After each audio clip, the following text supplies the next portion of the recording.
white in a jet black car. Officials have no leads, only rumors of a machine possessed. They call him Black Velocity.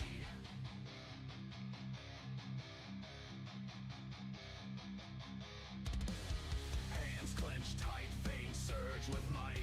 The road ignites beneath his blinding light. Engine screams a banshee on the wind, chasing chaos, leaving law rescind. 1,000 horses tearing through steel veins. Night splits wide, the world feels his reign. Ghost in the mirror, no face, no name. This is Black Velocity, the devil's game. Sweeten the steel, Black Velocity. Shatter the chains, embrace ferocity. Sweeten the steel, Black Velocity. Speeds the gospel, roads his prophecy.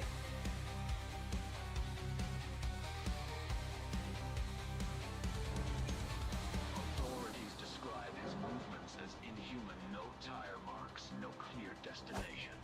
Just destruction in his wake.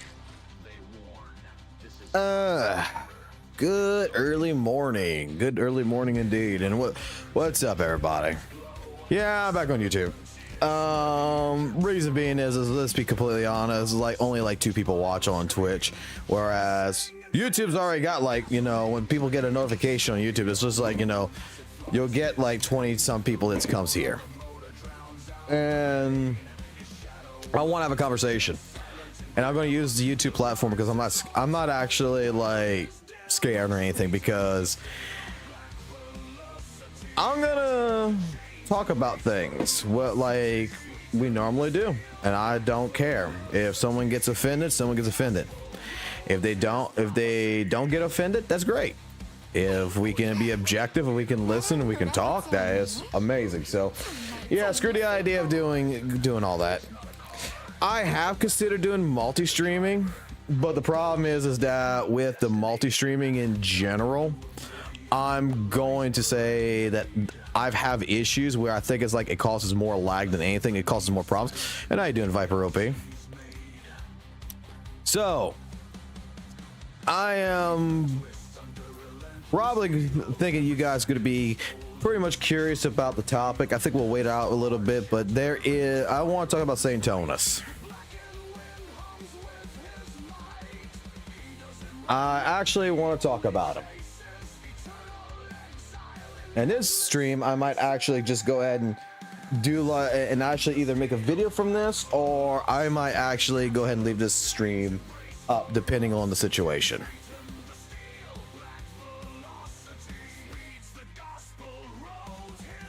Convenes is another content creator that I have been pretty much very opinionated against him on a lot of different things that he has made statements on when it comes towards Wuthering Waves.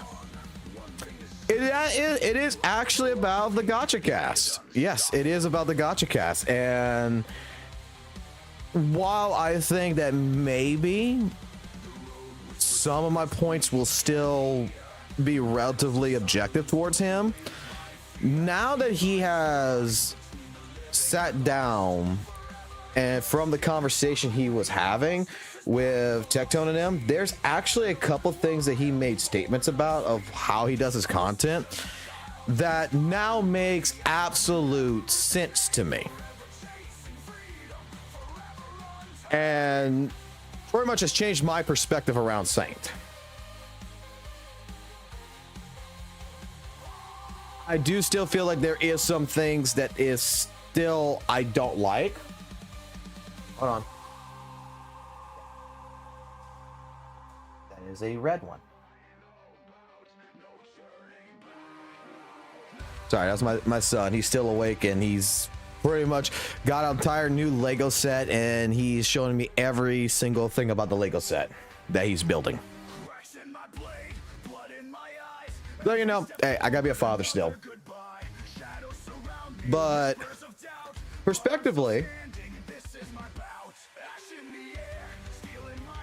I'm actually going to say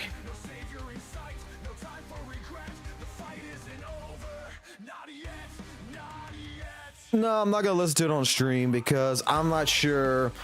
I'm not sure if people will take things that I will say out of context, but I will state that they pretty much came to him on one thing in particular, which now makes more sense to me.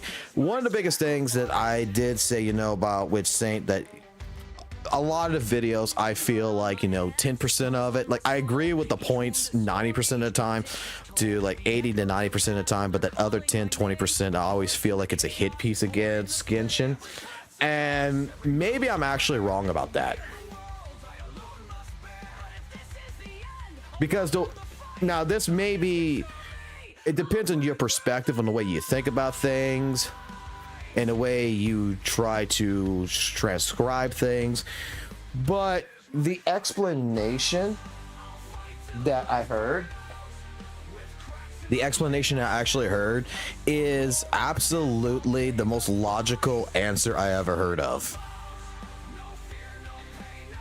The reason why it's Genshin that he's talking about, rather than, you know, hey, exploration with Tower of Fantasy, exploration with other gacha games, these other mechanics in other gacha games and such, is because primarily in the new user format, you know, someone who's new to gacha games, pretty much the only other game they have probably played 99% of the time, 90%, is Genshin. Yes, I told you I was live streaming, buddy. It's Loki. He's dead. Sorry. Like I said, my 6-year-old still wants to show me stuff and everything. That makes sense. That absolutely makes sense. I still have disagreements about gacha revenue that I will hold on to right now because I haven't heard an actual compelling argument on that. But my opinion status on Saintonis when it comes to actually making content that is relatively, what I feel like is mostly hit pieces and glazing Wuthering Waves, when he's doing his comparison videos, I think I'm wrong about. I actually think I am wrong about that. Because listening to it from that perspective, I didn't think about that. I honestly did not think about, like, the newcomer into gacha games will only be able to really compare Wuthering Waves, not even to Honkai Star Rail, not even to ZZZ. They're going to compare it to Genshin. They're brand new, and the only other game that they probably even heard of is Genshin.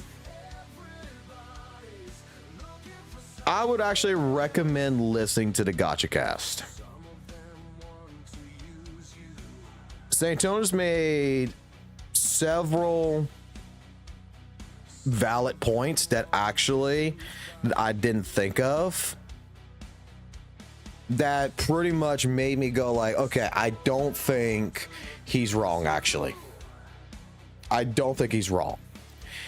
These are things that I wish was better explained in the videos themselves, but it makes sense why the format of the videos are the way they are. So I do think that I'm wrong about Saintonis being more of a guy who's just trying to hit on Genshin just to hit on Genshin. Hold on. Gotta lower the volume on this, buddy, because if I can hear it over my headset, that's pretty loud. Okay. So yeah,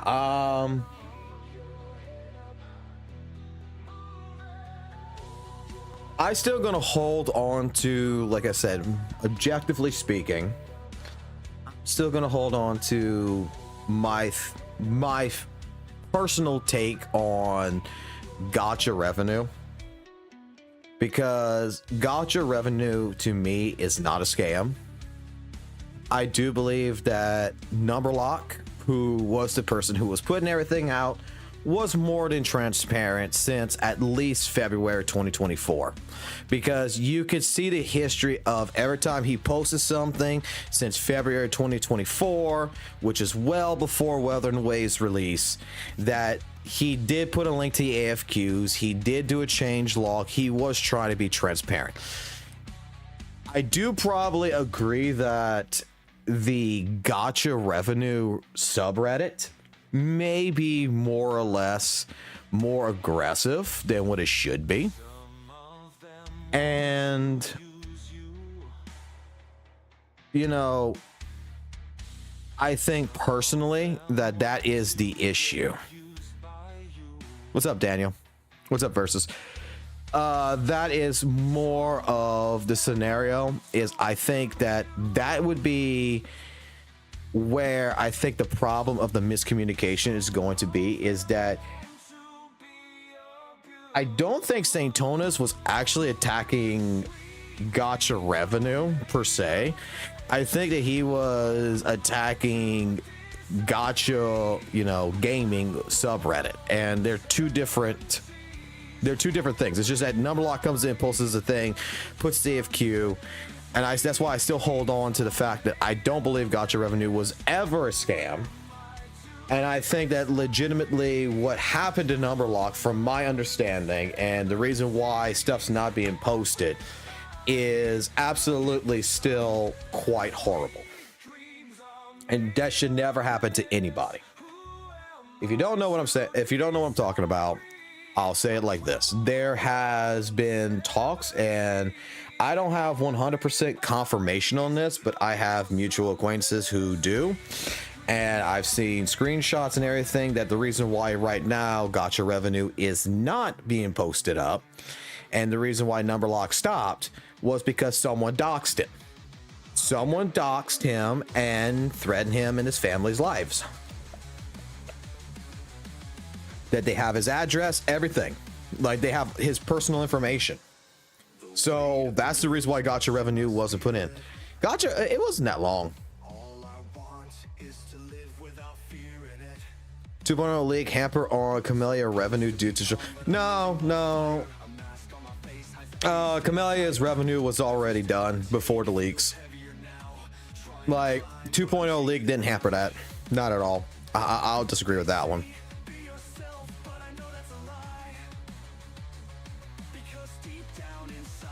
Yeah, go ahead and watch it. It's like a maybe a solid like hour and a half, because Tectone wanted to play the other thing, but I watched the VOD on it. It wasn't that long, and I skipped the parts in it because some of the stuff was not my interest. I wanted to actually get to the straight points of things that has been interesting me, and I wanted to get Saint Tonas' answers to it, and he answered them. He answered them very, very, very well, and actually made me think.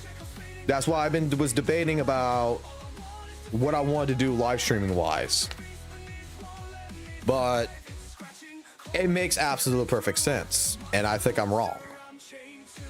I still think the way that gacha revenue situation happened, now that I still, like I said before, and I'll say it again, is I still hold on to that. I think there is miscommunication still though there.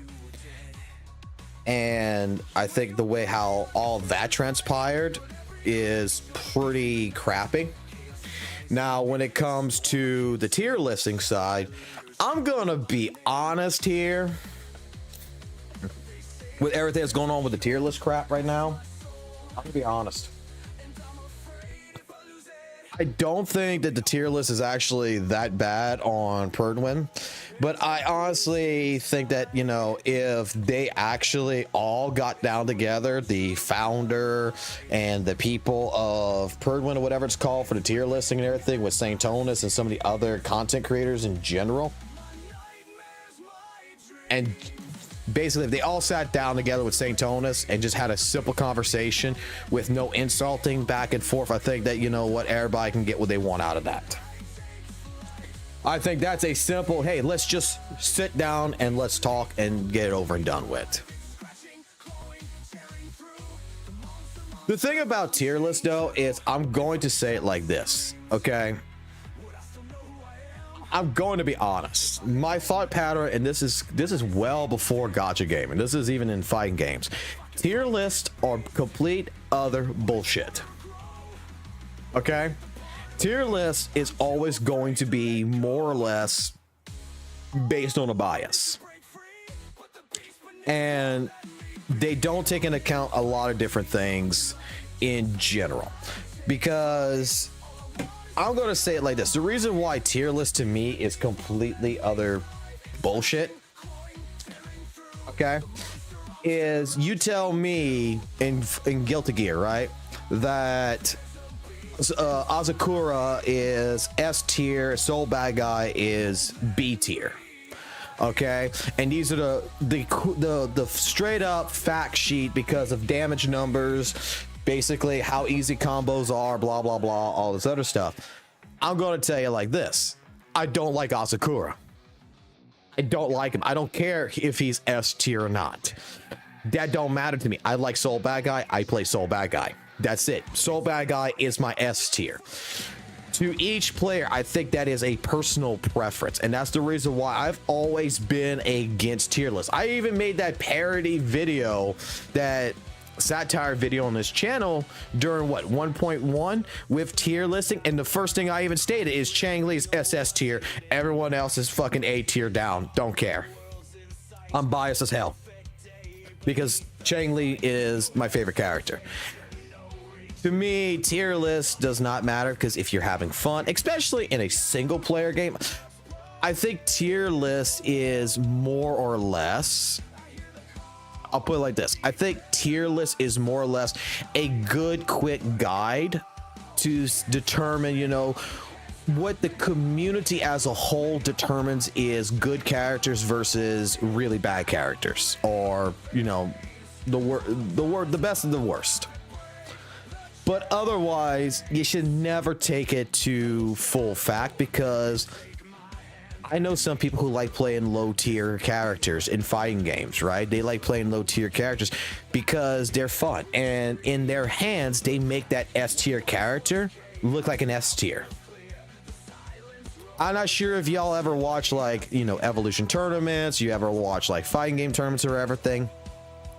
But this is the reason why, like, me and a couple of friends have always discussed this, is that you'll see someone come into evolution tournament that is in the top fucking 64, who's making it into top 20, that is playing basically the most low tier of low tier characters, that everybody pretty much said that's a trash character, you don't ever want to play it, it doesn't do damage. And this guy in his hands is making this character that the community has determined is an F tier and making this character look like an S tier. And then after the tournament, you know what ends up happening? The entire community's tier list completely changes. Then all of a sudden this character becomes A tier, it becomes S tier, it changes in that regards. In a game like Wuthering Waves, I mean, I think it's just common sense that some characters, like, you know, Calchero, he's not a good character in some regards. He's not, you know, he's not the best character. He's not, you know, fucking GN good, but he's not horrible either. Like, I don't even think Ling Yang is horrible. I don't think any character in Wuthering Waves in general is actually horrible. In my personal preference, I'll say it like this: I don't like Yoo-Hoo. Yoo-Hoo to me is a D tier because I don't like playing the character. That's why tier lists to me don't actually quote unquote matter. They don't matter. What if you like the character, you want to play the character and such, you can make that character in your mindset a damn good character. With a lot of practice, a lot of different things. That's the way I've always looked at it. It's not, you know, oh, you know, it's not saying Camellia is completely S tier. I'm pretty sure in Noisy Boy's entire preference, someone like Camellia is F tier to him, and he hates her. Some people might not like the way Camellia plays, and it don't feel good. And that should be, you know, expected. Tier list is just a preference. I've never agreed with any kind of tier list. I don't agree with bullying, you know, a site that does tier lists when pretty much that they're doing the things that they're doing, and they're basing different information off of what community's giving. If you have, because here's the thing, the reason why I don't think bullying them is actually a good thing is that if you have information that's pertinent, right, that legitimately changes a classification on this site that everybody's using, go talk to them. That's it. Just simply go talk to them and ask a question and say, hey, can I get 5 minutes with you in a conversation, and go show them the information. Like, there's no reason to actually be, you know, somebody that goes into, you know, a rant over it and be like, I don't agree with this website and stuff. Like, tier lists are bullshit as it is anyway. Every tier list, there's some place, I think, even like, to me, I think game 8's tier list is probably better than Perdwin's anyway. But in general, they may be misinformed. Just provide them the information. And when I even went on that Discord and I went to go take a look at a few things, my understanding is that they already understand a lot of the stuff that's being bullied about, you know, like the misinformation there is. They haven't corrected it because they're waiting for Lumi to drop first, because in case there's any changes that happen within that time period, wait till Lumi comes out and then do the entire tier list again. Wait for each update character and then do a tier list. And that makes sense. I think that maybe in this case regard, there should be a disclaimer on Perdwin's site that, hey, look, due to recent controversies and stuff like this about GN, about Camellia, all these other things, we would respectfully let you know that the tier list is not accurate right now as per this point, and we're waiting on Lumi to come out to correct this. Maybe that's what they should honestly do. But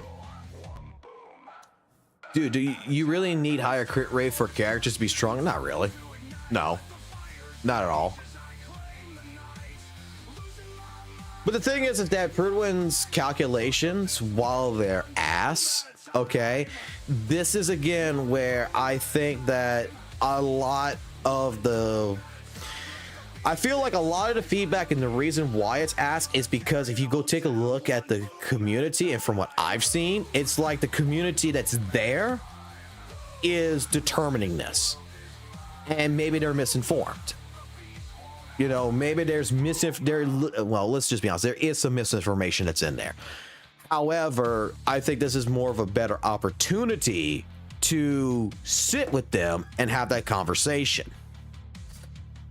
Simple as that, you know, not be like, oh, these people are completely ass, blah, blah, blah, and, you know, rant about it. I think it's more of a better case scenario that, you know, content creators that do disagree with them have a conversation. Talk to the founder. Guy is very nice, very open. You know, he's always talking. Be like, hey, can I show you a couple of things and tell you why this is wrong? And, you know, be that educational format. Because, I mean, if I started up a website tomorrow and 30 people were in my Discord channel at all times, pretty much telling me this, I don't really play the game because there's so many gacha games I got to cover on this website. I'm going to rely on the community to provide me that information and trust it. Heck, on this channel, I've gotten misinformation several times about different things that I've taken videos down because of that reason. Because someone told me something, I didn't know it, I believed it, and someone showed me that it was wrong. And guess what? Oh boy, it's wrong. Correct it. I don't think that maybe they're assholes in that regards. Maybe they don't want to talk to the content creators, but I feel like they would, because I mean they're thanking content creators on their website and everything, like Gacha Smack and stuff like this. So I mean, I would assume that, you know, someone like St. Tonus, they would desperately be more accepted to talk to, provide that information. I would feel.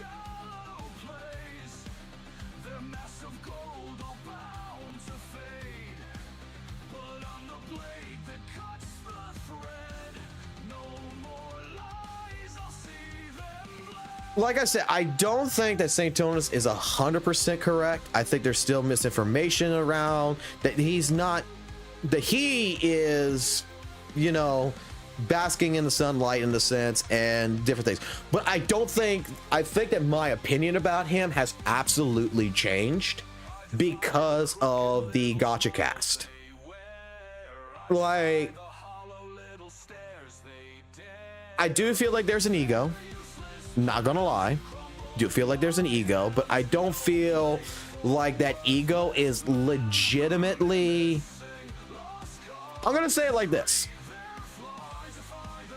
I wish I could talk to Sanctonus. I really wish I could in a private conversation, because now that I'm seeing what I saw on the gacha cast and what I see in the videos, feels like it's two different people. Like what I'm seeing right now from his own live streams a little bit, I feel like there is a little bit of a two personality part, because in that gacha cast, the way he explained things, the way he spoke, I feel like the videos are more of an exaggerated personality. I don't think the guy really has, you know, an ego when it comes to all of this. I think he's very reasonable when they spoke to him, when he spoke to Fob, when he spoke to, I think there is still some reasonable aspects. It's just, you know, content creator versus professional content creator when talking to others is two different people. And the one on the video is more of an exaggerate. Like, look, a lot of you guys think that I get like pissed off mad. You guys think I get drunk. You guys think I do a lot of this stuff on my videos or my live streams that I'm very serious about, that I feel very serious about.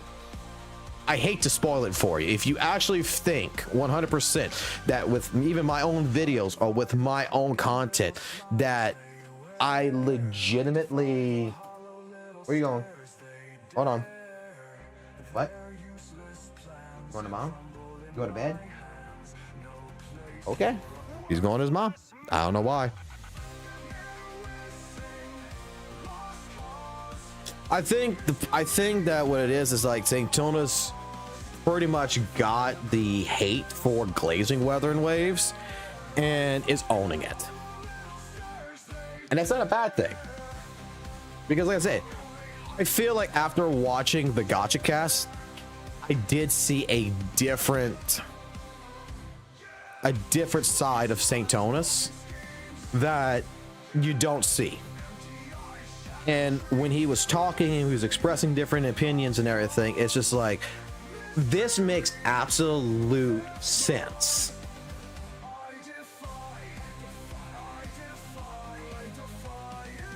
That's the best way I can explain it. Not everything I agree with. I'll say it like this. Not everything I agree with, but a good part of that gacha cast, I had to say, like, okay, that makes perfect sense now. That's the reason why you're doing this. That's the reason why you did this. That's the reason why you did that. Okay, that is like absolutely.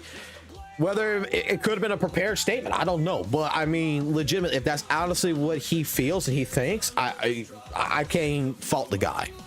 I think legitimately, he may be actually getting more of a bad rap, and I was one of the people who was giving it to him in a sense, than what he probably should have got. What did you do? Give me a second. Hold on. My son did something. Got to figure out what he did to fix it. Okay, this goes in the back. Right. Let's see. Oh. Gotta love being a father, bro. He's like, I broke my Legos. And I was like, okay, how did you just do this? And I don't know. And it's like, okay, well, if you don't know, how am I supposed to fix it? I love you, son. But you need to learn. You need to learn, bro.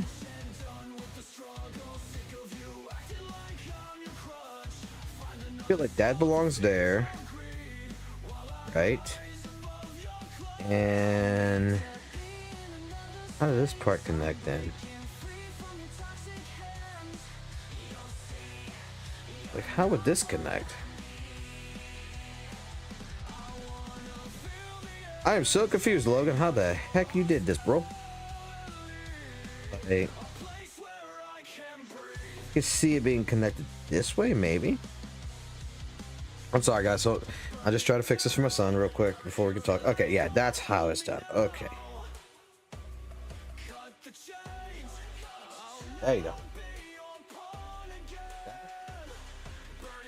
right, good job.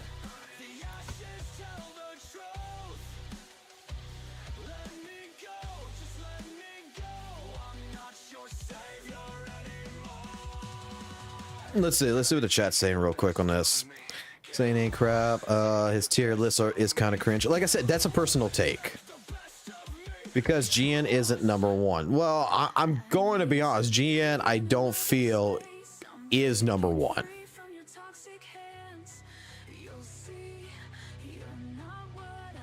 I do feel like personally,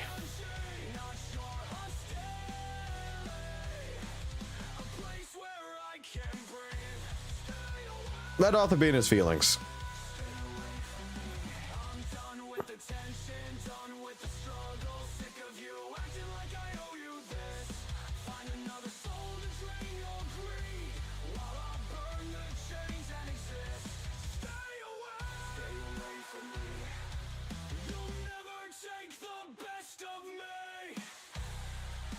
The problem is that Wuthering Waves, and it is what it is. The community is toxic. Like, the community is absolutely toxic. But that's not the fault. I'm not gonna say, and I'm gonna say it like this. That's not the fault of the CCs. All right, the content creators are not.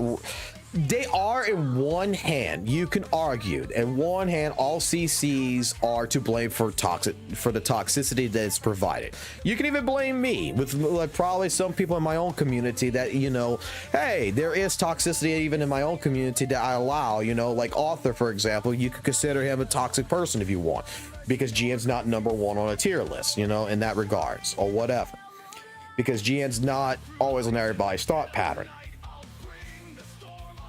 The thing, though, is that it's not the CC's fault if something happens. But we all, I think, need to understand, doesn't matter our size. Doesn't matter if you're a channel with 100 subscribers or a channel with over 1 million subscribers.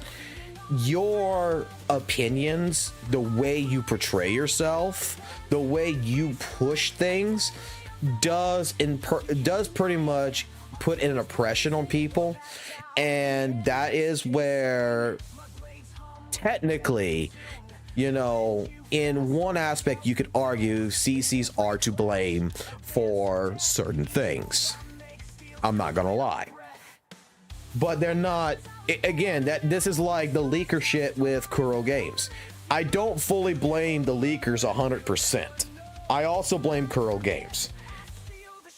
And to also alert you guys, we're going to be talking about that.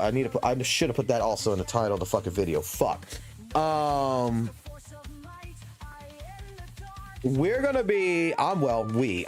to be doing an interview with certain person who are the people that, a certain person who is one of the people that's leaking Hoyo and Kuro Games is stuff. I got my proof on it. I saw everything. We're going to be asking a couple of questions. I was going to ask you guys in this chat, if you are in my Discord or whatever, to send me your questions that you would like to ask to leakers, in a sense, of like certain things. Because like questions I want to ask in particular to this is, why are we leaking information? What is the point of leaking information? Number one. Number two, when it comes down to leaking information, are you not scared that Kuro Games is going to sue you? Different things like that. I want to find out more of the aspects of, in general, you know, the mentality of a leaker. We are in that video. I will not lie. We are going to talk about leaks for probably 2.0 and higher when it comes to Wuthering Waves. We're not going to discuss, like, you know, everything. We're not going in full detail. I want just certain things, like, you know, what type of character is this going to be or whatever, for verification purposes, for future purposes, to where when that character is released, I want verified proof for the video, so that way if someone's watching the video now, in 3 months they can return back to the video to see if this guy was basically BSing or not BSing. Simple as that. Or if they could provide me something that I can use in the video to pretty much confirm their repertoire, their resume in this sense. I already know how they're doing this finally. And I'm not gonna lie, after finding out how this stuff is being leaked,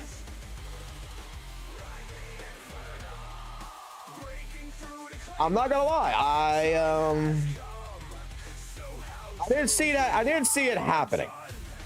All this shit about data mining, them using the closed beta testing, them doing this, them doing that, none of that crap is true. From what I found out and the way that everything's being leaked, which I was asked very nicely not to express,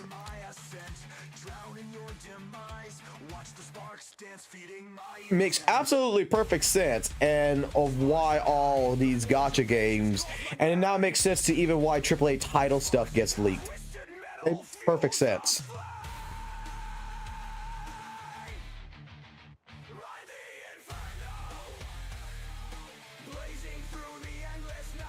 So we are going to be having an interview tomorrow, Saturday. We're supposed to schedule something tomorrow.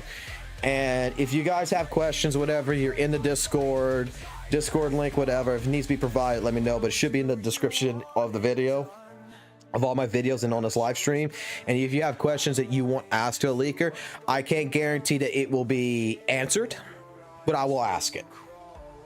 And if they want to answer it, let them answer it. Pretty much, they came to me, they asked me, hey, you want to interview leakers? I was like, would love to. I would love to find out why all this is being leaked. What is the entire purpose? All this, like, so we're going to sit down. I'm going to be making a video. I'm going to be recording it, and we're going to be talking to actual people who has been leaking Genshin Impact, Hoyo games with ZZZ and everything else, all the way into Kuro games, and see if I want to see if they're willing to talk about how it's done and such, which I know most likely it's not going to be done. But I'm going to see if I can try to push that, because I thought that was really, really interesting. I really did. Yes, they leak it all. HSR, PGR, like, if they have access to all this stuff.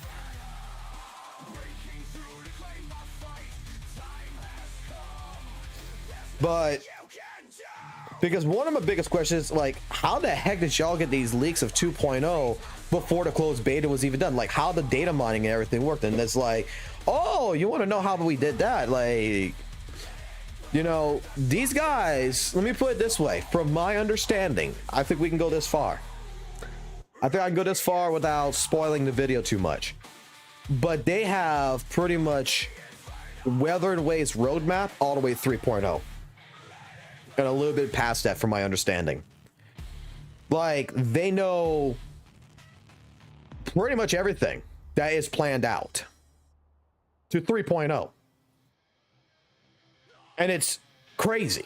It's absolutely fucking crazy. Like,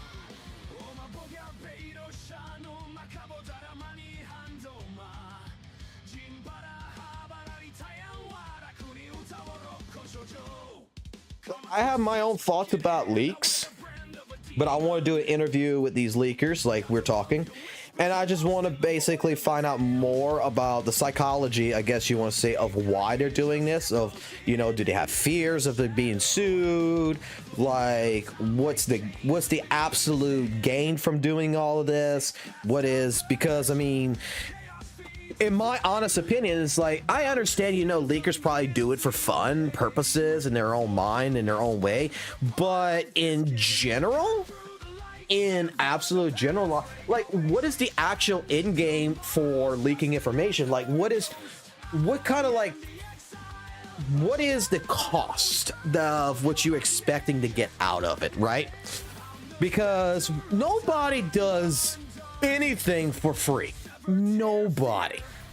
So with leakers pushing out this information, putting it on social media and everything for all the people out there to grab it, make YouTube videos and stuff like this, what is the absolute benefit to the leaker to do all this?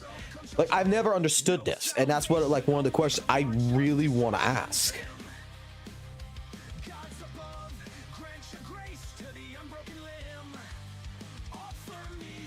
Yes and no, Chrome.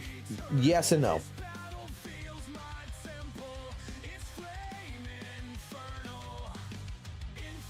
Like, what I know now, how all of this is being done, and from all the stuff that I've seen, I'll say that it's no longer a 50-50, it's more of a 75-25. With 25% of the blame going to Kuro for basically not fixing a back door that's been there since day one. And it is open, it is exposed, and it's 100% all of these companies. It's been there the entire time. It's a actual public door that has been wide open. That's like, as far as I'm gonna fucking go ahead and really say it. But let's just say it like this. If I told you that, how can I put this? I want to give you an analogy on this without spoiling this. Have you ever had a situation in your life where, you know, you couldn't find your keys, right, to go to work first thing in the morning? You couldn't open, you're like, where's my keys? Where's my keys? And you're looking all over the place. You're going upstairs, downstairs. You don't know where the hell you left your keys, right? You just lost them out of the clear blue fucking sky, and you don't know where you put them at. And then after like an hour or two of searching, you have someone that comes up behind you, a girlfriend, a wife, your mom, your dad, whatever, and pulls it off the kitchen table and says, it's right here. It's been in front of your face the entire time. That's basically the analogy of how this has been happening. It is right under their noses, and it has not been patched. And it's absolutely diabolical.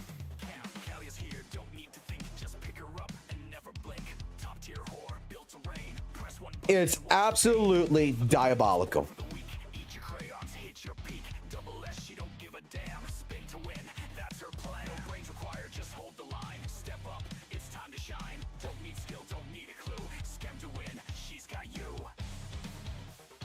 Because I was told if I say anything that I can kiss the interview, like if I say anything more to actually how this is done, then at that point in time, I can kiss the interview goodbye.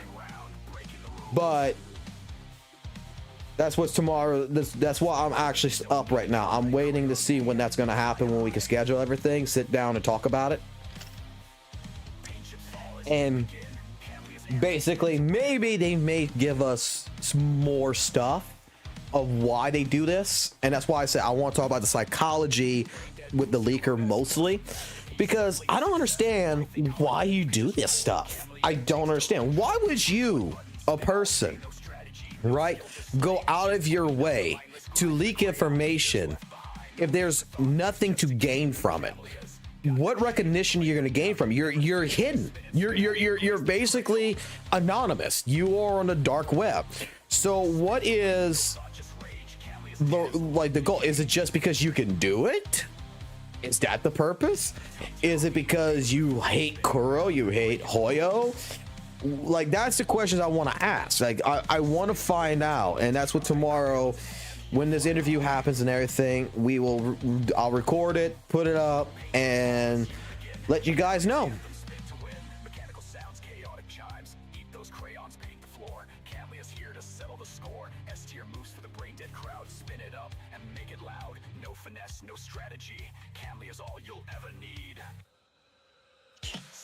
I may actually explain after the interview how they do all this, but I want to see if I can get them to say it.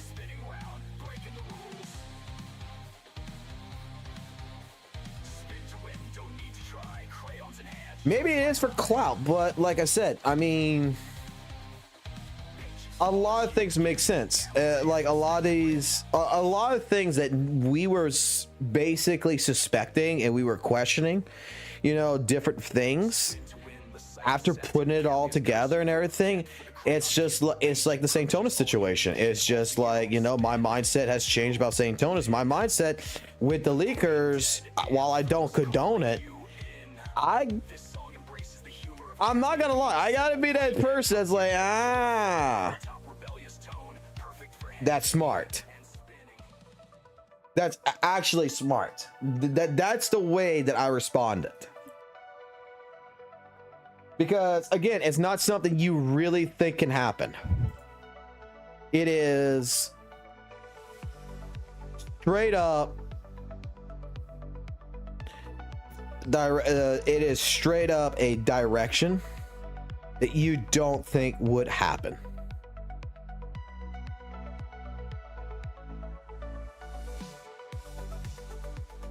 And there's a reason why these people aren't, and I want to ask, like, are they not scared? You know, I already kind of asked that question. I guess I could spoil it, that one.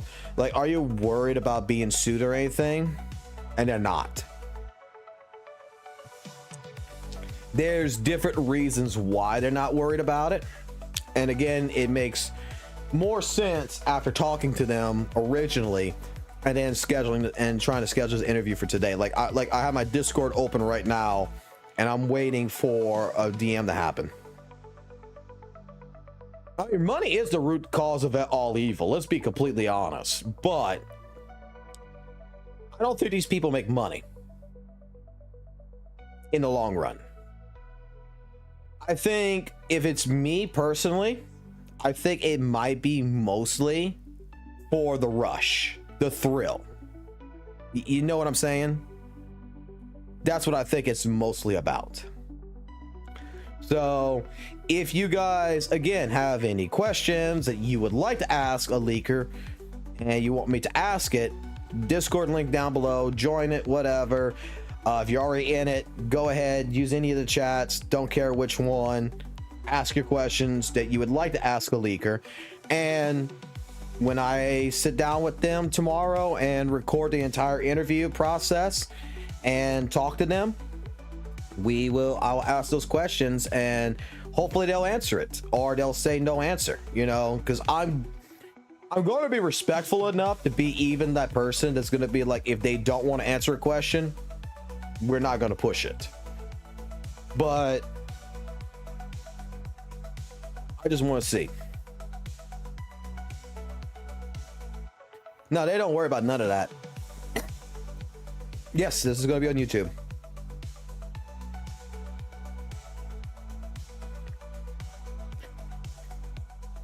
But back to the St. Tonus title. Okay. Was I wrong about St. Tonus? Yes, I believe that my opinion about St. Tonus now has honestly changed to where it is actually a positive message. Like I stated, I watched the gacha cast. I didn't watch it all the way through, not gonna lie. I skipped through things because there were some things that they were talking about that I didn't really honestly care about. I wanted to hear Saint talk. And like I stated, when they asked him a couple of questions, especially about like his content, about his comparisons, about being, you know, the WUWA glazer, I do think that the way he portrayed himself and the answers that he provided was legitimately correct, because when he was talking about the comparisons in particular, and the thing that like I've always pretty much disagreed with him on in a sense is like, yeah, I agree with this video 90%. Weathered Waves ruined exploration, Weathered Waves ruined balancing, Wuthering Waves did this. I agree with what he's saying, but I disagree with the method that he is, you know, jabbing at Hoyo. But the way he presented it is like, what do you expect, you know, in a sense, with a person who's going to be looking at Wuthering Waves? They're not going to think Tower of Fantasy. They're going to think Genshin. And even new players, there's a lot of players out there that, you know, even you guys has told me about, you know, different gacha games that I never thought of because I never cared to even think. But we can all talk about Genshin because Genshin has always been the primary gacha that everybody talks about. So now understanding why his comparison videos are the way they are makes absolute perfect sense.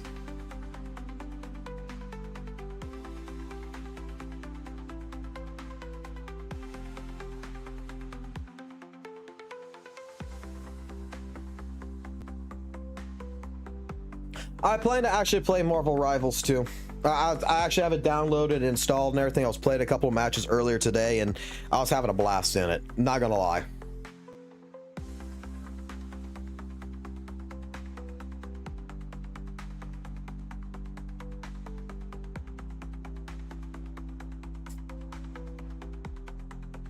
The thing that I'll say there, Kira, is straight up is you're right. Apart from the glazing, he has been the only one person really that's defended Kuro or speak good about the game. We have many CCs that are sharing negative stuff, even way back in 1.0 launch, to justify. That's how the game is right now. And I'm gonna say it like this. Like, I think, like, okay, I'll say his name, Gato is another streamer, is another guy that does, you know, Tower Fantasy. He's the biggest Tower Fantasy content creator there is. That's all he does, really. And I don't know why the guy has such a hate boner for Wuthering Waves and Kuro games. I really don't understand it, but he has a hate boner for Wuthering Waves. While some of his takes I do agree with, also a lot of his takes I do disagree with Gato on, especially with Kuro and Wuthering Waves. The thing about it is that I don't like people who consistently hate on Wuthering Waves, but I don't mind a person who consistently nitpicks certain things Wuthering Waves and says that this can be better. This can be better. This can be better. I like the game, but this can be better. That's where, like I said, a lot of my content, like after I was glazing Wuthering Waves in the beginning, I was straight up glazing the shit out of this. But my opinion about Wuthering Waves over time of playing the game and learning different things about the game in a different aspect, like I'm gonna say, I don't care about, you know, I don't honestly give two craps about optimization. I don't care. I care about completing content and having fun. I don't care about rotations. I don't care if my crit rate is at 70%, 50%. I don't care about none of that. And there's reasons why I don't care about that. It's because in the beginning, I did. I sat here and I cared about my echo so fucking bad. That's why the one character that is in my entire arsenal that I spent a solid month building, testing, and working on, and just absolutely losing my shit, was Changli. She originally had 64% crit rate with 300% crit damage. And pretty much with Shorekeeper and doing everything else, she was hitting really, really hard. I've changed her build several different times, and pretty much I lost my mind on this character. And while to some people out there, optimization is fun, you're building something, I had this character. Look at the crit damage, 178, 66% crit rate. I had this character, which is a summon 1, a summon fucking 1, by the way, complete tower adversity with no problems. And I haven't changed her echoes in a long time, and I'm not even doing a 4-4-1-1-1. I'm doing straight up a 4-3-3-1-1-1 build with Jinshi. This is crappy. This is not optimal. This is kind of shitty. In the end of the day, if you think about it, this is really kind of shitty. But she completed the tower adversity. That's when I started. That's when I started looking at the game more like I don't care about optimization. I really don't. And I don't think that right now, I'm hoping in 2.0 something's going to change, but I don't see the point in doing anything optimized. I don't have a problem completing with a summon 1, a summon 2, a summon 0, you know, character and tower adversity. I don't have a problem with it.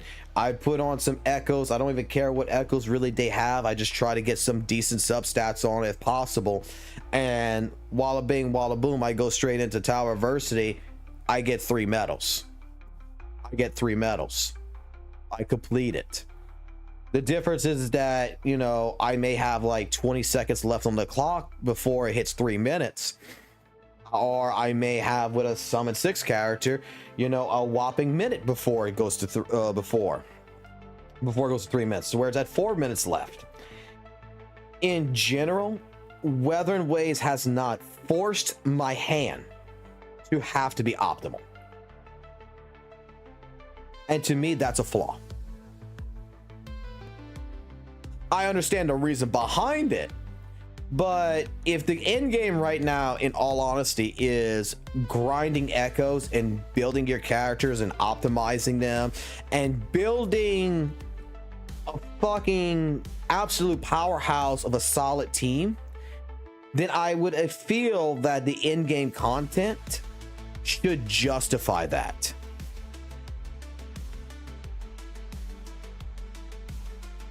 In beginning to mid game, I relied on these echoes the most above anything else, and it was helping me clear everything between the beginning and the mid game. Like without the echoes, I couldn't do the content, but at end game, the echoes became less important than what they should be, in my personal opinion.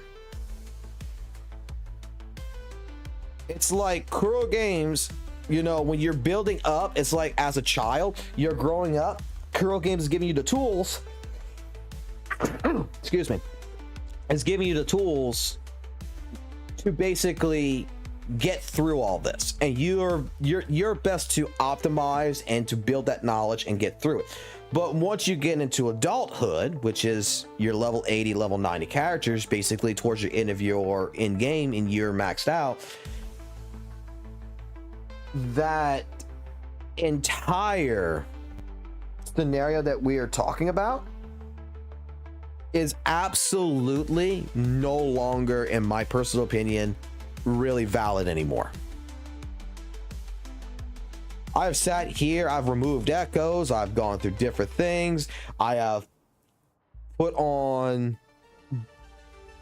you know, different weapons, I have screwed up a lot of rotations, and I've still completed content with no problems. There's still different factors that, you know, you can after yourself over if you're not educated properly. such as if you don't have a proper team to support your DPS and stuff like this. Yeah, that's going to also be a factor, that you still want to have a proper team to support your DPS. It's the echo side that is absolutely, at endgame, to me, no longer truly valid anymore.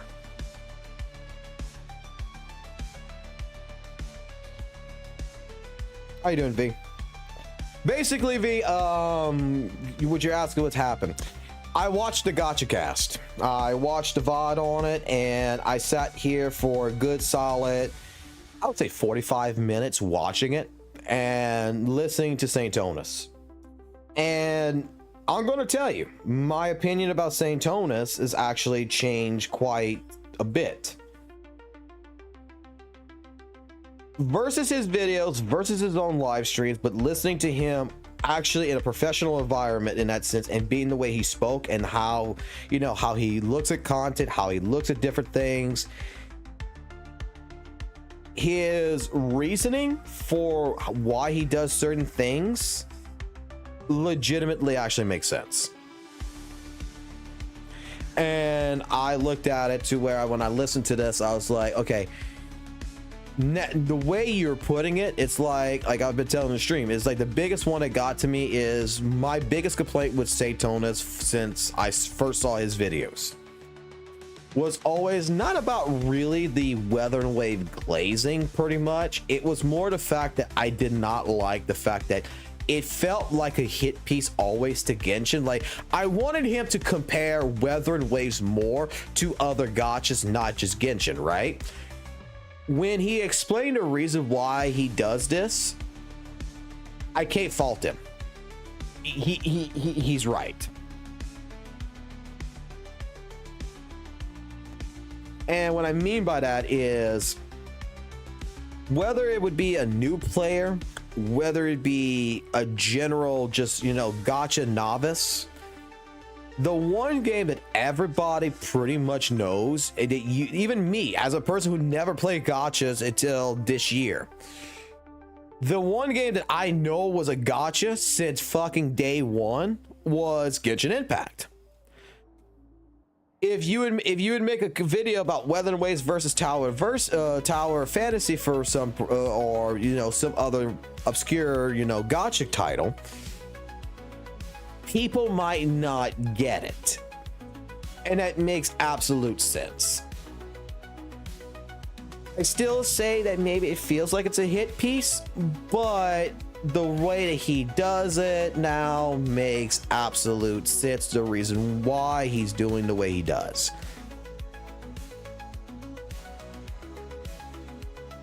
I can't fault him.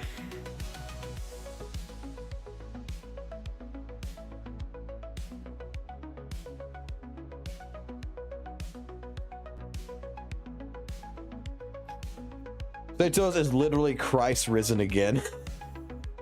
I wouldn't go that far because, like I stated, I still disagree with the gacha revenue. I would honestly love to have that conversation, because maybe I'm still misinformed on that. But even when they were talking a little bit about it and everything, I don't understand. If we look at history, okay, and we look at analytics, okay, like I stated, I had a job doing this. Analytics is not accurate numbers. I cannot see how we are calling it a scam when it's an educated guess. Maybe there's something I'm missing, okay, in all of this that every other top gacha player does. I cannot see this, but that's why I want this honestly explained to me. How are we considering gacha revenue a scam?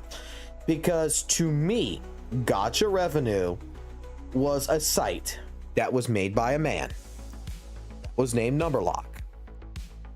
The guy, pretty much all he did was take data from Sensor Tower that was only about the mobile side of all these gacha games, put it on a website of the exact number that Sensor Tower had. It's not his data. It is their data. What is his data is an educated guess because China does not have Google Play. They do not have that data for Google Play in China on Sensor Tower. That's been the entire existence of this. So they do a 1.75 multiplier to calculate the Chinese revenue. To me, that is, yes, that is fake numbers, but that is educated numbers because in all honesty, we did our own research about China. Android pretty much engulfs China over iOS. To me, that should be like a 2.75% multiplier, but doing a 1.75 multiplier honestly is a very good educated mid ground to use that as data to state it's most likely higher than this. So to be on the safe side, we're just going to say a 1.75 and we're going to put it into our calculations. All the other data is correct. All the other data is good. It's just this part. This right here is the first part of everything. Okay? Now, when we talk about lying by omission, this is the biggest thing that irked me with St. Tonus. And this is why I say, while my opinion has changed about his other stuff, this right here is the only conversation that I would love to have with him. Nothing else. I don't care about anything else. I care about this one topic. I think he's actually probably correct so far with Perdwin. I don't think he should be. I think there's some things that he should be doing different with that, but I don't think that that is wrong of what he's saying about Perdwin. I just think that the way he's going about it's wrong. That's my personal opinion. Otherwise, again, I agree with him. I just don't agree with the methodology of how you're handling it. Gacha revenue, I completely still disagree with because an AFQ on a website, yes, it's not, you have to click once, twice, get to an AFQ, boom, there it is. I don't feel like that's deeply hidden in the website. The message, I do agree now, after even listening to the Gacha cast, that the Reddit side of gacha gaming is pretty heavily toxic. Okay? And yes, they only started since like September or July with, you know, putting the posting of the message clipping underneath the revenue. I saw that. I understand that. I already saw that before.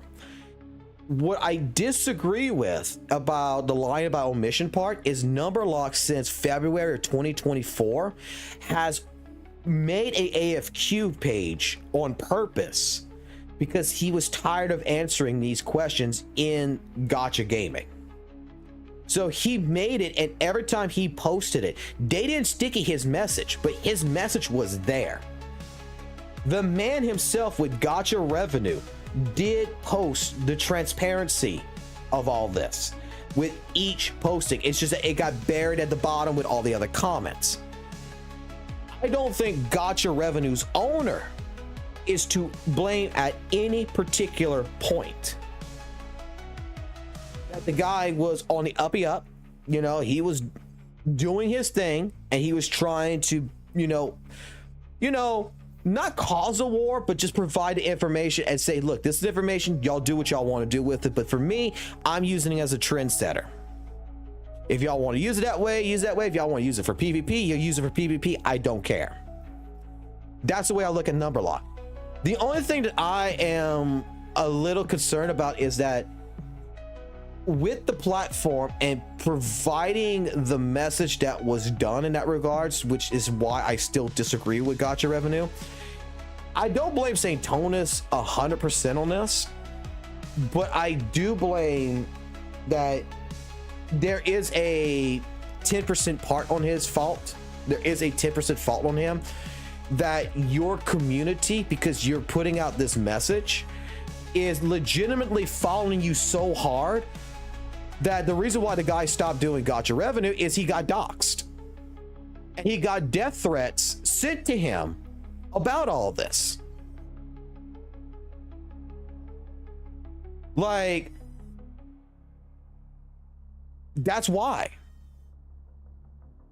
When your family is going to be threatened because some fans of yours went overboard and doxed you, I mean, it's not your fault, but the message that you were trying to transcribe did have an effect on people. And it went so far to, like I said, it went so far to go ahead and have this man get doxxed to where he got death threats, to where he said, okay, I can't have this no more. You know, my family, if he feels endangered enough that there is some crazy people out there that may actually come kill him, it's best to leave this alone and just destroy it.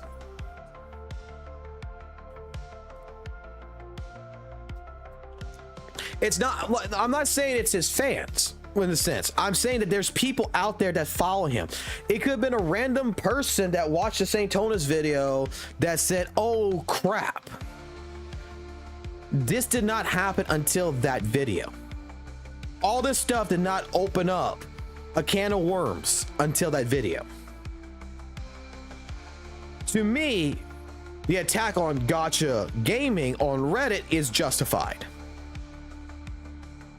Like, I think it is mostly their fault in providing the information in this lighting for so long.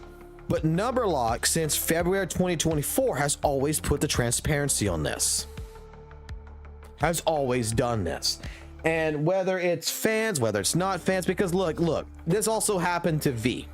V had a person or whatever that came attack him and everything. Whether it is part of the actual, you know, fan group of the content creator or not, it happened. People out there take certain things to the extreme. I say that the message itself is cause to blame about like 5%. 5% is the reason why this even got happened is because of that video. It's just that someone else went completely overboard, doxed Numberlocks, said, I'm going to kill your family. I know where you live. Here's your address. I'm coming for you. And then all of a sudden, guy disappears off the internet after that because, he can't deal with it. And I completely agree with that sentiment of the reason, like, if someone doxed me and someone, you know, did all that, yeah, I probably would stop. I would stop making content. I would stop doing things. I would just live my life like it is. I would be contacting the sheriff's office, the police office, let them know that I've been threatened, and I would be trying to go after the person who doxed me and who threatened my life and my family's life. I would be doing that, and I wouldn't be on the internet, and I wouldn't be doing this stuff anymore. I completely understand the reason why, because whoever did the doxing, it's not St. Tonas. He didn't do it. It's not any content creator. They didn't do it. It's some random compulsive fan or person that saw something and legitimately went berserk. And it's absolutely horrendous. But I will still say that I disagree that gacha revenue was ever a scam. That it posted fake information for people to take it at face value, that this is actually what Wuthering Waves or Genshin or whatever makes. That it took me less than 5 minutes to figure out that this isn't accurate numbers. I posted this video when everybody was doom posting, you know, Wuthering Waves back in September. Oh no, Wuthering Waves is dying because of 1.2 in EOS. And I was like, dude, you don't read shit, do y'all? Like, they have a specific section on the website just for this. Go read it yourselves. Problem here is that a majority of probably even the gacha players are morons. They don't read the information. They don't go looking for information. They see something, they look at it as a holy Bible. I agree with Saint on that. They take something and they look at it as if this is religion, instead of, you know, stopping, taking a deep breath and saying, let's go do a little bit more research past this just to find out how the hell does this guy do his shit. Let's go have a conversation with him, you know? And it's completely understandable.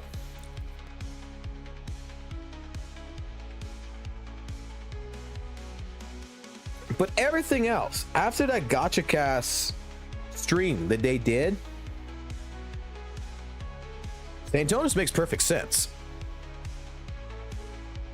I've taken this guy as a person who, I won't lie, I thought for a while that he was just, you know, stirring up the pot just to stir up the pot, you know, just to fight. But whether that might actually be the case still,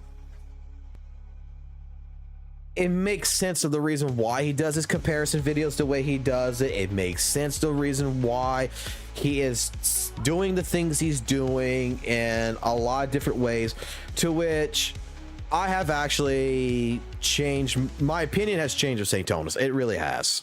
I can't deny that. The Gacha Cast, the way how he handled himself and the way he handled that entire conversation, he did absolutely damn good. He answered, I'll say it like this, he answered 70% of my questions that I had in that entire Gacha Cast. And it's like, yeah, this guy's actually, he's right. I have to admit it, he's right. He's not wrong. I don't like it, but he's not wrong. Because when you think about it, if you've mentioned something to just a general person who don't play gacha games, they say, hey, yeah, I play gacha games, the first thing they will always say is Genshin. So doing a comparison video of Wuthering Waves versus Tower Fantasy isn't a good comparison, because the majority may not even understand that Tower Fantasy exists. Yes, son. You don't want it? Hold on, I gotta do something here. Do you want Jurassic World? Well, dinosaurs? What, robots? What you want? What, Freddy? I don't have Freddy.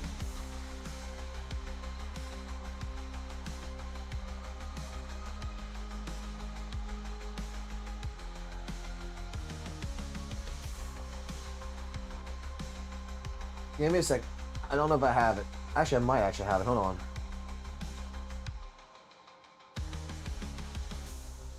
This?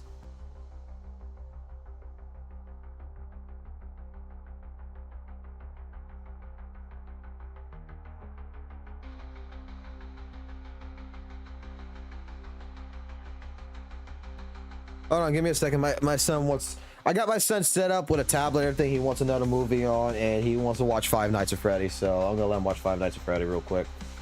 Sorry, you guys come second when it comes to my son. My son comes first. You see, I'm gonna put it like this. I also may be misinformed about some other things that was not really answered also, like even with gacha revenue. Maybe there is something that Santonis has not fully expressed, that he didn't feel like needed to be expressed, that if he expressed it, it would clear my mindset to be like, okay, yeah, you're right. I still hold on to the gacha revenue right now. I still hold on to that. I don't think that gacha revenue was ever a scam. I don't think it was bad. I don't think that it was horrible. I think that it was actually really good. And now that the site's gone because of all this crap and everything, it's going to be hard to look at historical data. And without the historical data, I cannot compare last year to this year without actually going and watch like 40 some videos by that time period. You know, oh, I gotta go back and pass and watch Mr. Polk's videos or whatever about gacha revenue in order to get an idea about things.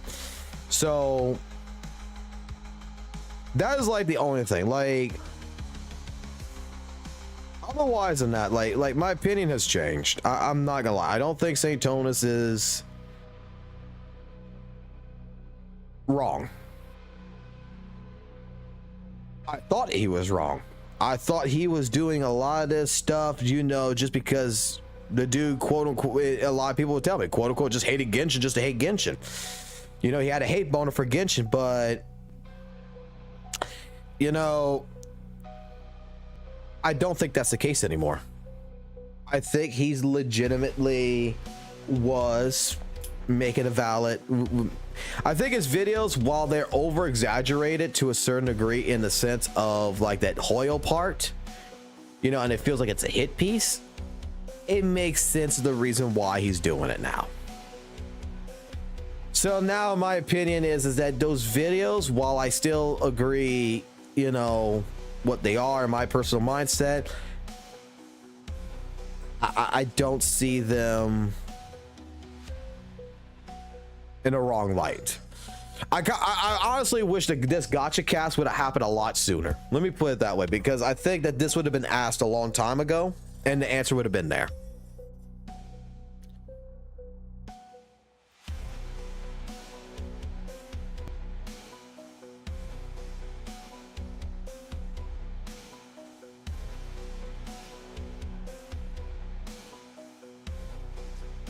Tower Adversity is not bad. Like, I don't know about how it was in Genshin Impact, but Tower Adversity is not fucking bad at all, in my personal opinion.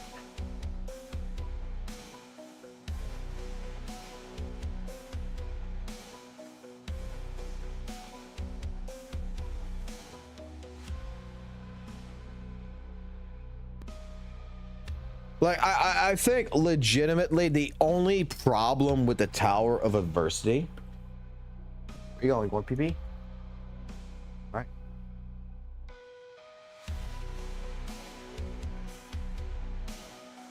I don't know what the hell's wrong with my kid right now.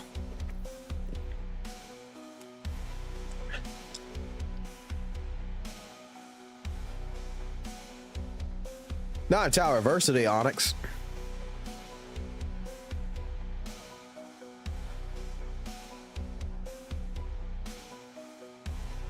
I thought you quit WUWA. No, I didn't quit WUWA.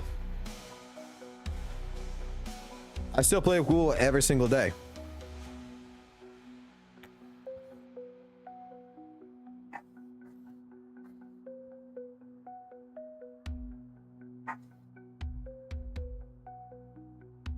Huh? Oh, you wanted a drink. There you go.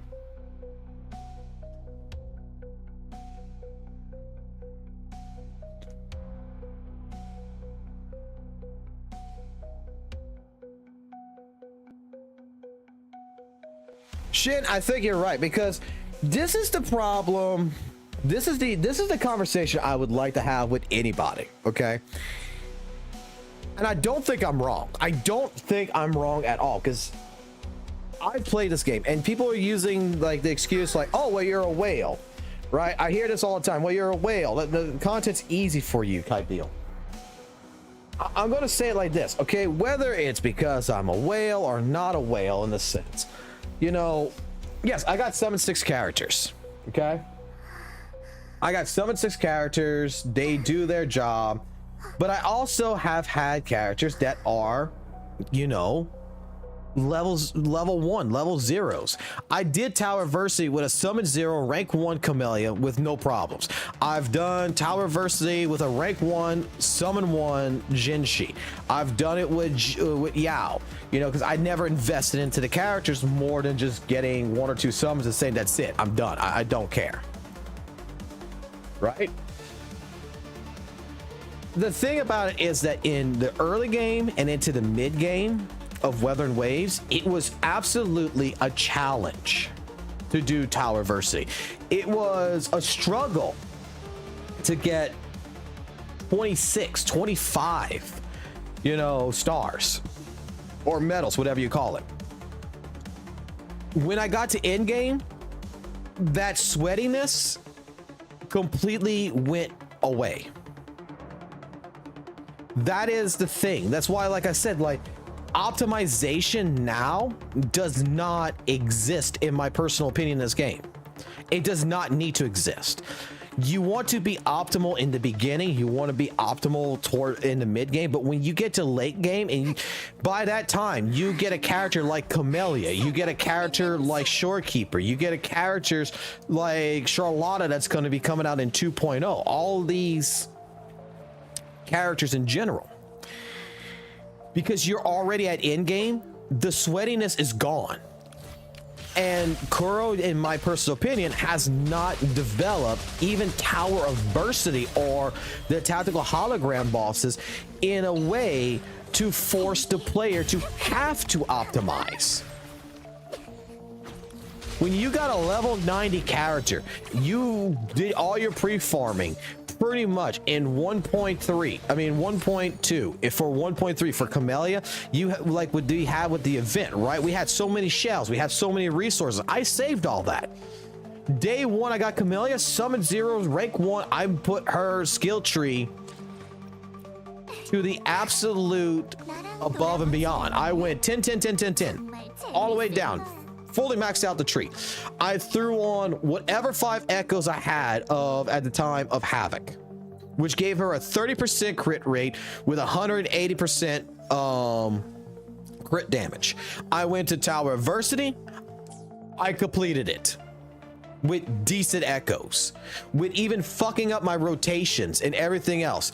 I only had like 10 seconds to spare, right? But I still got 3 medals. I still completed all 3 challenges. At the same point in time, I want to go fight the tactical hologram boss. Now, grant you, Tempest was a tactical hologram boss that got nerfed, but we went fight Ajax. We went fight the monkey. We went go fight Infernal Rider. We fought Tempest. We did all of these fights with a summon 0 rank 1 Camellia. It was not sweaty no more. It wasn't hard. It wasn't like it was when you played mid game and the characters, you're optimizing echoes because you're waiting the next day to get more XP for your UL level, to get to your next soul level. So it's going to take you like 2 weeks to get to your next soul level in order to ascend your characters. So you're optimizing your echoes as best as you possibly can in order to squeeze out like a lemon that extra bit of damage. But once you get to, like me, union level 80, actually 70, but you get to union level is 70 and 80 here, you know, you get to where you got a level 80 90 character, you're at end game.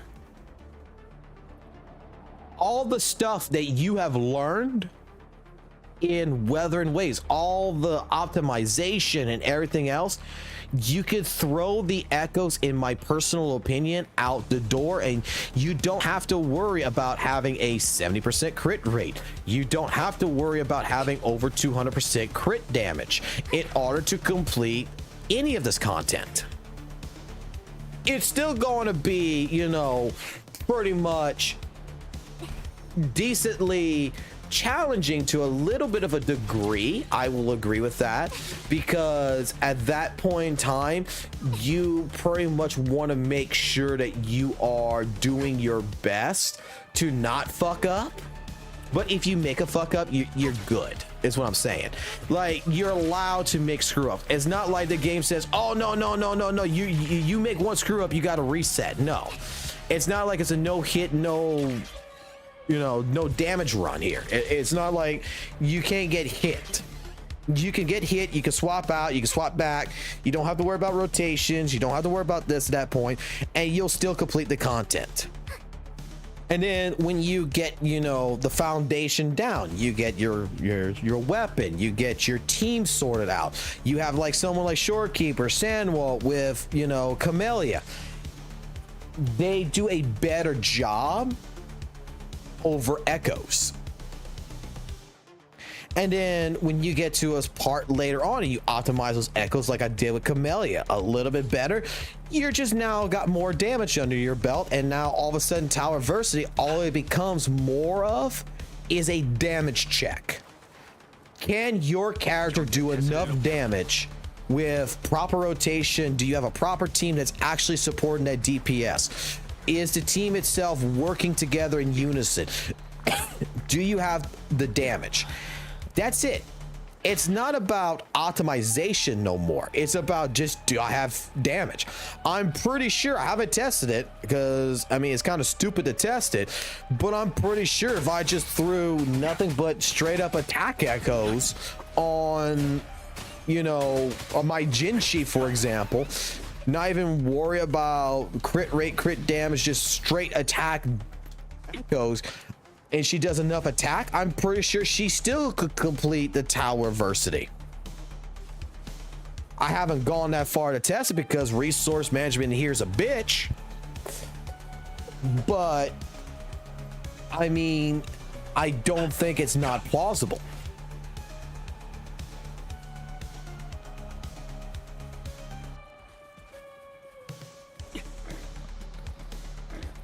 That's the thing. Majority of the people, like, I had a GN player that came in. You're right, Onyx. I had a GN player that had like optimal echoes, everything. He was a summon 3 GN with a summon with a rank 2 weapon, I believe. Either a rank 2 or rank 1 weapon. Of the Varent Summit, right? Came into my stream and is like, I can't complete the tower versity. And I'm like, what the hell's going on? Long story short, we straight up sat with the guy long enough for him to basically tell me how his forte tree was.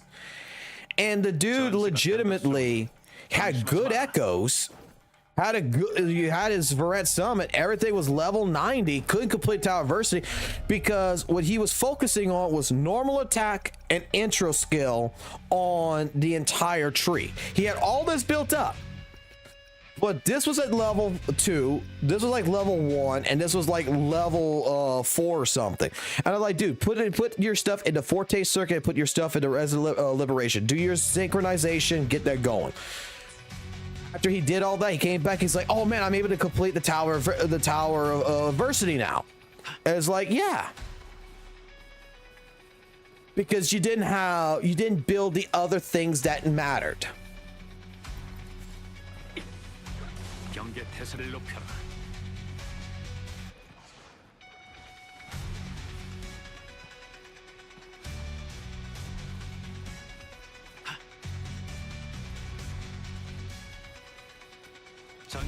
No, V, I still agree with your point. I'm not gonna lie, I still agree with your points.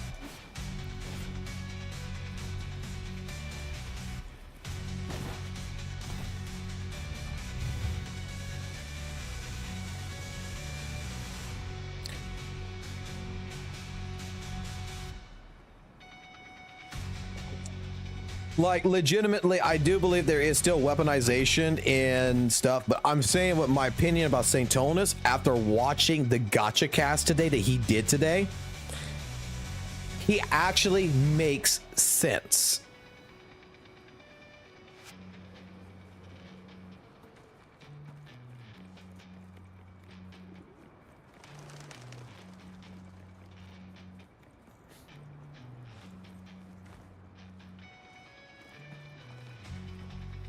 Oh, I'm sorry you feel betrayed. I'm not betraying you.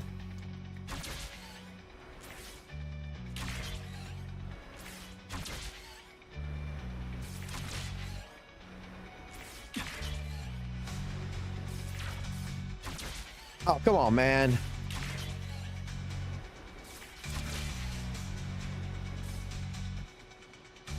Ah.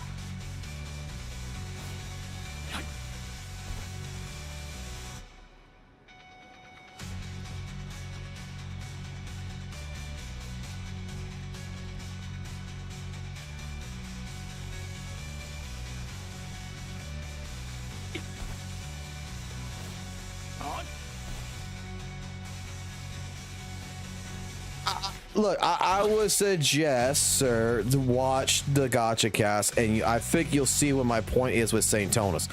While I think that there is still like weaponization in some of the gacha community, I think the way like St. Tonus is actually doing his stuff now makes absolute perfect sense. And the guy is not a demon per se, like, you know, some people point him out to be.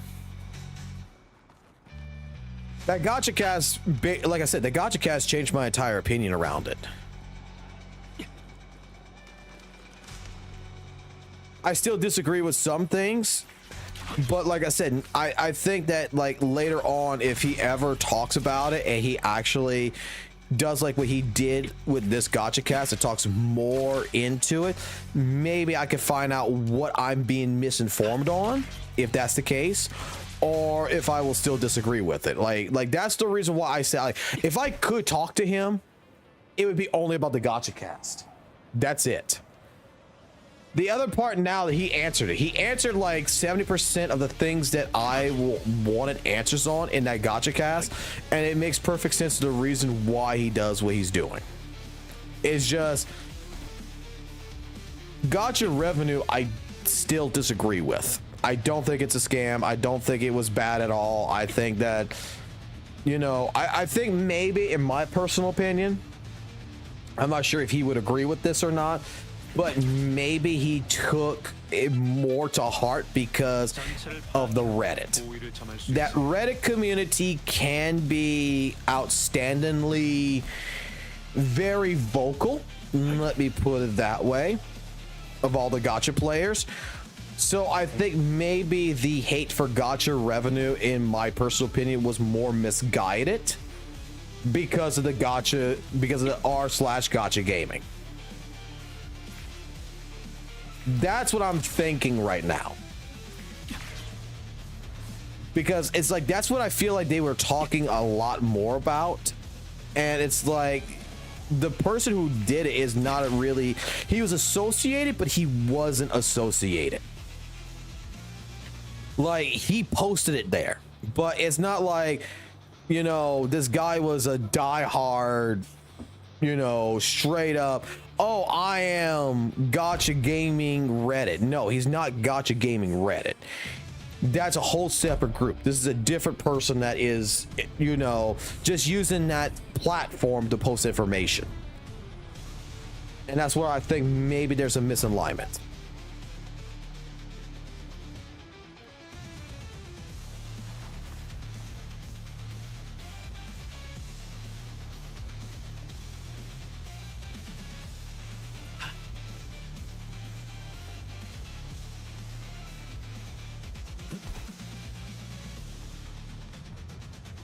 Wait, I missed that. Understanding my point. Let me see what you're talking about right here.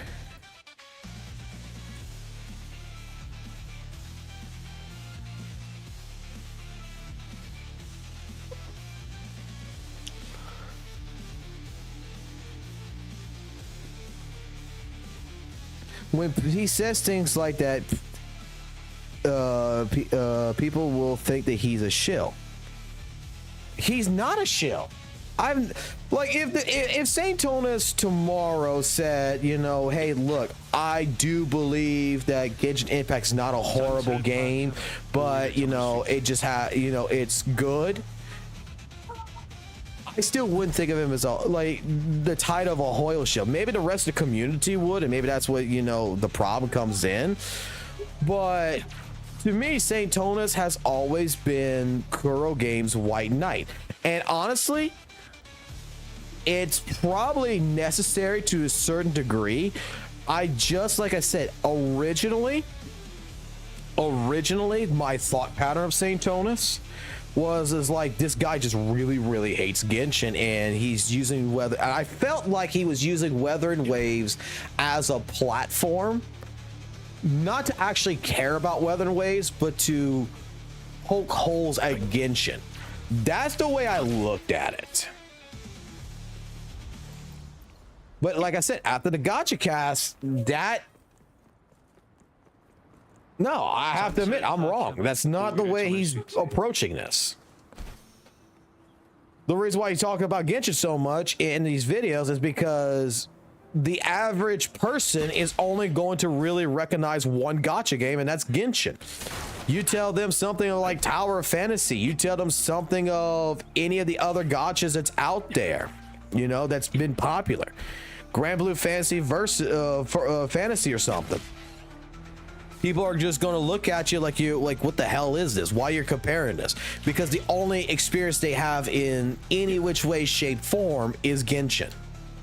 So yeah, when you're going to make a title, Wuthering Waves Ruin Balancing, yeah, you're not comparing it to all the other games. You're only comparing to Genshin because that is what the average gacha player only knows. They only really know Genshin. And it makes absolute sense now. I never thought of it that way. That's where I was wrong.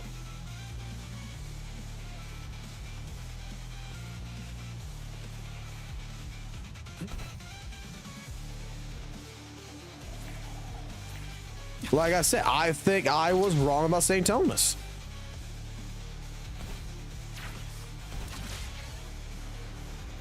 I just thought like the guy was like straight up, you know, hating on Genshin just to hate on Genshin, using Wuthering Waves for it, you know, trying to make himself look better in the eyes of Kuro or something, not really actually caring. And after listening to him and actually listening to how his points were, versus him doing a video about it, like that's the thing, the videos and how he was on the gacha cast, the gacha cast itself, I saw a different person.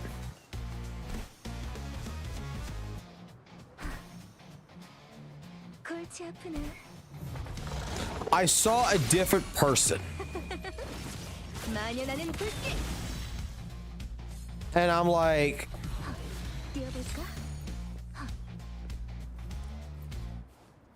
I'm gonna be honest, like I'm like, whoa dude, like this makes absolute perfect sense. This is like, I wish that he could talk like this, you know. I kind of wish he could speak like this all the time, you know, because a lot of my misconceptions about St. Thomas, you know, was answered in this straight up like what 1-2 hour gacha cast. Like it's not, he's not as bad as what my original thought pattern was. And honestly, it makes me feel actually bad.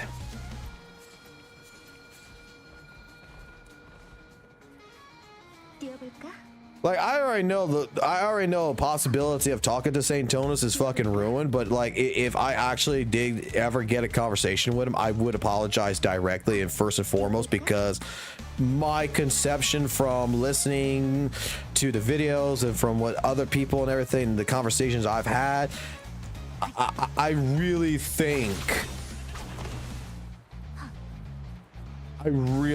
was wrong.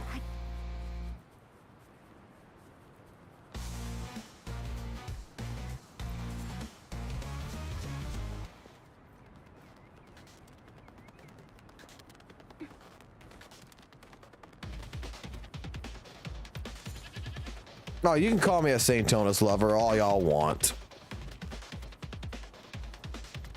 Like I stated, I watched the VOD. I sat here for a good 45 minutes. I was skipping through it. I didn't watch the entire thing because there were some things, like I said, I wasn't interested in. But the key parts that I watched, I'm like, dude, I'm wrong. Like I straight up was saying it to myself, like, I'm wrong. Like,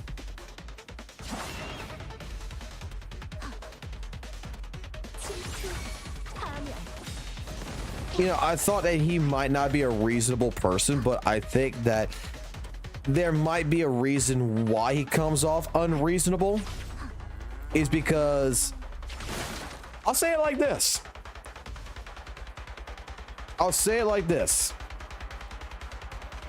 Sometimes a portrayal of evil with a person that you may regard as quote unquote, you know, bad or evil may honestly be the necessary evil. And while again, I like, my biggest only concern is gacha revenue, everything else I've been wrong about with St. Thomas.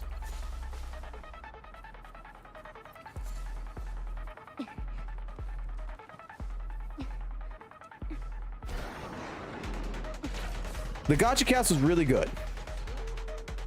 It was really good, and it did open up more things that I did not think about. And it makes sense. That's the best way I could describe it. This is not me being a hypocrite like some people are going to be saying. Like, I'm already getting messages on Discord, you're a hypocritical son of a bitch and everything. It's not me being a hypocrite. It's like I stated before, my opinion has changed because new information has come into light that I see as new information, because this is crap that I did not think about. I wasn't thinking what he is thinking. And now that I see it from more of his perspective, he's not wrong.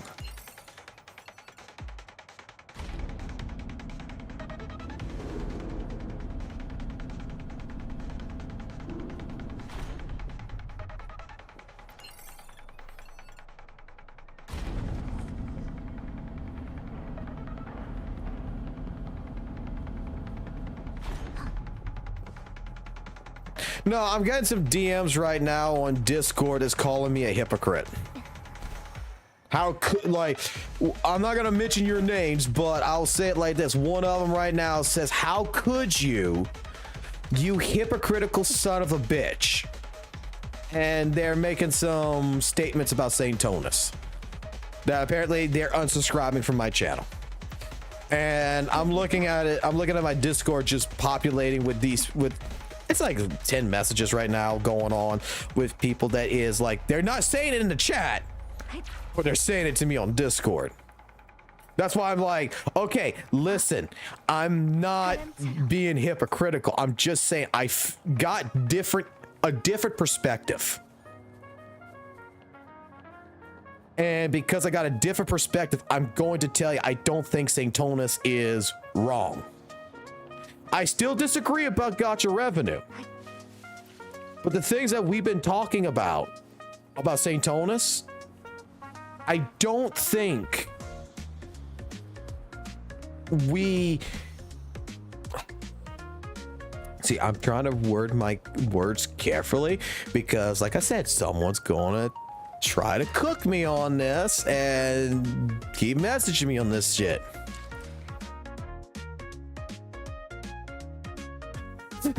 Oh, not you too, motherfucker.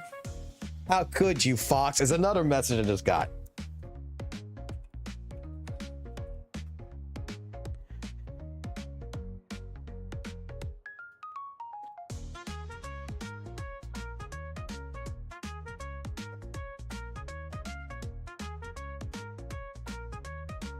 Hi, I want to be in the DMs too. Fucking best.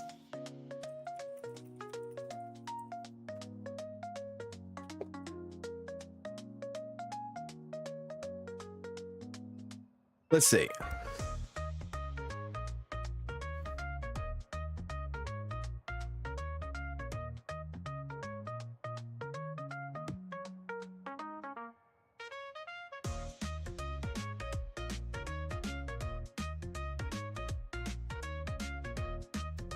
I would legitimately like to offer to Saint Tonus if I could, but I mean, I'm banned on everything because, and I deserve that, but I would like to offer basically an olive branch and say, yo, I don't think that, you know, like, how can I put this? I would like to offer him an olive branch. Say, like, look, I don't think that, you know, you're a bad person or whatever. I would like to understand more. I would like to actually have that conversation more. And if you would be willing to just have a sit down conversation about it, like, allow me to apologize directly, first and foremost, because I was a complete asshole But after listening to your perspective from the Gacha cast and listening to you, and like I said, I feel like I was listening to a different person, a different man. Actually, when he put everything into perspective, it made absolute sense.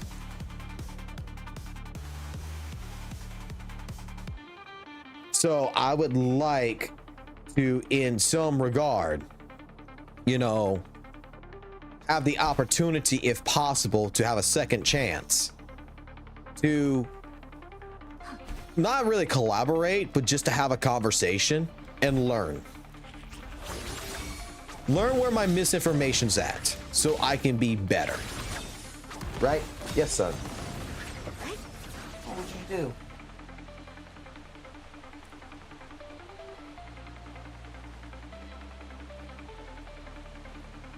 Be careful what you click on, okay?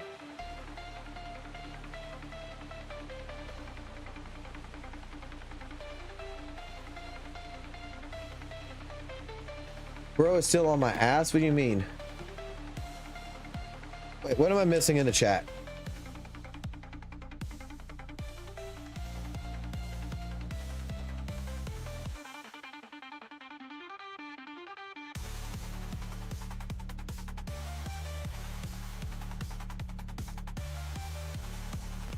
Don't instigate anything, Noisy. Please don't. He's not a bad guy. Give us a sign if you're at gunpoint right now. What? No, I'm being honest. My opinion has changed.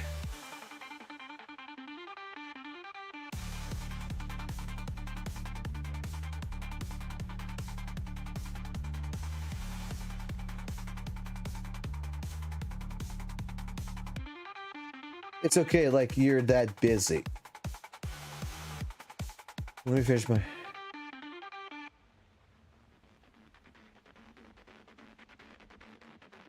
Oh, they're just arguing about a character. Okay, I was seeing what I was missing here.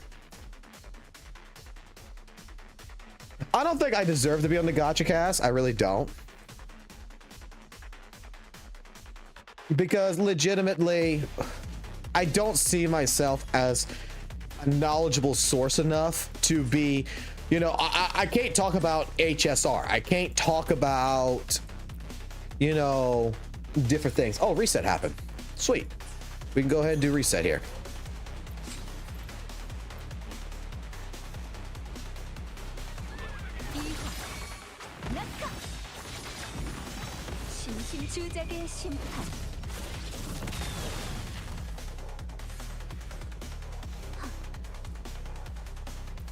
Right, he also wants Genshin to be a better game, but the best answer that made absolute sense to me, because I couldn't figure it out. I never thought of it. That was the thing. That was the dumb side of me, because I didn't, like, I'm a guy who tries to think about every different case scenario, and I didn't think about this.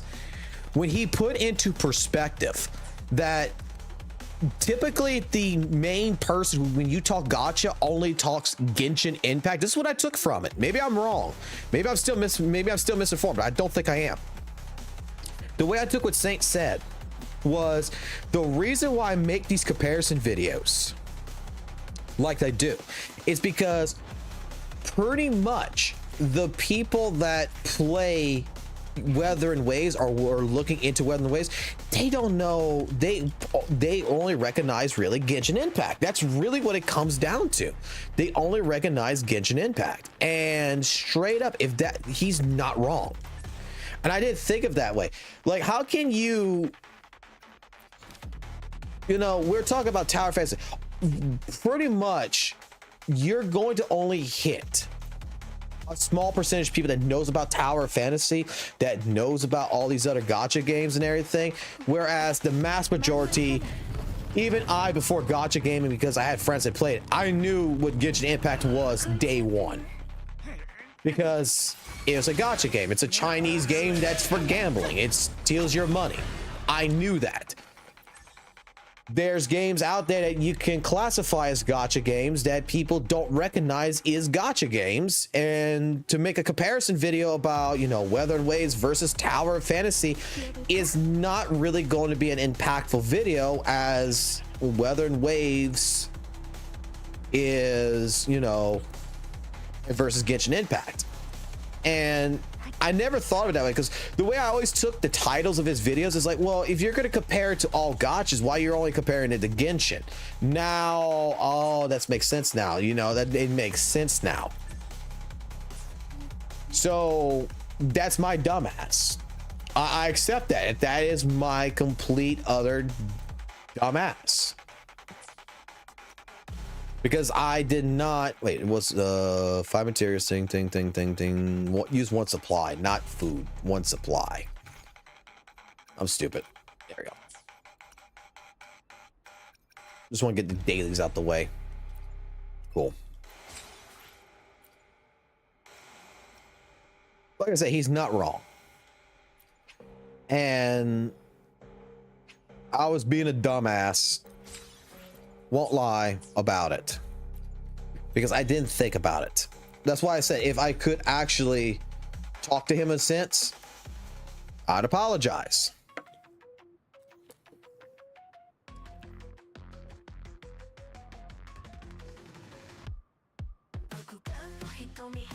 No, I didn't see the 1.4 live stream.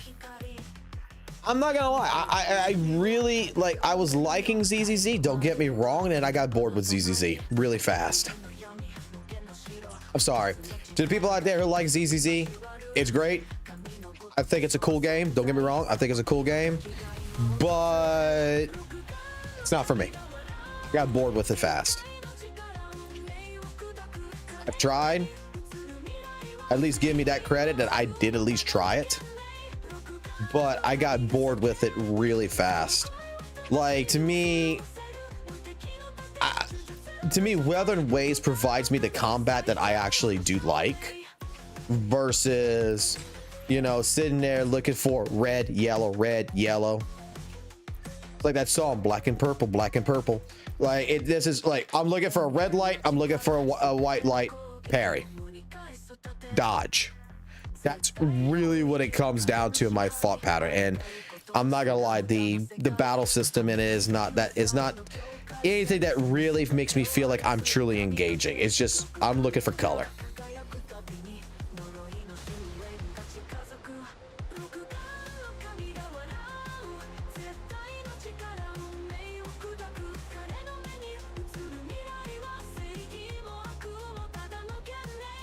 Wait, did you see Al? What did I see?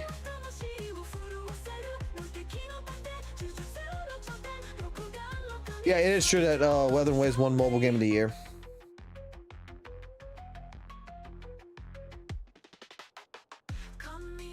Who's Al?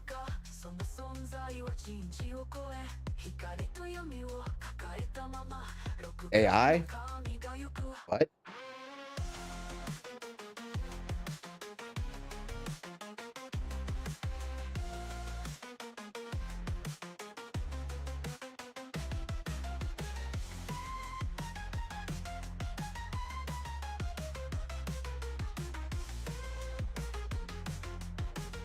Oh, what did you delete?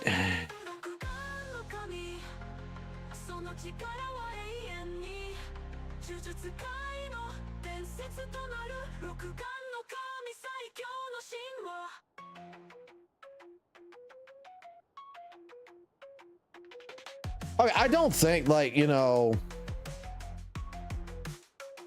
I don't think Genshin Impact is at all, you know, look, I'll even put it like this. I don't think fucking ZZZ is free to fucking play friendly. I don't think those games are fucking cheap at all. I had a fucking friend who spent like fucking 6K in fucking Genshin Impact just for fucking one character. Wuthering Waves, I just hit in Wuthering Waves after Camellia $1,400. That's it. Like, I spent one portion of this versus what a friend of mine spent in Genshin on one character, and I got how many characters C6'd for that cost?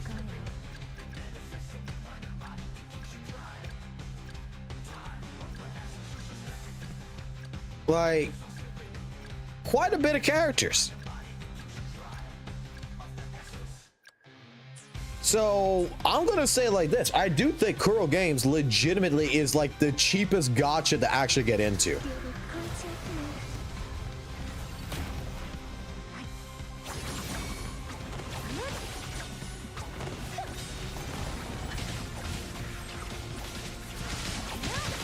Like, it surprised me with Shorekeeper. Shorekeeper only cost me to fully C6 $300.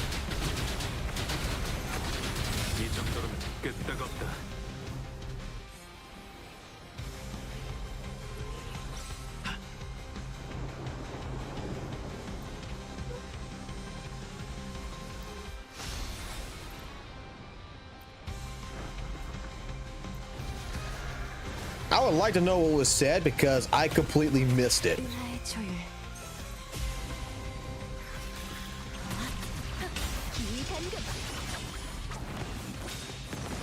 Would you buy skins?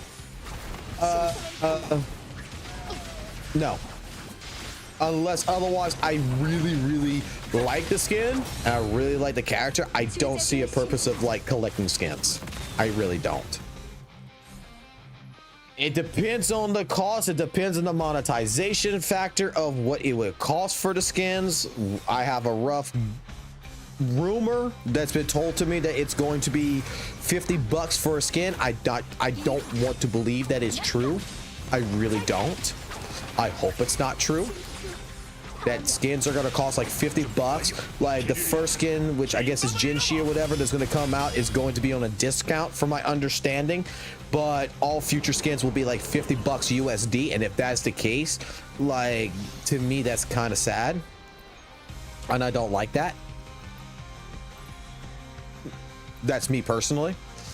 So like, I'll just wait for like it. I'll like to see what the Chang Li skin would look like in a sense, see if it's any good, see if I like it, you know, and if I don't like it, then guess what? I'm going to ignore it. Why is this red?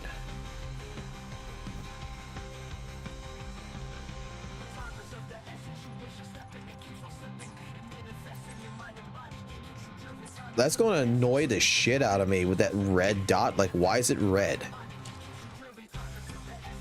I did everything. Like, double chances are gone. We did the daily for that. Makes no sense. All right, that's just going to annoy the crap out of me.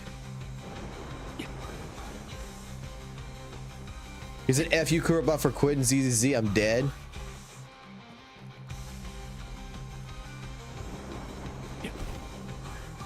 Oh, I'm sorry. Like, look. The thing about it is that, like I said, I lost interest in it. At first, it was exciting. It was great. And then it's just my opinion that, you know, ZZZ, while it's a more polished product in a sense than Wuthering Waves to a certain degree, it doesn't connect with me. Like, look, I'm sorry. Like, I've tried other gacha games, right? Like, I haven't even been really playing fucking JJK except for when I'm on the toilet, right? I'm not playing other gacha games. Wuthering Waves is what I like. Okay? It's what I really like. As much as I nitpick about it, as much as I make some complaints here and there, I do actually like this game the most. Genshin's just too slow for me, and ZZZ doesn't feel as engaging as I want it to be. That's it. Wuthering Waves, I feel, gives me the best of all the worlds that I want, but I still, you know, wish there was more to it.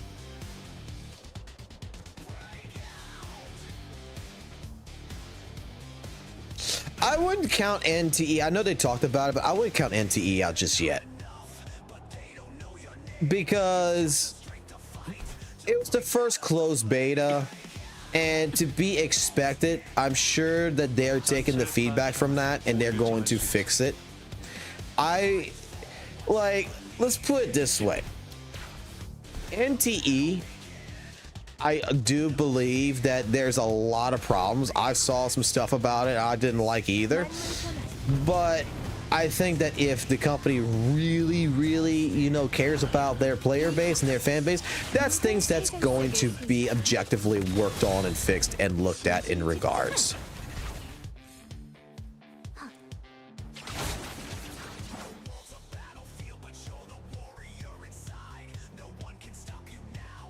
I mean, take a look at the first closed beta test with Wuthering Waves. It didn't look absolutely amazing.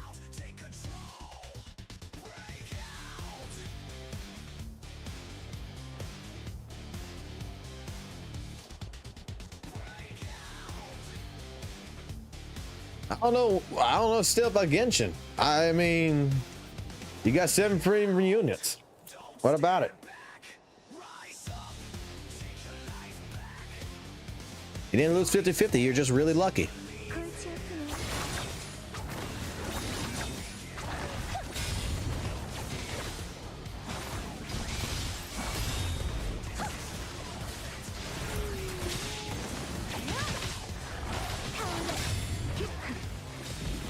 And you know, it's funny, I think like NTE, there's going to be people that's going to be out there that after they do like closed beta test 2 for it and they change some things, that people are going to get upset and be like, oh no, you changed this thing that I liked about closed beta 1, and then it's going to be a fight where like NTE would have been a better game if they never changed from closed beta 1.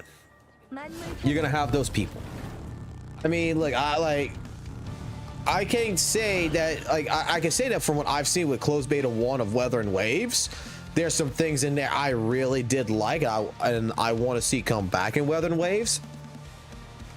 Except for Yinlin. That Yinlin in closed beta 1 was the scariest fucking thing I've ever saw in my life.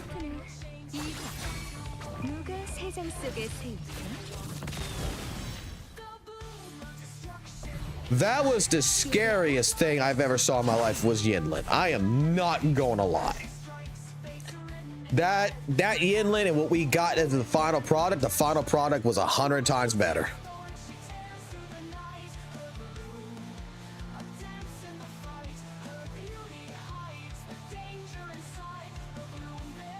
I mean, I think that's to be expected. Like, characters like Yinlin is going to technically fall off to a certain degree. I think that is, you know, more or less. Because, I mean, when new characters come in, the new characters are going to be the most popular.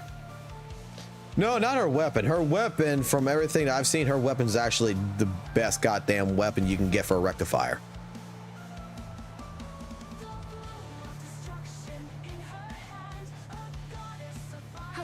But you see, I think, like, future-wise, if Kuro adds more mechanics, excuse me, that can legitimately uplift, you know, the current characters that's in Wuthering Waves, I think that will be absolutely, gosh darn, the best way of legitimately fixing, you know, performance issues, you know, not performance issues, but like issues with the echoes and everything, to where you can make characters better. Like we all discussed this, like if they were lift up like the echo cost, you know, maybe 2.0's echoes, you know, whenever they're going to come up, because they're going to be introducing new echoes, right? So maybe those echoes will actually make it to where 44111 builds may actually be practical, you know, and then we can actually get some more differentials in builds. Just saying.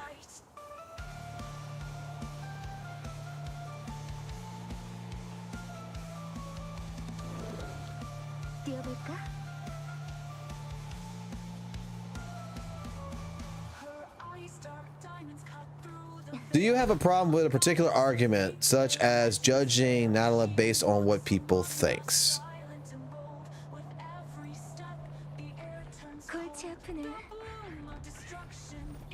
I mean, I don't know nothing about it to actually be able to provide, you know, a true opinion. all I got information wise on that personally would be from trailers and everything. And I mean, everybody's told me that the area sucks really, really bad. Like, it was one of the worst updates for Genshin, but the trailer looked nice. But anything.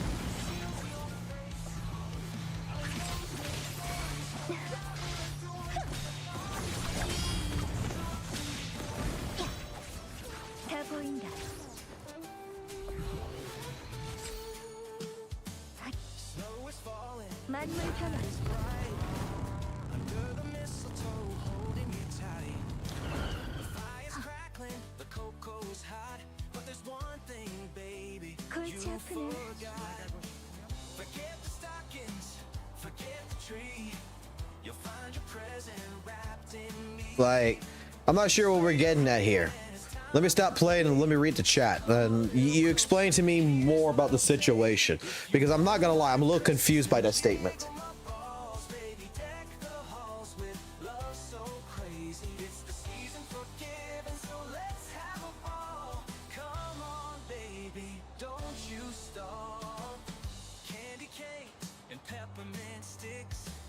Because what I like to try to do with my opinions, personally, I'll say it like this, is like, when I'm going to tell you that I like Wuthering Waves over Genshin, I've played Genshin for 19 hours back in 2020. And after 19 hours, I told a friend that, yeah, I don't like this. So Saitonis is arguing that Genshin 5.0 is trash based on hearsay.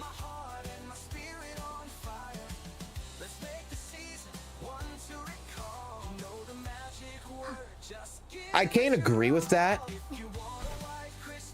I mean, I really can't agree with that. Like, you have to, in my personal opinion, you have to play it first before you can do it. I would agree with Fob on that. I would agree. I think that was one of the parts that I missed in there that I skipped over because I wasn't really interested.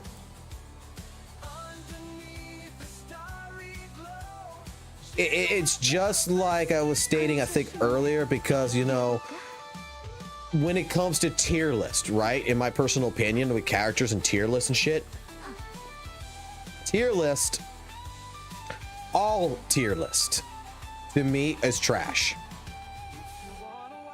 I like, since days of fighting games, I don't give a fuck about tier list. I never did, never will. And there's a reason behind it. It's like I stated this earlier in the stream when we first started. And I think this will go to the same point as Genshin 5.0 with the new region.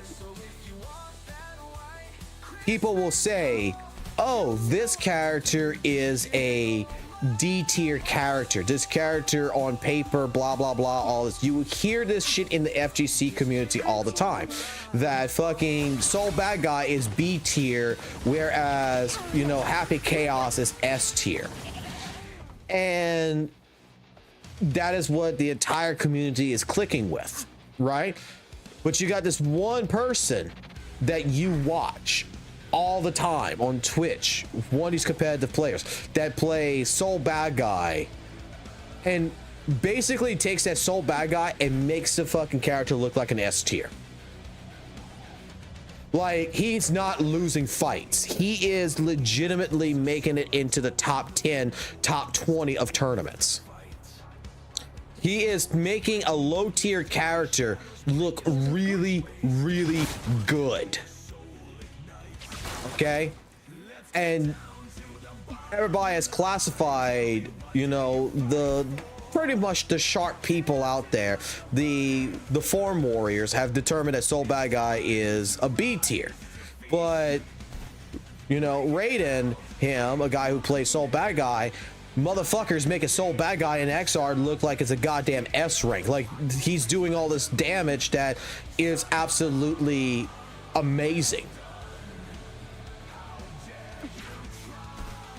Raiden says that and then Raiden does his own tier list and says that Soul Bad Guy is an A tier character, you know, or an S tier character. How could I disagree when the guy makes the character look like heaven?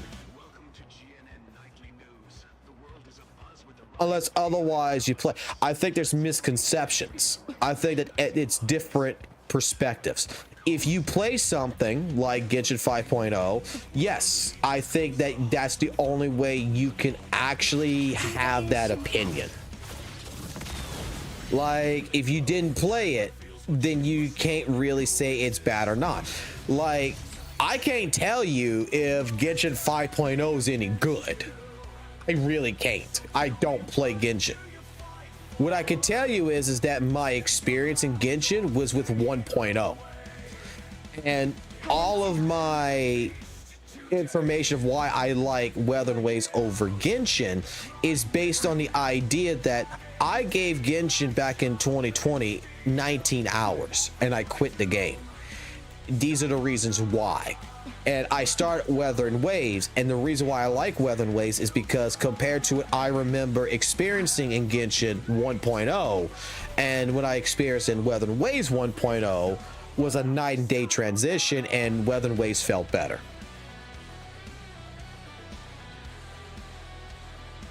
Like, I tell you, I don't like turn-based games, but I gave HSR a shot, and I'm not gonna lie, I don't like HSR. I know the darkness will come one day, but I'll fight until my last breath fades. The world Was 1.2 a bad patch? It was not a bad, in my personal opinion, 1.2 was not a bad patch, but it wasn't a good patch. What 1.2 was, it was a filler patch for one reason and one reason only. It was the best time to push it because that's when ZZZ and Genshin 5.0's hype was up. That 1.2 came in at a relatively good time to not have to fight with, you know, other gacha games. That's why. Like I said, it wasn't a bad patch, unless you're talking about like Genshin 1.2, but Wuthering Waves 1.2, it was a filler patch. It was just, hey, look, this is something that you could come do your dailies. This is how I felt about 1.2, is that Kuro had the respect of even the Genshin people in mind, knowing the time frame of everything, that they did not want to compete and they did not want to push players away from things. That 1.2 was the patch that you could just come in for 5 minutes and be done. You know what I mean? Like, you come in here 5 minutes, you're doing the Moonlit Festival, and you log off, you go play Genshin. Like, I feel like Kuro Games actually put into their mind, like, legitimately, let's think of Genshin players. Let's think of ZZZ players. Let's think of other stuff that's going on around the place, and let's, you know, not have a competition. We'll slow down, let this hype go through, and then we'll push 1.3, which is actually going to be a bigger patch.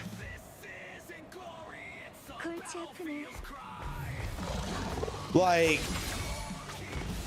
I think that, like, I would say this, like I would even give this as a video to St. Tonus to make. I think that, you know, when we're talking about, like, you know, like when Wuthering Waves ruined, or, you know, the Wuthering Waves ruined videos, or, you know, Kuro listened, I think that, you know, Kuro's generosity is unmatched and such. I think one video should be Kuro respects other gachas. And you can actually make a point about that. That legitimately, that would be a video that I think that they could actually do. That Wuthering Waves Kuro Games could have pushed, you know, a fight with ZZZ, for example, with 1.1 patch. What did they do? They pushed the patch forward. They, instead of releasing it at the time of ZZZ, they pushed it 2 weeks in advance to bypass ZZZ's release, to respect the players who wants to try ZZZ. They were respecting Hoyo. I'm not gonna lie, you can actually look at it that way, that legitimately Genshin, that Wuthering Waves, like Kuro Games, was respecting Hoyo for ZZZ and Genshin 5.0. Just like that. Like, that's an idea of a video that I would say, Saint, if you were around by any chance, please make that video. Like, legitimately, that right there, I don't think anyone can really argue against.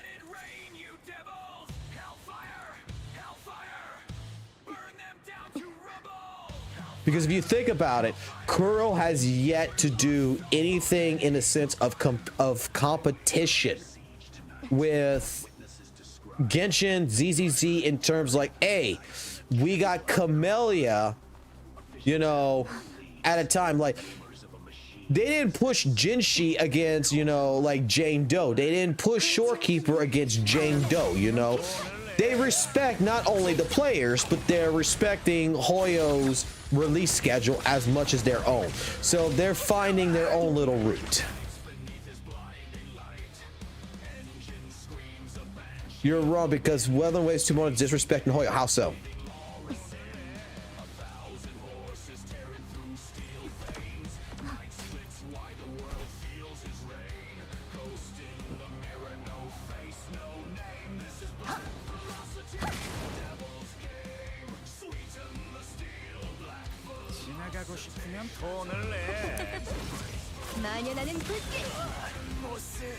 What am I missing?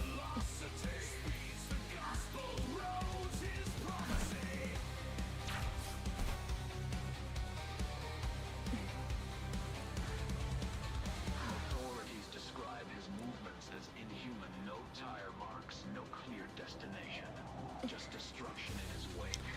They warn, this is not a driver. How was Wuthering Waves launch a flop? I don't think Wuthering Waves launch was a flop.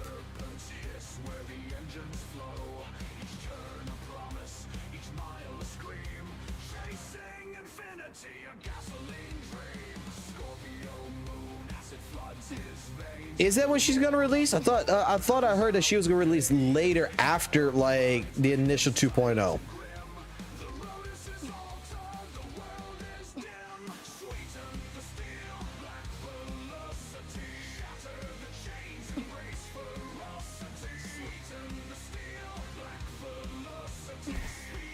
By the way, how long does a character?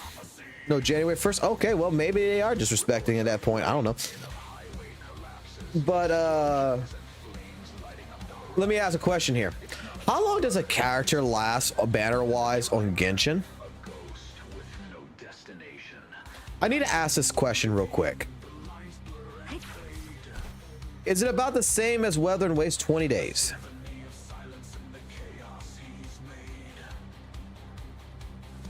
How long does a patch last for? Like patch, like typically like patch 5.1, 5.2, 5.3. How long does that last? 3 weeks. 6 weeks. Okay. Would y'all want a early leak to Genshin Impact? That was told to me, that I'm not sure if it's true. Like, this is from the leaker who told me something. Okay. Would you like to know something about Genshin Impact with the new character banner? It's what I'm going to ask.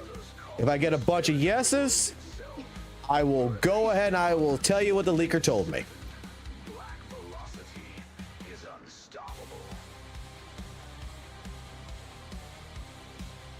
Oh, you already know the information?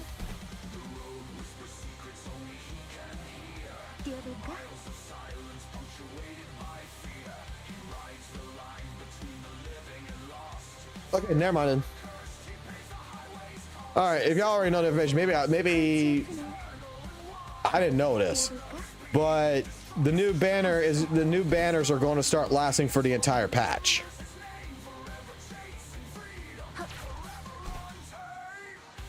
It's going to start from the beginning of the patch to the end of the patch.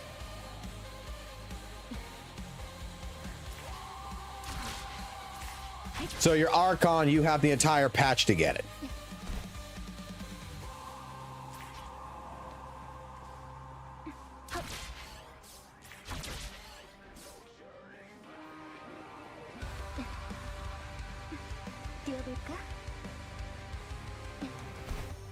So y'all already knew all about that. Okay. So maybe that wasn't leaked information. I mean, that's what I was told, and I was like, holy shit, that's actually really kind of cool.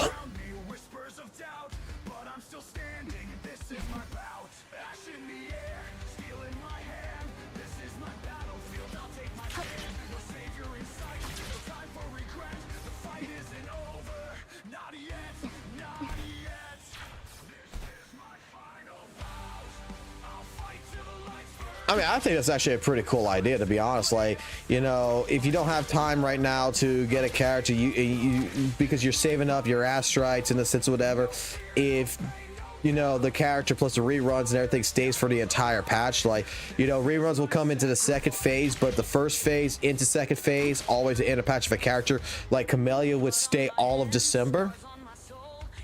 You know, that gives people more of a chance to get it. I think that's legitimately a good idea.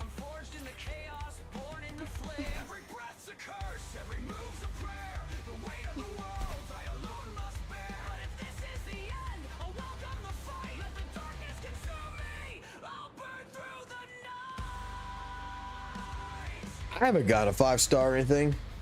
Let's see some here.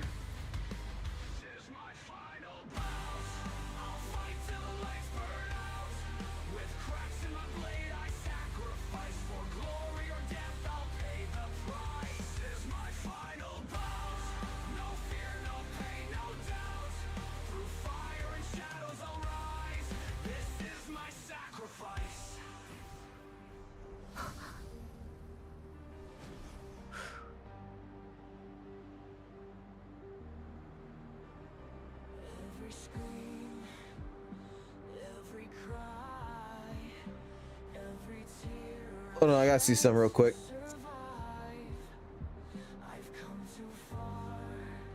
Like, the guy still hasn't messaged me.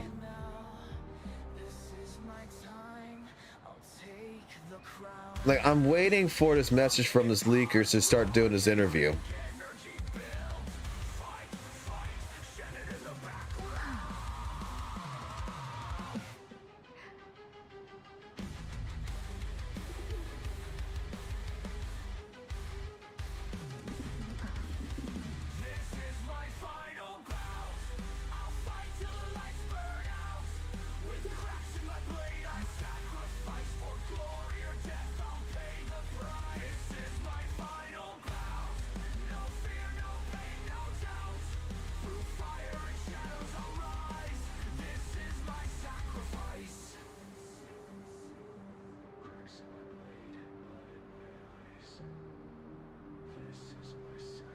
No, but like I said, what this video is all about today, what this stream's all about today, is I was absolutely wrong about Saint Tonus. 100%.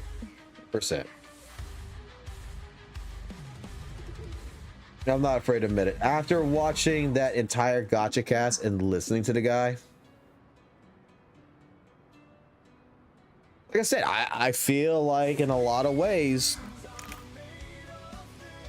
the dude legitimately was a different person than he was on his own streams or his own videos, and made absolutely perfect sense of things that I did not think of. And I think legitimately I was wrong. Interview, I don't think is going to be live. I don't think the guy wants me to do it live. The leaker wants me to do it live, but I'm recording it and we're gonna make a video.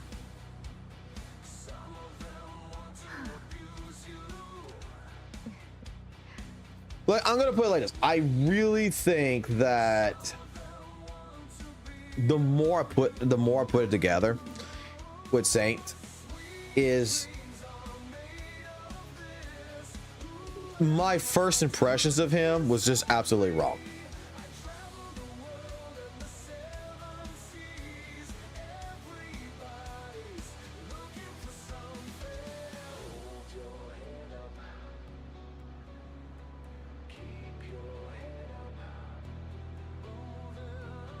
Like,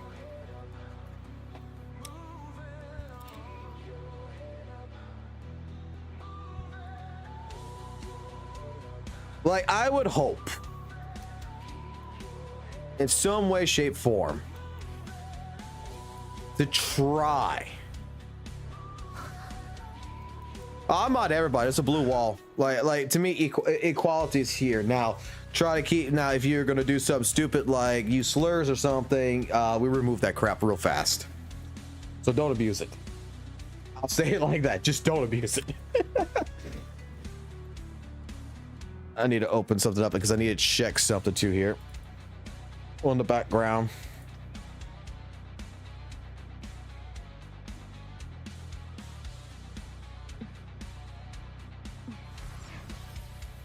지금 이 순간이 가장 빛나는 시간이죠.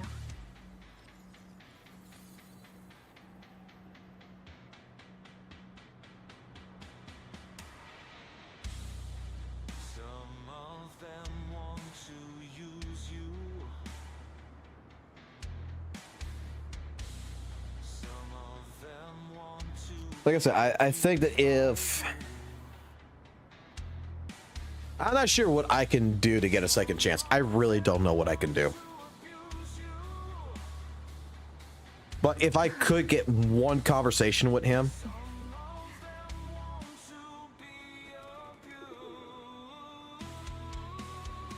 I straight up telling you guys, like, I would have to apologize. He's not wrong. I've been wrong.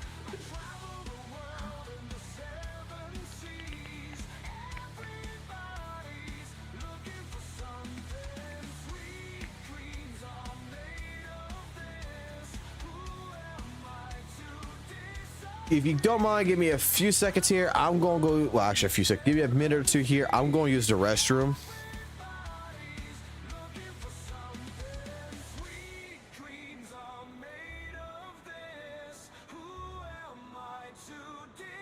Do I still play JJK? Yeah, I still play JJK. That's like fact. In fact, that's technically what I'm going to go do really quickly. Yes.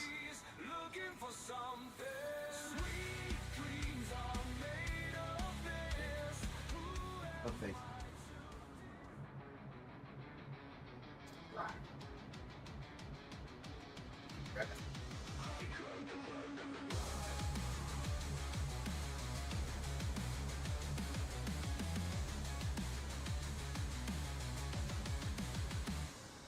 The weight of the world is crushing my spirit.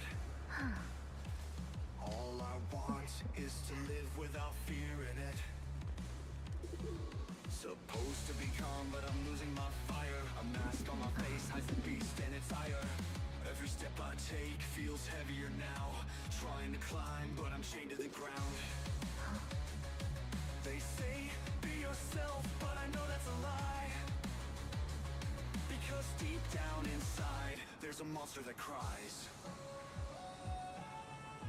There's a beast inside. All right, sorry about that. Full hollow purple Goja. I don't have the. I don't have the things for it.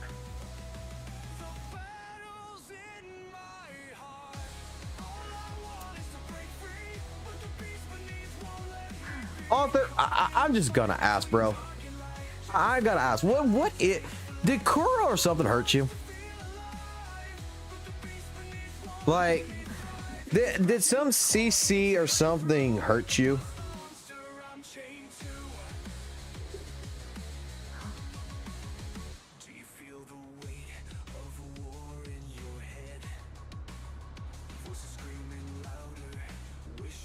Like, some of your takes, I'm just going to say, some of your takes is over the place. I'm not going to lie. Hopefully he's trolling.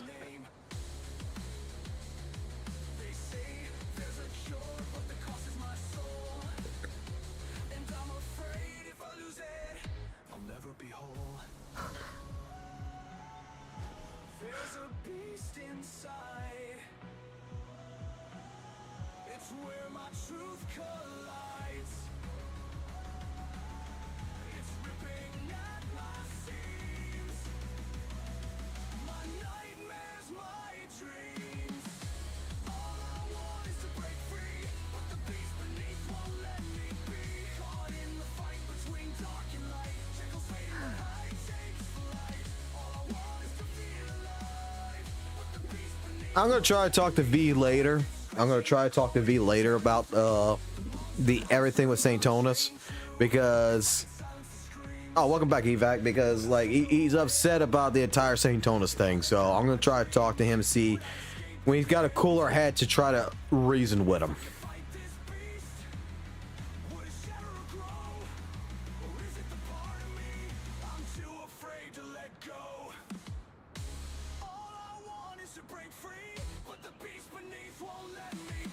What he's upset about, in a sense, is that he feels betrayed because he made that video about like the weaponization of, you know, everything, and he feels like I don't have his back anymore. And it's not that I don't have his back, it's the fact that, like, legitimately, like I said, I watched the gacha cast, okay, and I didn't watch all of it. I didn't watch it all the way through. I only watched the key points that I wanted to see. And I don't think of Saint Tonus anymore as the way I did.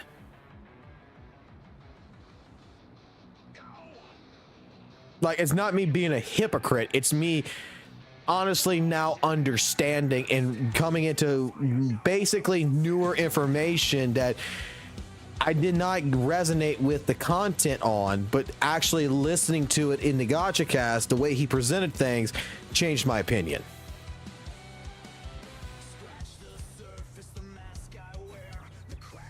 And V kind of feels, I guess, more or less like I'm a betrayer, and I'm not betraying. I'm just, like I said, I think that my opinion has completely changed from relative information that has produced.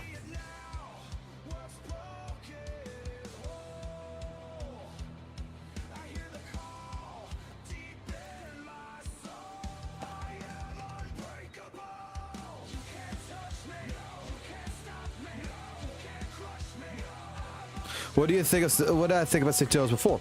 What I legitimately said, Evac, before is that I thought Saint Tonus was just a person that was using Wuthering Waves, really, to push an agenda of hating Genshin.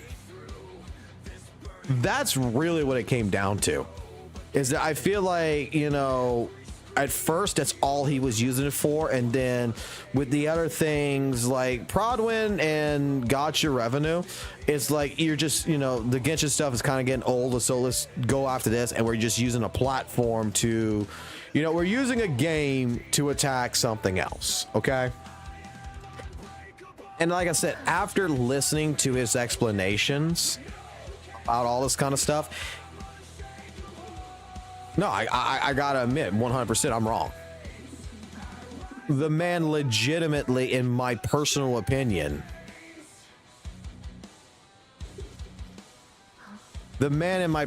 after watching and listening to the gacha cast, makes absolute sense the reason why he does the content the way he does it.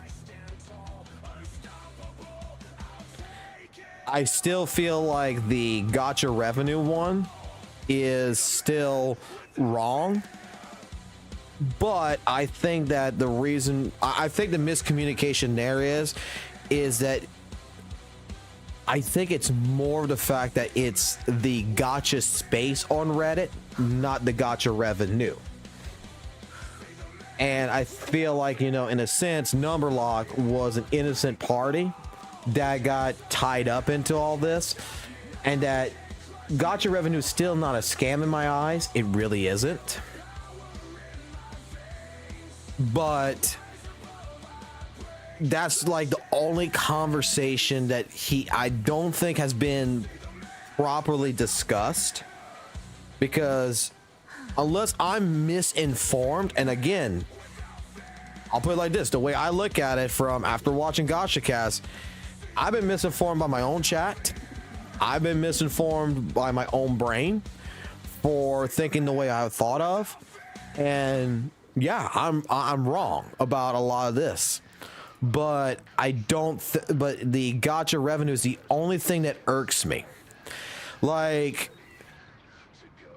I'm almost tempted that if he was live streaming, to go into his live stream and say, "Hey, can we talk and see about trying to do it, but the problem that I have there is that I think that it's not gonna be Saint Tonus, it's going to be the community that is going to straight up castrate me. So I don't feel comfortable approaching, in a sense, with the community being present in that regards.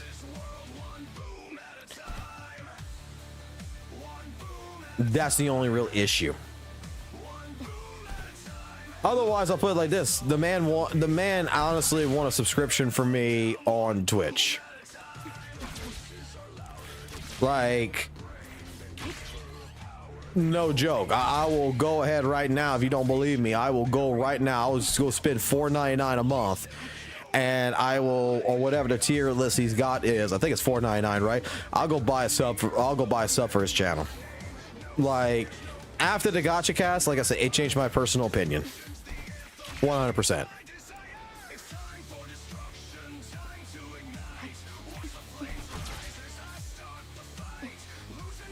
I don't think Saint's bad.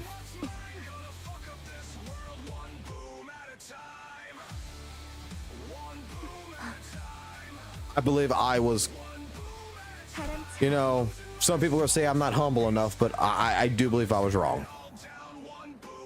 At first, I didn't feel like I needed to apologize, in all honesty, like with that apology video that I did.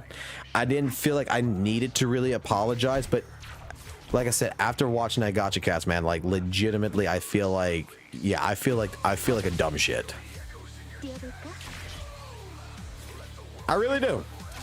I feel like a dumb shit. I'll buy a t-shirt. He's got one. I'll buy it. Fuck it.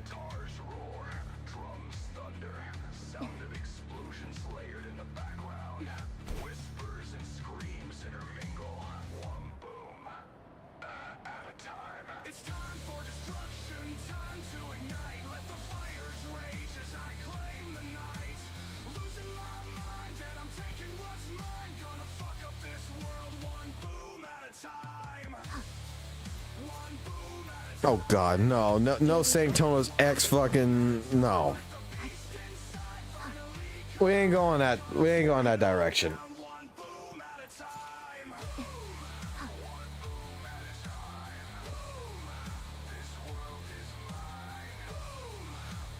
Watch, hold on. Give me a second. I'm not joking.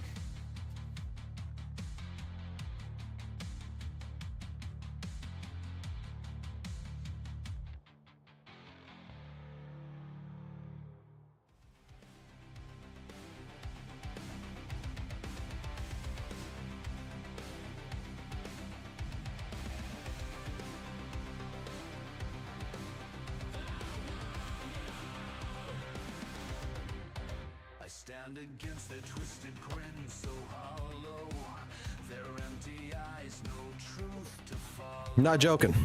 They whisper schemes and shadows thin, but I won't break, I won't give in. Give me a second. Promises rot, their motives decay, a cycle of lies they all replay, but I'm the spark in the darkened hall. Like, put my money where my mouth is, that right? I don't think he's a bad guy. Like I said, I think that after listening and understanding now his logic from that gacha cast and from some of the people who's told me certain things and everything, voila. There you go. There he goes.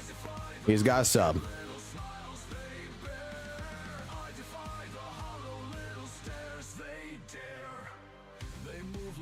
No bullshit.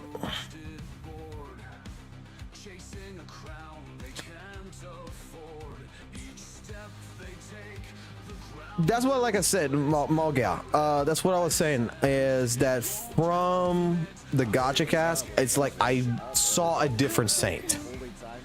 Yeah, I'm here a little bit early. I woke up a little bit early.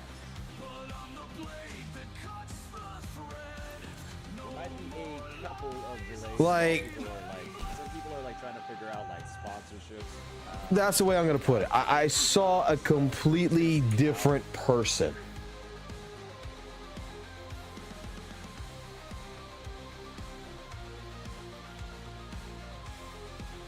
And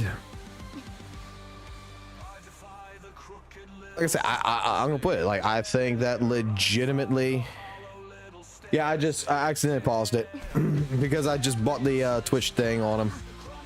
That's my fault. No, I'm just gonna show like I just bought the sub because legitimately he earns it. He deserves it.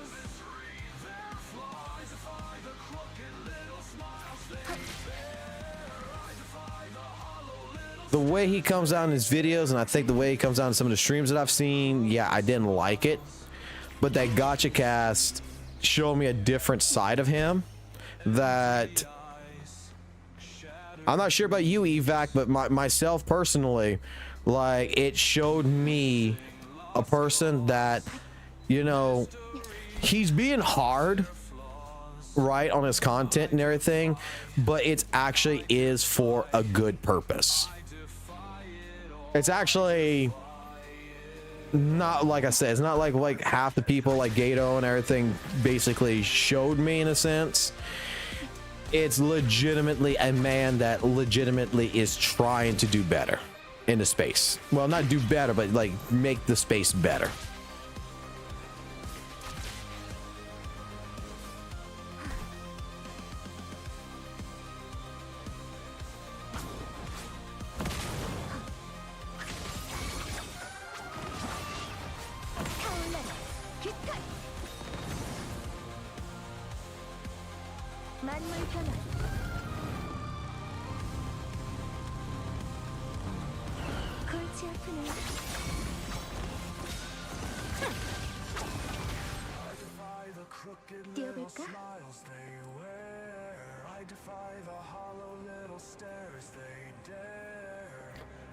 Author, I mean, I'm not gonna lie, dude, like, you may have your opinions about it and everything, but I mean, just, I'm gonna suggest cool it a little bit. Like, look, I'm gonna say it like this, like, I'm trying my best to express like legitimately my thought patterns here and everything. If you don't like Saint, you don't like Saint, okay? But I mean, to go ahead and make comments like that about Saint, I don't think is like, I wouldn't be saying right now, even to a person that I hate, to go suckle someone's balls, okay?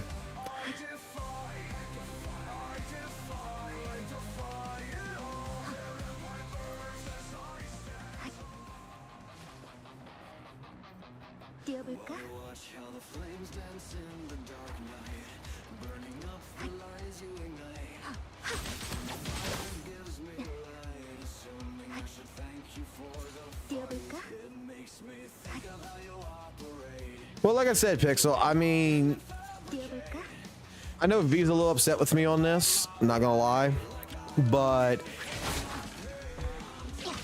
I had a different thought process about Saint. I'm not gonna lie, I had a different thought process from like how everybody I talk to in private and discords and stuff like this, how it's been approached to me before, and right now I'm being called a hypocrite. Don't get me wrong, I'm being called a hypocrite, and I'm pretty sure there's gonna be some fucking drama.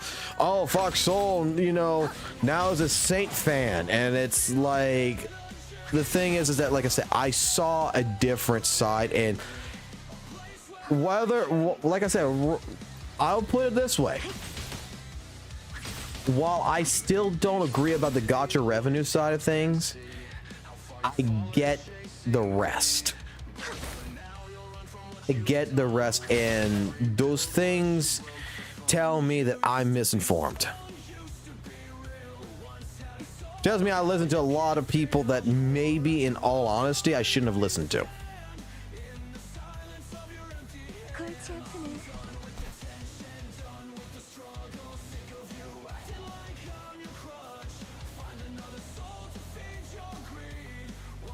You are just afraid of Saint Tonus. I would rip him another hole and call it a day.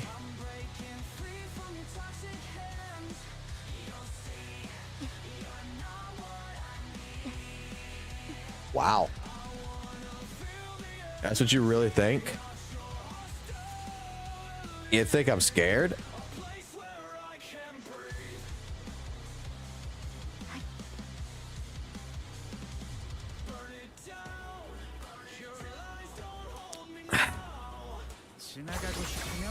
Author, I'm not gonna lie. 뛰어볼까? 골치 아프네. You've been fighting with this entire chat, and I feel like I've been very, very well patient on all of this. I'm not gonna lie. I'm going to be as nice as I possibly can in this regards, and just be like, look, if you don't like what I'm saying, there's an X button. You can go if you want, but legitimately, man, like, can we have a little bit of respect?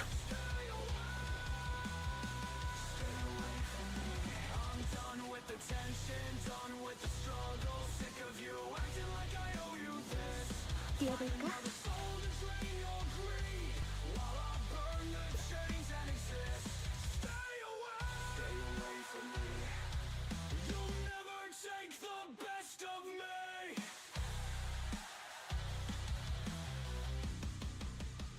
I'm sorry about this. I am so sorry about this, guys, but I gotta do this.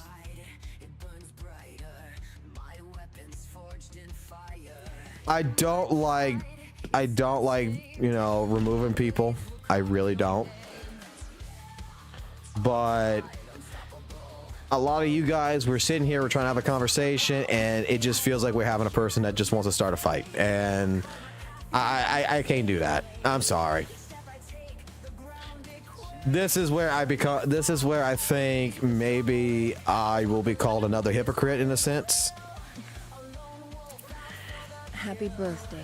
Thank you, Jay, for being a member, buddy, or renewing your membership.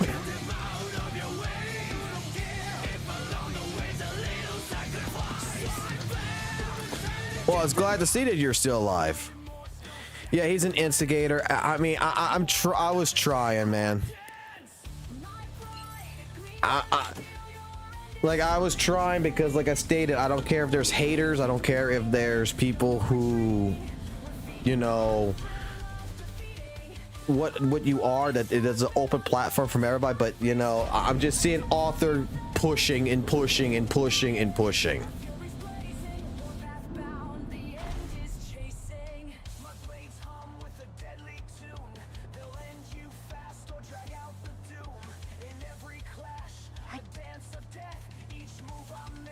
I mean, I feel like if you're going to legitimately have this type of conversation with someone, you know, like myself, that just try to respect the streamer a little bit more by at least, like, you can agree to disagree, right? 100%. I've always been like that. You can agree to disagree with me 100%. I don't ban you, but like, can we just not have just a little bit more respect in the sense that, like, look, like, I'm not scared of saying Tonus. I'm really not. It's the fact, like I said, I changed my opinion because when I watched the Gacha Cats, it was a different person. And then all I'm seeing is author trying to start fights and instigate with everybody about waifus and this and that. And I just don't agree with it. So if anyone out there, you know, oh, you banned someone when you said you weren't going to do it, I think that it should be known there is a limit to tolerance.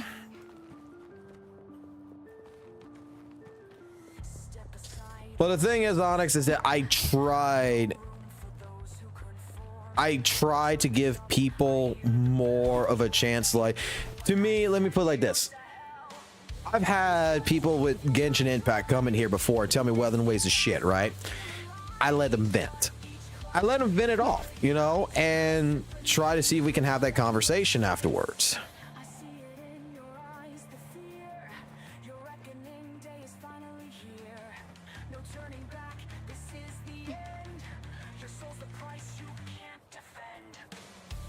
I mean, I'll unban him in like 24 hours and give him another shot, and it'll be his third shot.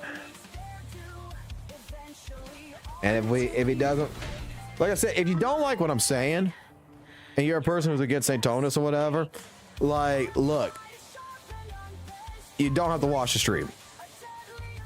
I even unmonetized this stream and everything else, so you should not even get an ad on this stream at all, because this is me expressing 100% like my opinion's changed. And whether you agree or you disagree with me on that, like I said, I heard something completely different than what other people are saying. I saw something different than I've seen before, and understand things now, I think, more clear than I did before.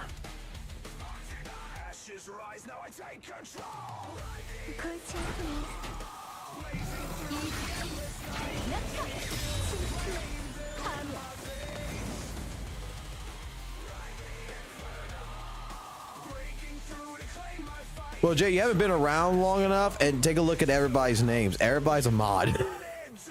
I need to fix that. I need to remove that kind of stuff. But I did this on purpose because I wanted to give, because there's some people that was like, just because someone was instigating something, whatever, I wanted to hear it out. So I was like, screw it, we mod everybody. I just had a wild hair up my ass, I'll put it that way, and I just modded everybody.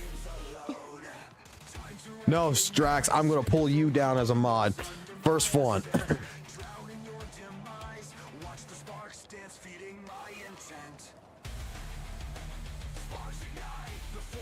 Maybe in all honesty, that's actually a good thing with St. Tonus fighting with the Hoyo people, because the ones that are going to honestly care are going to probably, don't know, maybe this might be his plan, is legitimately exposing the legitimate, you know, bad side. Because if anyone really cares about Genshin, they wouldn't care if someone's hating on it, right? Maybe the toxic people are the ones that are legitimately, you know, always feel like they gotta defend everything.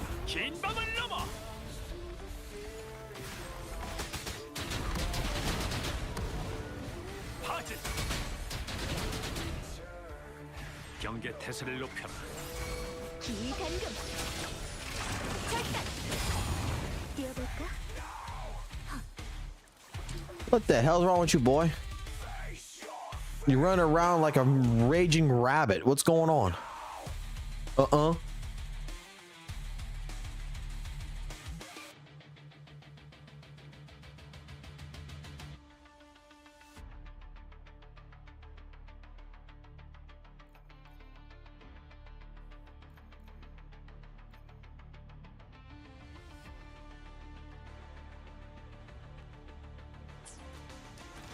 골치 아프네.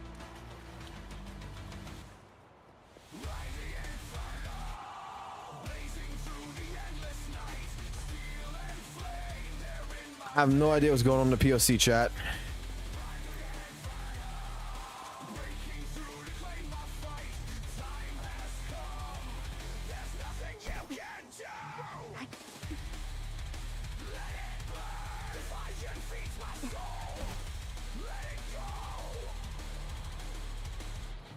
The way I'm gonna say it is the way I think maybe Saint is doing this stuff.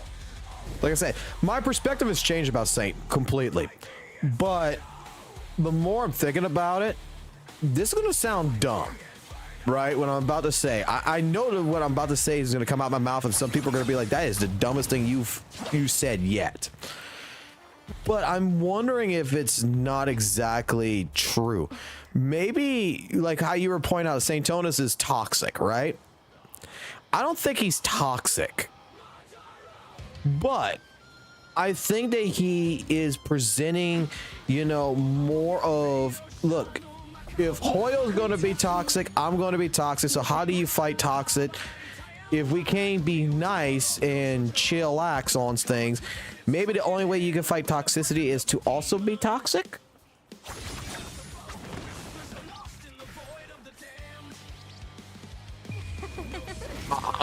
I'm just saying. It's like the phrase, you know, you got to fight a fire with a fire, and that's actually kind of true with firefighters. With the wildfires, they actually have to, you know, burn down the forest and shit in order to stop the fire from spreading even more.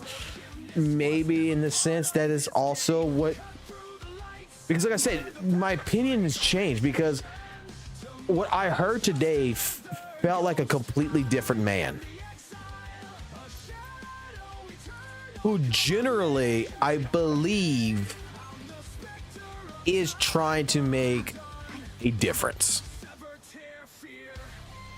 Not just using a platform to attack. 골치 아프네. 낙하. 뛰어볼까? But getting these clips and everything that I've gotten, these videos of certain things and people saying the things they've said, I'm legitimately, like I said, I think my opinion now has changed also to saying that there is probably some people in the, and I think it's the ones right now that's calling me a hypocrite right now in my DMs and shit like this on my Discord, that I honestly think might be the problem. Maybe my entire process of thinking of things, like I said, was also completely subjected to, hey, look, you shouldn't like this guy because of this reason. And you know what? I was like, oh man, you're right. 뛰어볼까?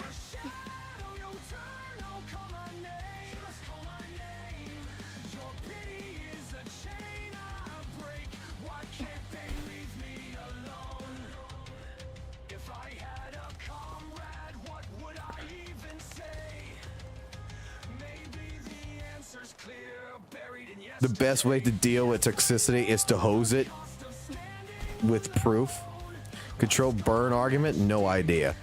You should watch his streams more. Yes, Fox still not in the gacha community. Yes, yet. No, I'm not in the gacha community. I know I'm not. I'm a stupid person that, you know, just in all honesty, likes Wuthering Waves and kind of hopped on to Wuthering Waves and kind of got into the community and saw the wrong side of the community, I think.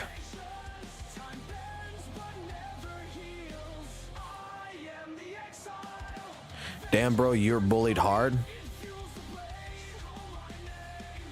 Maybe I am being, I don't feel like I'm being bullied. I mean, I'm doing this under my own accord.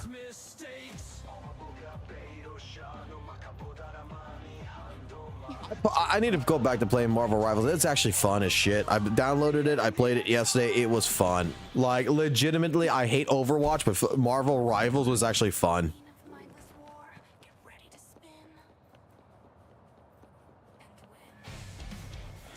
You got called a hypocrite because St. Jonas was on a point. Man, that's pretty biased. I mean, I don't know. 뛰어볼까?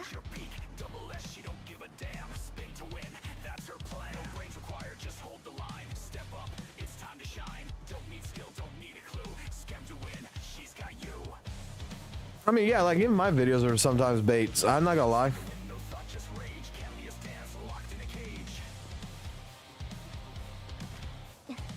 I'm being held at gunpoint, sure. I mean, I'm actually doing this under my own accord, but if you want to feel like that I'm being held, by all means. 주작의 심판. I've been just doing like I've been doing my own thing. I've been playing Baldur's Gate 3 the most right now, and I never actually played it and got past Act 1 because I was supposed to do that with a friend, so I decided to play it single player. And I've been enjoying the shit out of it. That's honestly where I've been at, guys. I'm not gonna lie. I've been kind of addicted to Baldur's Gate 3. And I know y'all won't watch that because it's not a gacha game. It's not Wuthering Waves. So, kind of the reason why I was kind of streaming on Twitch. Yes, we have a Twitch account, and I was actually streaming for the last couple of days on Twitch. Pretty much playing Baldur's Gate because I've been so addicted to it that I'm trying right now to complete it as fast as possible.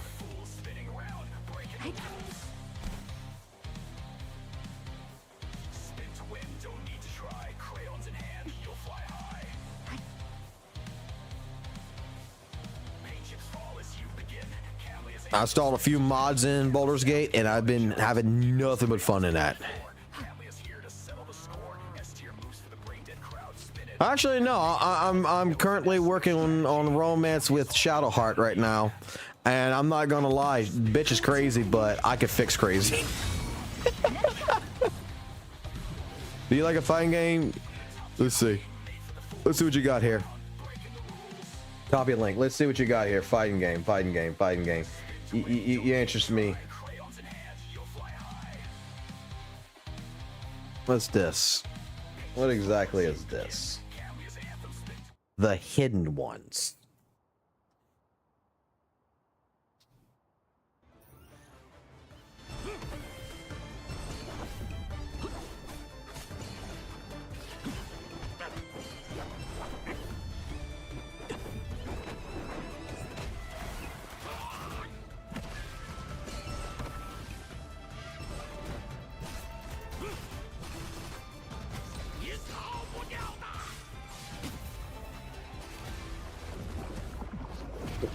Why does this remind me of Naruto Storm? I mean, this isn't really one of those fighting games that I actually like. It's an arena fighter, but this actually looks pretty cool.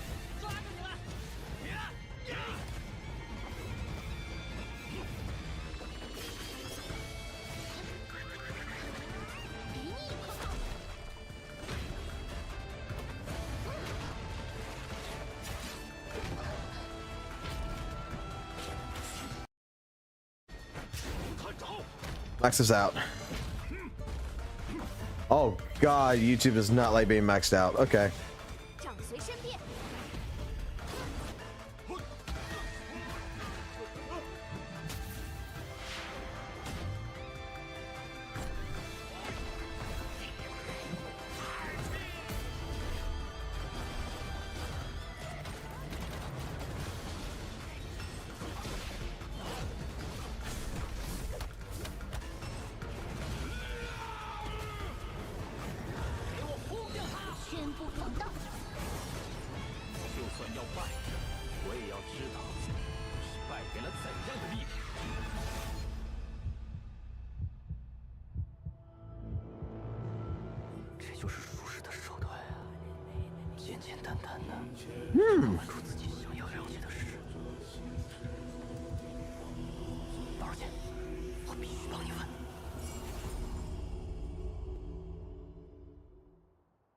I am actually interested.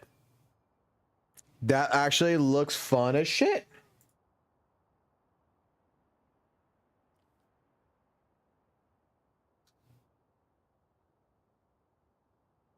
That actually kind of looks fun.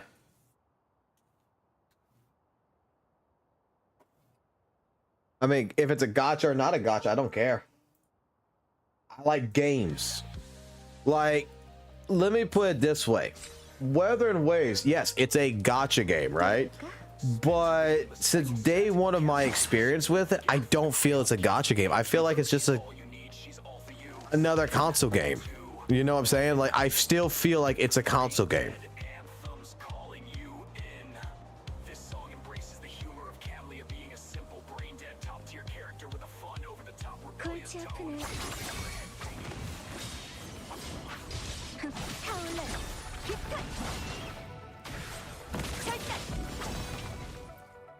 Like, some people see it as a gacha. I never really saw it as a gacha, to be honest. I just saw it as a game that's like, you know, a game.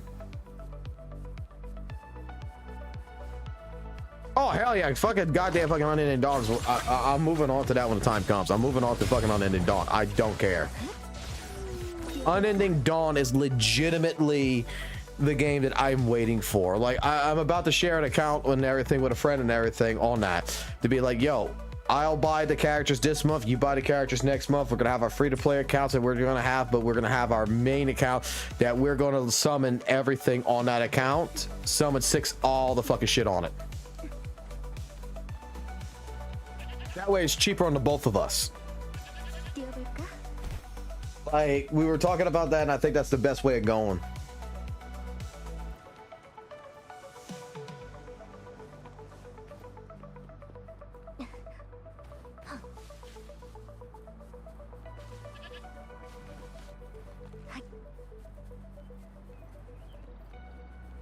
골치 아프네.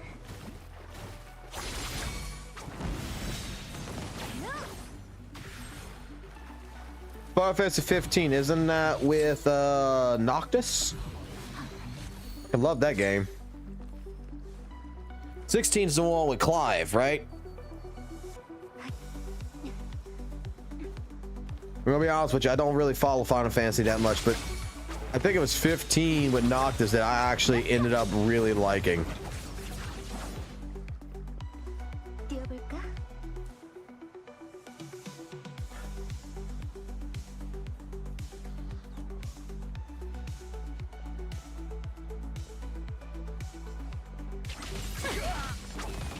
Let me tell you something. I actually have an entire Let's Play. I have another channel, okay, that was a family-friendly channel. Didn't curse or anything in it. And I did... The first game that I really did on that channel was Final Fantasy 15. And we called it the Broski Adventures. And I'm not gonna lie, I enjoyed the shit out of it. I actually played that game every day and recorded a video for that channel every single day. And there was some problems with Final Fantasy 15, but overall I enjoyed the experience of it. And what's sad is I got the Xbox version was kind of shitty. But it was Squaresoft that actually sent me the game for free. Because I have a friend who works at Square, and they're like, yo, you want to play Final Fantasy? I was like, yeah. Well, we got no PlayStation 4 codes, but we got Xbox. And I was like, well, I got an Xbox One. And I'm not going to lie, the Xbox One compared to PS4, Xbox One looked like shit. PS4 fucking looked 10 times fucking better. Yes.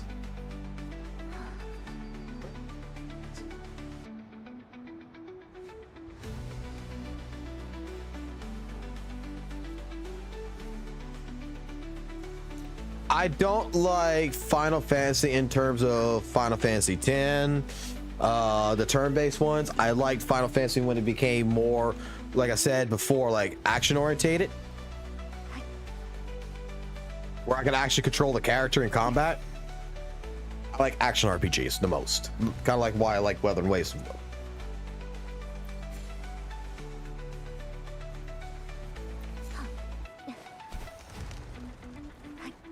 But if anybody want to watch a Let's Play of me playing Final Fantasy 15, I do have a spare channel. I don't advertise it because it's old as hell. But I can tell you exactly what to look up and you'll find it. Just look up Fox Soul Plays and Final Fantasy. That's when I was trying to do like a Let's Play channel doing like multiple games and it just didn't work.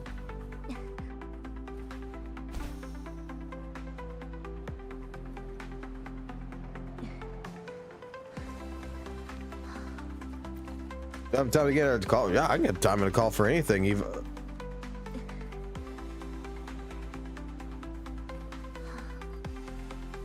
Man, I'm not really on topic about anything, to be honest.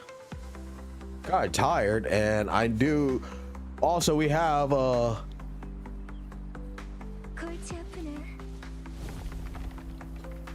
have another appointment, I think, with Drax and other one, but I've been waiting for this leaker to contact me. He has not contacted me to do this interview. Hope he didn't forget.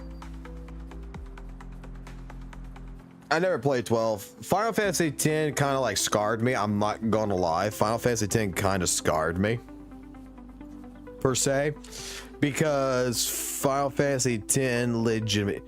You can call me now if you want.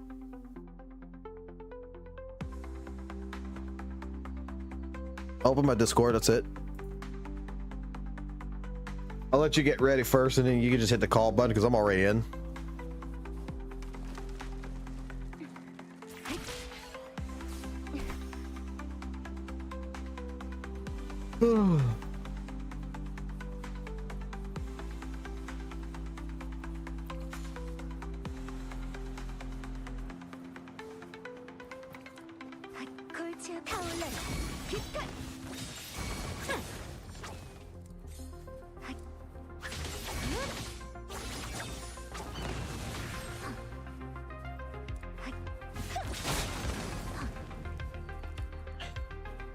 뛰어볼까?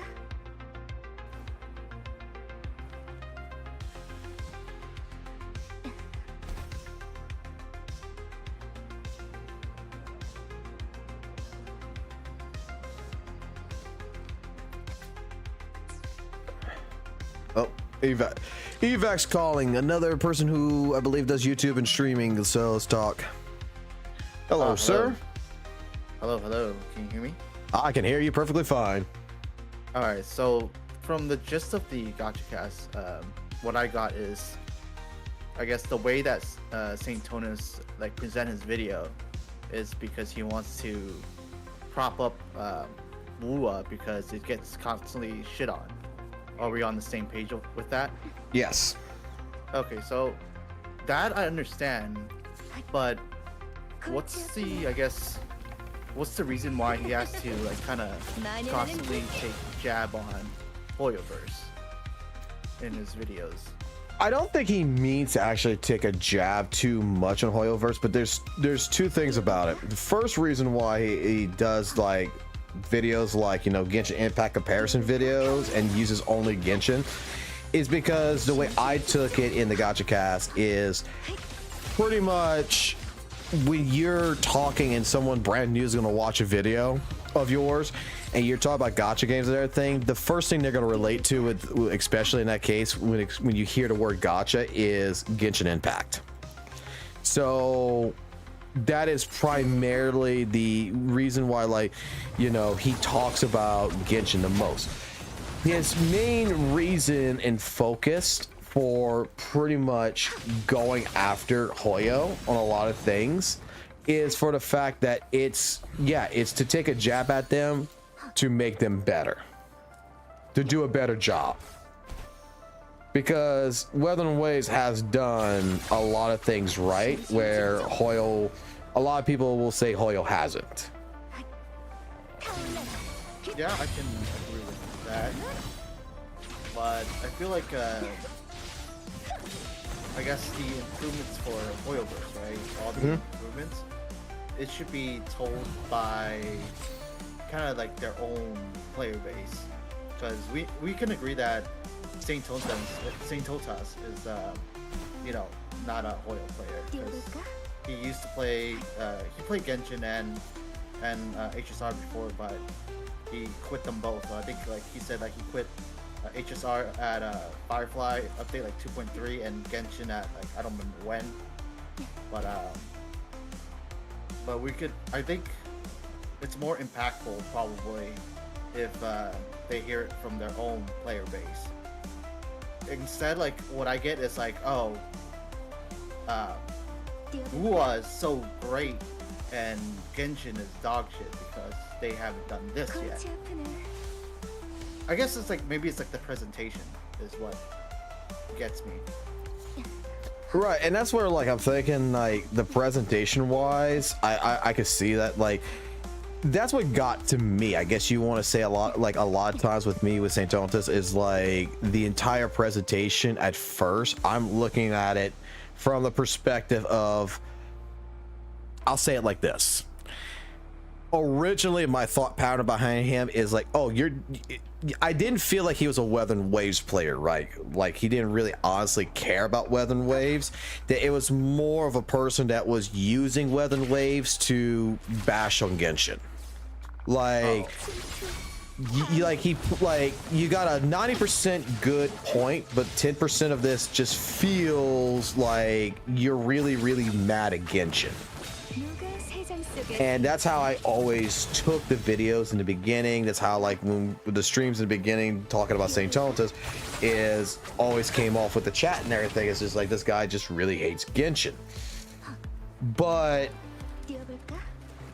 like I'm gonna say, I do feel, I'm not sure how many videos you've seen of Saint Tonus or streams wise, but I've seen a few, right? And to me, how he presented himself in the gacha cast and how he spoke, I just felt like I heard a better perspective of the reason, like with Genshin.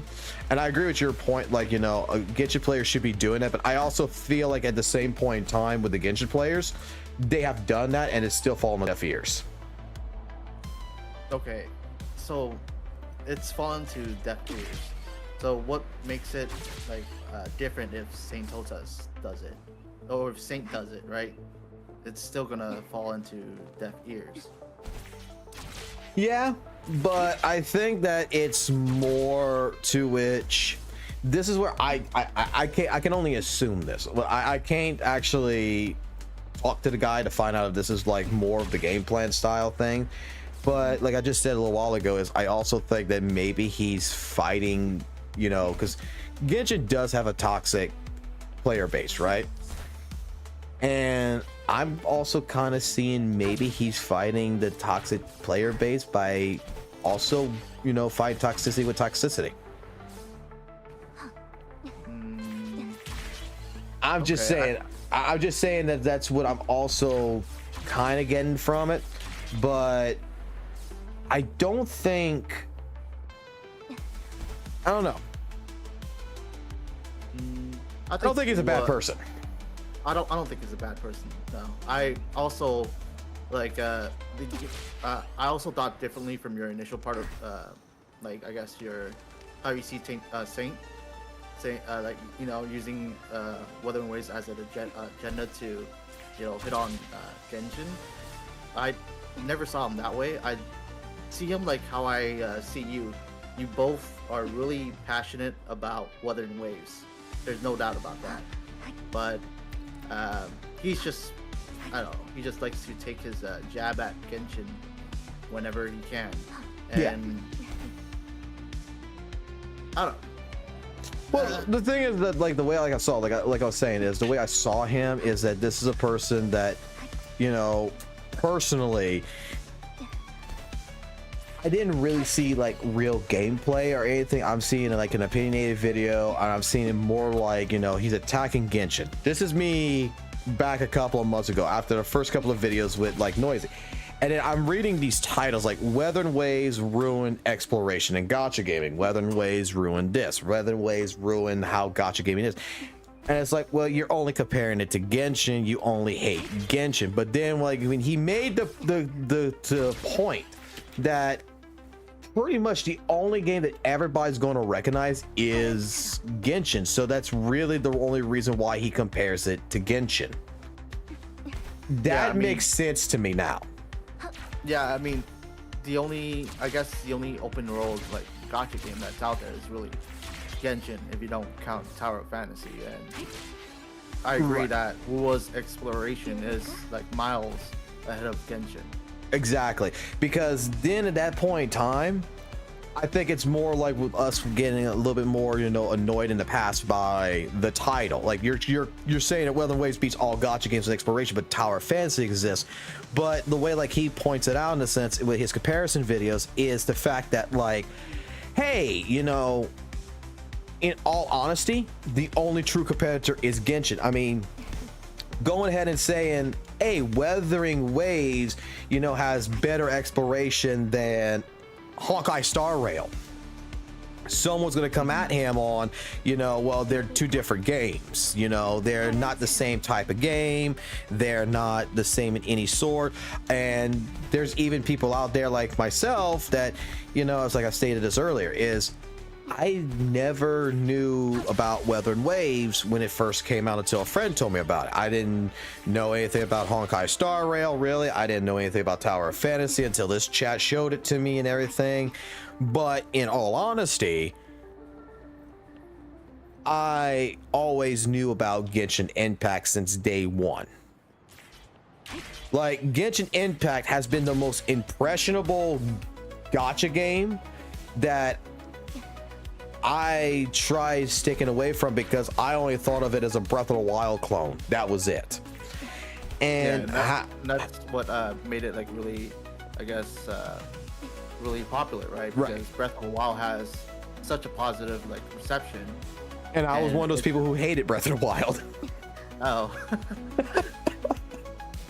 That was the thing. It was like, like when my friend basically told me stop bashing on Genshin and actually play it before you mock it, as my first words was like, why would I play Genshin Impact? You know, why would I play a bootleg Zelda when I just go play Zelda? And I don't like Breath of the Wild. I even bought a Switch for Breath of the Wild, and I hated Breath of the Wild because I'm an Ocarina of Time kid. I wanted, you know, Twilight Princess style. I wanted linear things. Open world crap, I don't like it.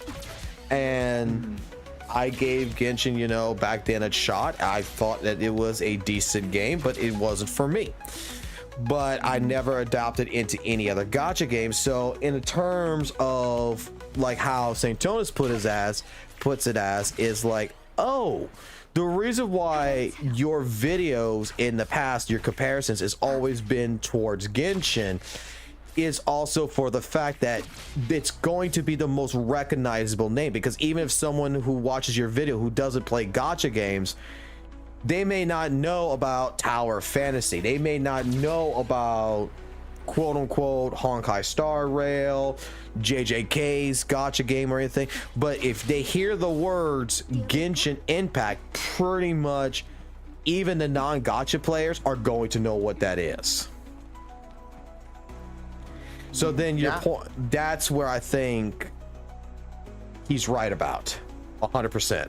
And that's why I think that like now my perspective on those videos has changed drastically, because I can still see it as a hit piece if I really want to, but if we're looking at it as a true comparison, like someone who's being very objective, who, you know, doesn't like Genshin, but wants to make Genshin better, but is hitting the nitpicks on Genshin using Wuthering Waves as proof that this is a better quality game, then I think St. Tonis is correct. I can agree with that. Yeah. I think maybe personally, you know, I would, if I could talk to St. Tonis and I could actually describe this, I think maybe some of the video's tones comes off really harsher than maybe it should be, in my personal opinion, towards Genshin. But now I understand that the reason why Genshin is the main focus, and it's never been, you know, Wuthering Waves is better than Honkai Star Rail, why Wuthering Waves is not better than Tower Fantasy, it's only been Genshin, it's because, yeah, even I didn't know nothing about Tower Fantasy. But I knew everything about Genshin Impact because 2020 was a year that it was very impressionable. Mm-hmm. So it makes sense. So from my perspective, right, I used to watch a lot of St. Tonis video, and I kind of stopped watching it because I'm okay with him, like, you know, praising Wuthering Waves, because I'm like, fuck yeah, that's right. But then I guess like every video he's like kind of always downplaying like Hoyoverse, and you know, the first couple times I'm like, all right, that's cool, yeah, he has a point. But I guess it just gets too much. Like it's like, okay, fine, I get it, I get the message that you're trying to bring, but you don't have to shove it in my face like every single time, you know. Yeah, but I think that's also going to be, and I'm going to say it like this, because you do content creation, right? Yes. That's what I thought. I'll make it sure. So everybody subscribe to NVAC. If you got channels or whatever, you link them in the chat and everybody subscribe to that. But I'll put it this way. I think you'll understand this as a content creator side. When that takes off, you kind of get stuck with that personality. No, I see. That's what I also think, because like I said, to me, I'm not sure if you got the same impression, but to me, watching St. Tonis on the Gacha Cast and watching one of his videos or watching one of his streams, I felt like this was two different people. I felt like, oh, so is St. Tonis's videos more of a push, you know, more of a dramatic theatrical St. Tonis compared to what he actually is? Because like in that Gacha Cast, I honestly believe that the man was personally more reasonable to speak with, you know, like the way he spoke. It didn't feel like everything was, you know, well, you know, Wuthering Waves does this better, does this better, does this better, and Genshin and everything. It's just the way he spoke, it just felt like it was a different person. There are some points in the gacha cast where he does like try to prop up Wuthering Waves. Like for example, I took some notes for the gacha cast just so we could have some like talking points. I'll be honest. Like- I'll be honest myself. Like I stated this in the stream, I sped over the video for a couple of parts. I was trying to find certain parts that I wanted to listen to, which was more of his comparison. So I didn't watch the entire thing through. Like for example, I think one of them was like Sync thinks that, you know, the Tower Diversity has like the better end games for gacha games, but the scope of his like I guess like he doesn't have like a lot of gachas in his belt. He's only played 3, which is from what Bob says, like only Wuthering Waves, and then HSR and Genshin. Right. And I don't think like Tower Diversity, I don't think it's that great of an end game. What do you think? I don't think Tower Diversity is a great end game either. Yes, but so in that conversation as well, they talk about like, you know, how companies they cater their end game towards like the newer characters. Say for example, this current end game is more catered towards Camellia, Right. this Tower Diversity, and then it's like resistance to like Jinshi, or it doesn't have anything that boosts Jinshi. But he made like a point saying like, oh, you know, the middle, the Hazard Tower, it has like no, you know, like elemental boost or like something boost, or it has like a damage general boost. But he's, to me, he's like trying to prop up like Wuthering Waves and said like, hey, you know, all these games has, you know, these predatory practice where the end games caters towards the new characters, but Wuthering Waves, this middle tower specifically, it doesn't do that. So then, to me, it feels like, oh, Wuthering Waves is kind of better because it's a little different, but still kind of the same. It is still kind of the same, and but I'm gonna put it like this in a sense. My argument here with Tower Diversity in that regards, yes, there's more catered. It's more catered. Like, okay, Camellia came out, so it's gonna be the left side of the tower is gonna be more catered, you know, to Camellia. However, I could still put Jinshi in there. I could put GN in there. I could put Changli in there. I could put a summon 1-2-0 character that is fully developed, that's optimized, non-optimized to a certain degree, and I can still complete that entire side of tower without Camellia.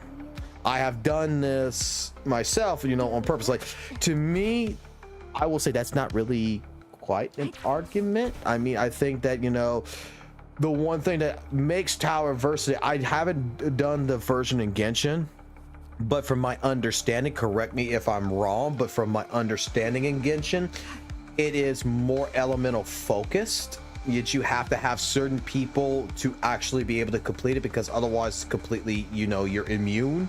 You're not doing as much damage, or you're not doing any damage at all in certain points. That's why you have to have certain teams developed. You have to have 3 teams developed.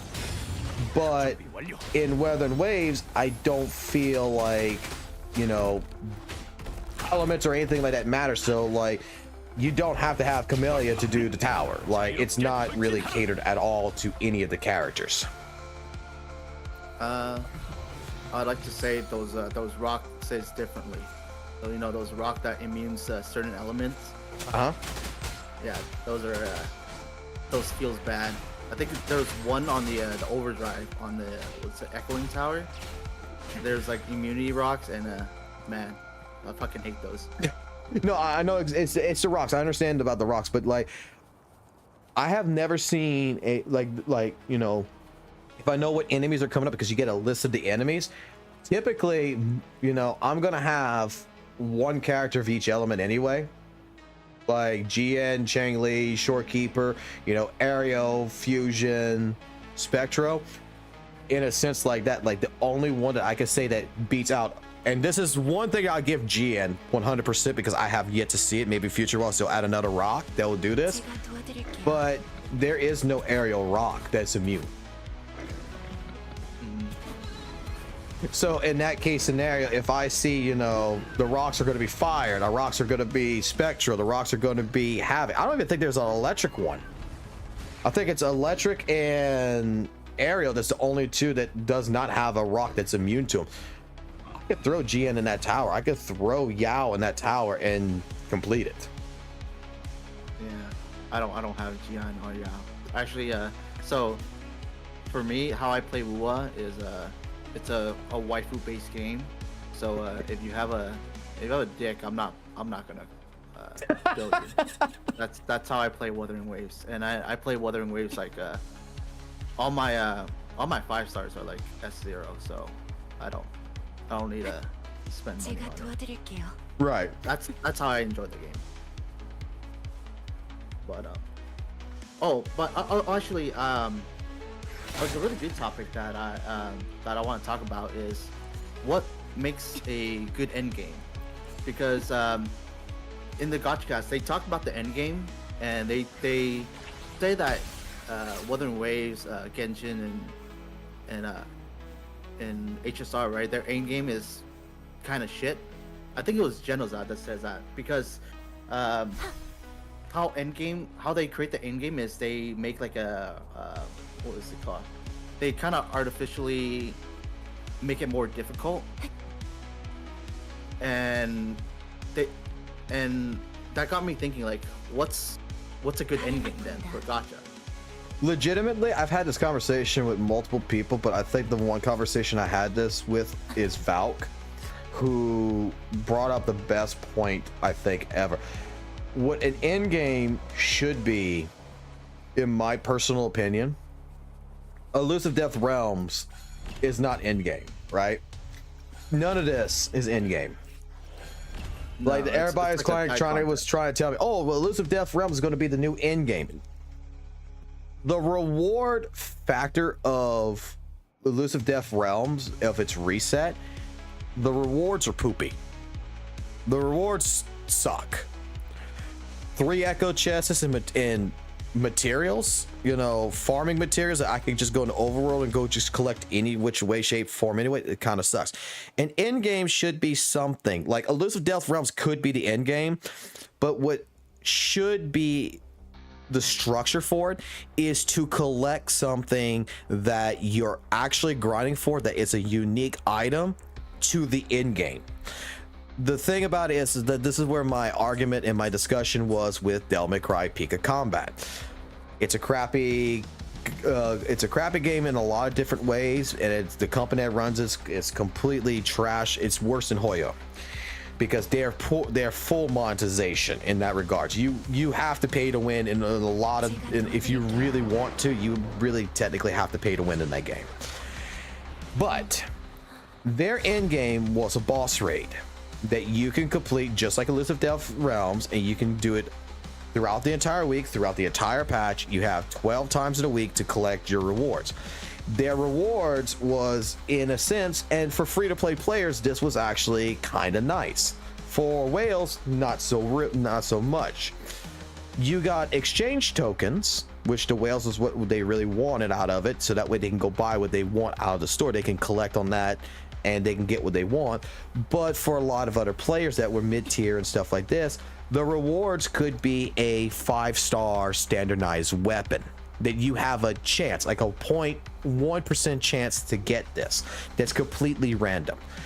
There was, you know, special, you know, hey, you get a free, in this case scenario, I think the tides. You can get the character tides, you know, for standard banner to pull a character, to pull a weapon.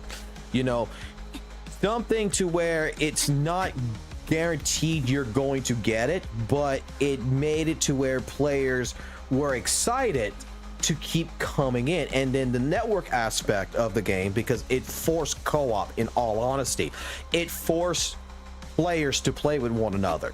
So people like that were free to play would end up matching with whales that could carry them to get these rewards. Whales got what they wanted was justification of like, look at this this $140 skin that I just bought. Yeah, you're going to see it while I am carrying you. Excuse me. While I'm carrying you. It gave a lot of different things to a lot of different players. At the same point in time, it also made it to where what Nebula Joy did was at the end of the month, basically the top players of the ranks and everything else with the not the boss raid side, but with, you know, this infinite mode where you can just go in and do this tower, basically, this realm conqueror, which was just floor by floor you beat. You got basically materials out of that, you got free astrites out of that, and at the same point in time you got an email that was sent server wide to let everybody know who was the top people of the week that completed it. That gave recognition. To me, the main idea for the end game and what Wuthering Waves should incorporate is either the network aspect with actually rewards that are hard to get. If anything, I don't care if it's elusive death realms, I don't care if they put co-op in elusive death realms, I don't care if there's no co-op. The thing about it is it should be like an MMO. It should be like World of Warcraft in a sense. And that's the best explanation I can give, is because you'll have people that's going to sit there on a boss for weeks to collect an armor set. It's a random drop. Are they going to get it today? Are they going to get it tomorrow? Are they going to get it next week? It is the grind to get this unique item to where you have this time period, and when you get it, you're super excited. All your hard work paid off. It's the actual grind. Echoes to me is not really the grind, because, you know, like I've been stating this for such time, like Echoes to me when you get to endgame doesn't really matter. But let's just say, you know, like the Jinshi skin is coming out, right? Let's just say that there is a special skin that is only for Calchero, and the only way you can get it is through the in-game content of grinding. That free-to-play players, whales, whatever, can get it. There's a percentage chance that you'll get it. You know, it's a 2% chance, but your random rewards are going to be crappy rewards. This is like the only really good reward that's going to be in it for this month. And you got to grind it out to get this. If there's no excitement or something, my argument with Elusive Death Realms, I've already bought everything that's in the Elusive store. It don't reset. I got 24 days and 22 days. Everything that I really want, I just bought it out the store. I've done everything in the Elusive Death Realms. What's the real point for me to come every single Monday when it resets for what rewards? Echoes, the Whispering Core, the Howler Core, the Ring, the Nova Ascension material showing, the flowers, the Lanternberry. That's not in-game rewards. That's not something that makes me want to continue playing Elusive Death Realms. That's not an in-game. An in-game is the reward. I'll be honest, the only reason I'm doing the Elusive Death Realm right now, it's for those sub-materials. I'm severely lacking in those. I'm not sure how anyone lacks in that. Which I wish that they Wuthering Waves would just take the dispatch system from Genshin and HSR, where you could just send your characters to gather those materials. Because for me, like how I play Wuthering Waves is like once I 100% the region, I'm most likely not gonna touch that like open role again until the next area is out. So like which really amazes me, that how you can just keep on farming like the overworld even though you 100% everything, because I couldn't do that. I can't do that. Well, okay, y'all made a good point. It's not like me every single day. You're right. Okay, yeah, I now understand why why y'all might be lacking. Okay, maybe this is a good reward then for y'all. But for me, I mean, I kill echoes every single day. I kill everything every single day. I spend like 2-3 hours. I kill everything. I sit on a stream, kill everything, and I got like 6,000 of these cores. Like, not lacking in some materials. I think your idea of having an endgame mode where there's a drop percentage chance for like a costume is interesting, but I probably don't like the co-op ideal of it because I don't like co-op. I don't like being restricted to only using one character. I just want to pivot up really quick. What did you think of the Dreamlink? 뛰어볼까? Oh, I hated it. I also hated it. What I thought of Dreamlink was gonna be is you have your normal, combat system, Wuthering Waves, and then once you meet the criteria for the sync charge, right?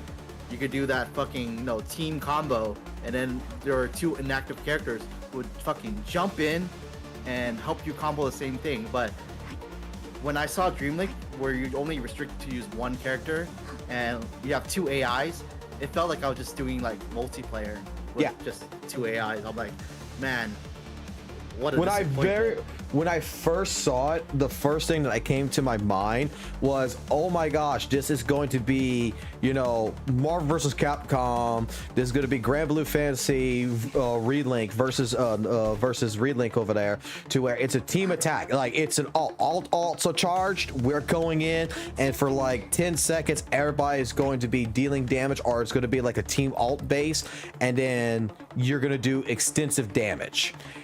That's what I thought it was. And then, like you said, it's AIs are running it. To me, that is a absolutely great mechanic if it would be implemented in the situation to where I think like how it should be, for in my personal opinion, all characters need to have every alt charge, meaning that for the idea, and this is something I would leave in the actual game itself, is instead of me using Chang Li's alt, GN's alt, or Shorekeeper's alt, I would save if I really wanted to. I would save, like, Shorekeeper's got her alt built, I save it. I have GN's alt built, I save it. I get Chang Li's alt, I save it, and then when all three are done, you pop it and you synchronize. And you do all the damage. Like, you'll see GN come in, throw his spear down, you'll see Shorekeeper open the domain, you'll see Chang Li go ahead and do her stuff, and then Wallabang, all effects are active on the field, and for like 10-15 seconds, you see GN fighting, you'll see Chang Li fight unless you switch to the characters, and that's what I thought Dreamlink was going to be. On paper, that's what it looked like. And then we got this mode to where it's like, oh, 뛰어볼 골치 아픈 this kind of sucks. Yeah. The only reason why I really played it wasn't for the fact of Dreamlink, it was the fact of playing Lumi. To get a feel for her. That was the main purpose behind it, was just to get more of a feel for her, because in all the past patches, once you do the quest that you play as, that character, they're gone until their banner comes up. But in here, you get to play Lumi as long as you want until her banner comes. 신성한 칼날. 뛰어볼까? But I mean, some people must like it, but I was one of those people that did not like it. The reason, though, I'm gonna say that I kind of disagree with the co-op factor, and the reason why I think it is actually a good thing. I mean, they could still leave, solo play, but the reason why I would like to have co-op is because my entire problem with this game is difficulty at the end game. Difficulty is rather easy in my personal opinion. Beginning and mid game is hard, it's challenging, but once you get to level, your UL level, to where your character's level 80, level 90, the game becomes more of a cakewalk, especially with limited characters. It becomes more of a cakewalk. Whereas in network play, it's more challenging because yes, you're only a single character, but you're playing with two people that you have no idea if they're good or not. So now the difficulty isn't just because you're playing one character. The difficulty now becomes, oh crap, does my team members know how this character works? And I know to some people that sucks, but to me, that provides more of an additional challenge. That's like the co-op event.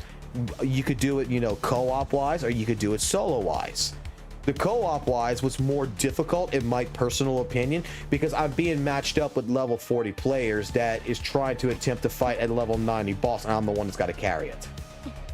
So I'm like basically chatting to them saying, look, you're playing for Rana, don't attack, don't fight the monkey, just stay in the background and just don't die. Because if I die, you know, I come back, you just heal. Your entire job, be an actual healer. Don't do anything. You're level 40, you'll die in one hit. Run, dodge, go on the other side of the map, I don't care. And that to me was fun because that presents a different challenge that forces you to start learning and on the fly work with people. And the reason why like me and Valk had that conversation about network play is also it does something else that people don't particularly I don't think particularly think about sometimes, but it forces a community to work together.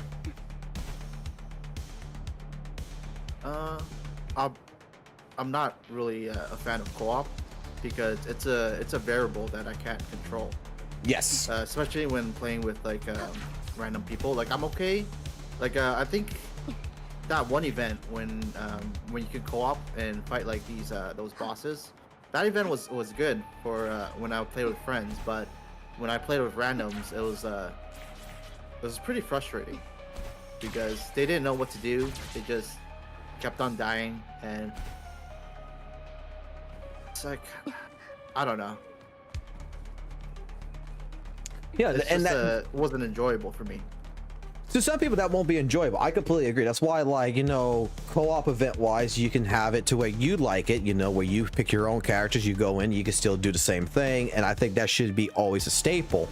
I'm just saying that like co-op to me is like going into a game mode and it's like it's a roulette system. It just rolls and it says, I'm not sure if you ever played like I'm not sure if anyone in the chat or yourself ever played like old Mortal Kombat when you did the challenge towers and it would randomize like, hey, the floor is going to be, you know, poison, this is going to happen here. It's completely random, and when you play it online, that's what it is. It's completely random. You don't know what to expect. You don't know what to expect out of the team that you have.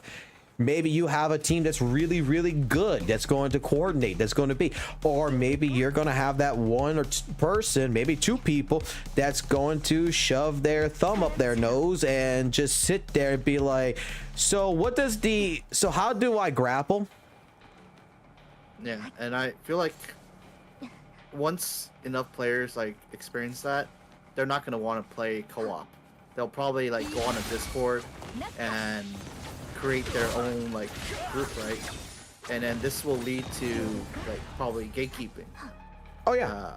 I come from like Lost Ark. It's an MMO, and the gatekeeping is like it's real bad there. If you don't have like this gear score or like these gems or this specific item, you're not getting into the lobby. And pugging in Lost Ark was pretty painful because the raid would wipe if one person did not like do like this specific mechanic correctly, and that can lead to frustration because like, oh, now we have to do it all over again, and you know your 15-minute session might turn into like a 2-hour session.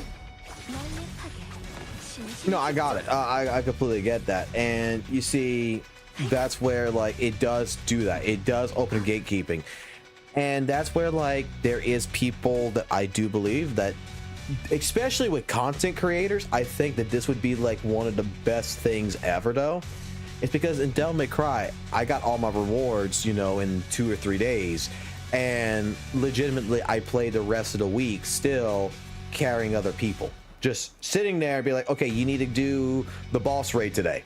Okay, yeah. How many times do you need to do it? 3 times. What difficulty? HOH, gotcha. Let's go in. And we would have people that we would do that with.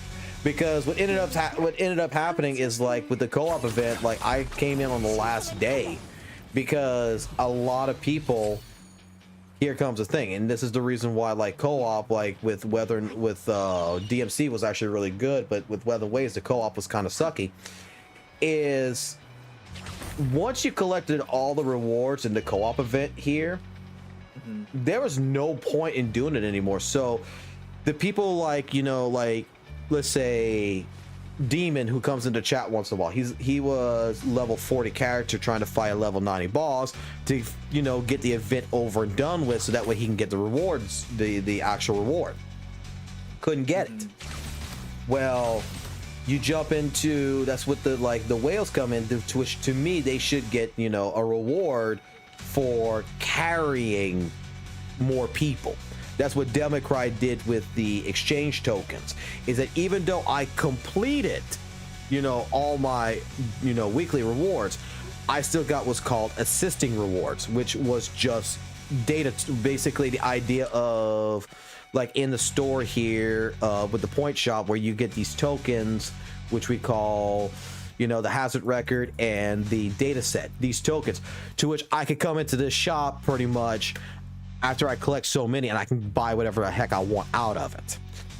That's what the reason why we would technically, as the bigger people who was playing it all the time, would, yeah, let me go carry you. I can do this by myself, but let me carry you because I still got something out of it. So I need people, and the best people to bring in would be the level 40s. Would be the small fish here that's just playing Wuthering Waves, the brand new players. I can beat this myself. I just, you know, you want the big reward, I want the money, so that way I can go buy my skin, I can go buy my materials for my next character. But I just think that in-game needs to be, it doesn't have to be multiplayer focused. I would like it to have the option of having multiplayer focus. I think that would be nice to have, like, a multiplayer endgame. But another question is, with the endgame, the extra tokens that you're talking about right now, right? Is it, do you only get it for running extra runs, or wait, what's that? Sorry, do you only get the extra tokens from running, like, extra runs? Yes. So now it was limited. Like, I think you could only do it like 3 or 5 times, and then it stopped counting. But you were actually, when you'd finish all your runs, you only got the extra tokens after those runs. So it was extended rewards, you could say.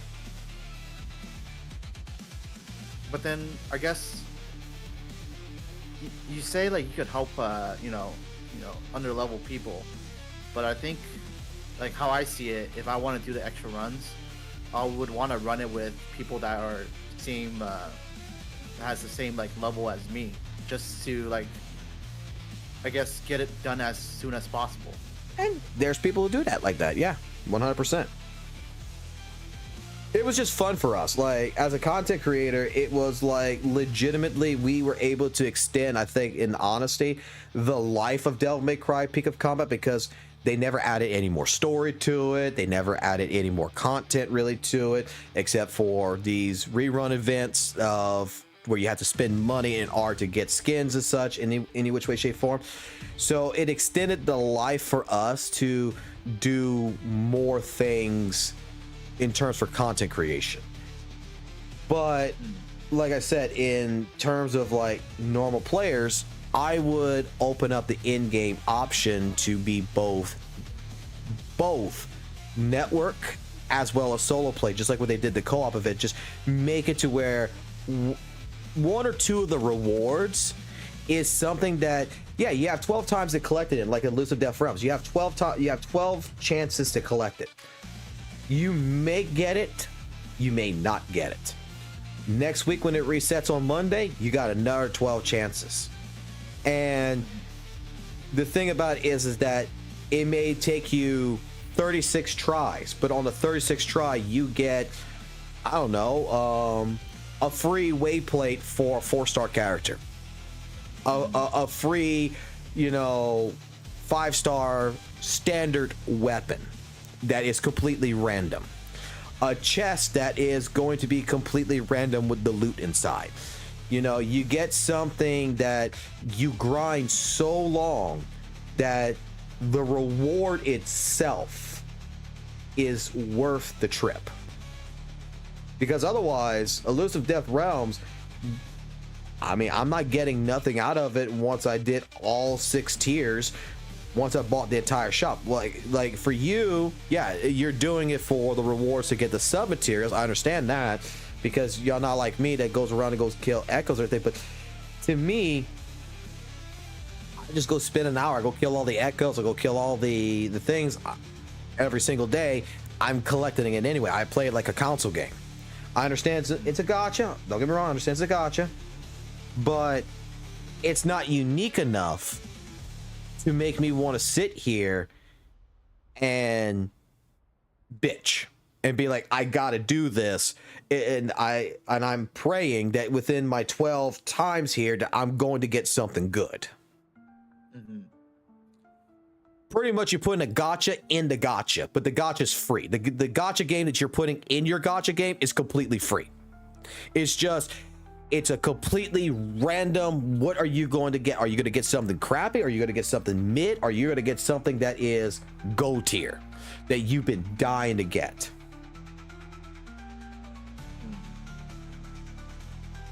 I see.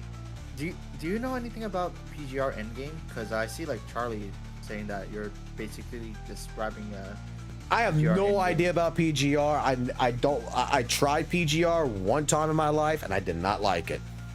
I am also not familiar with PGR, but PGR was kind of brought up a couple of times regarding the end game content and during the Gotcha cast, which like makes me want to look into it a bit more, because I play I'm playing 8 different Gotcha games right now.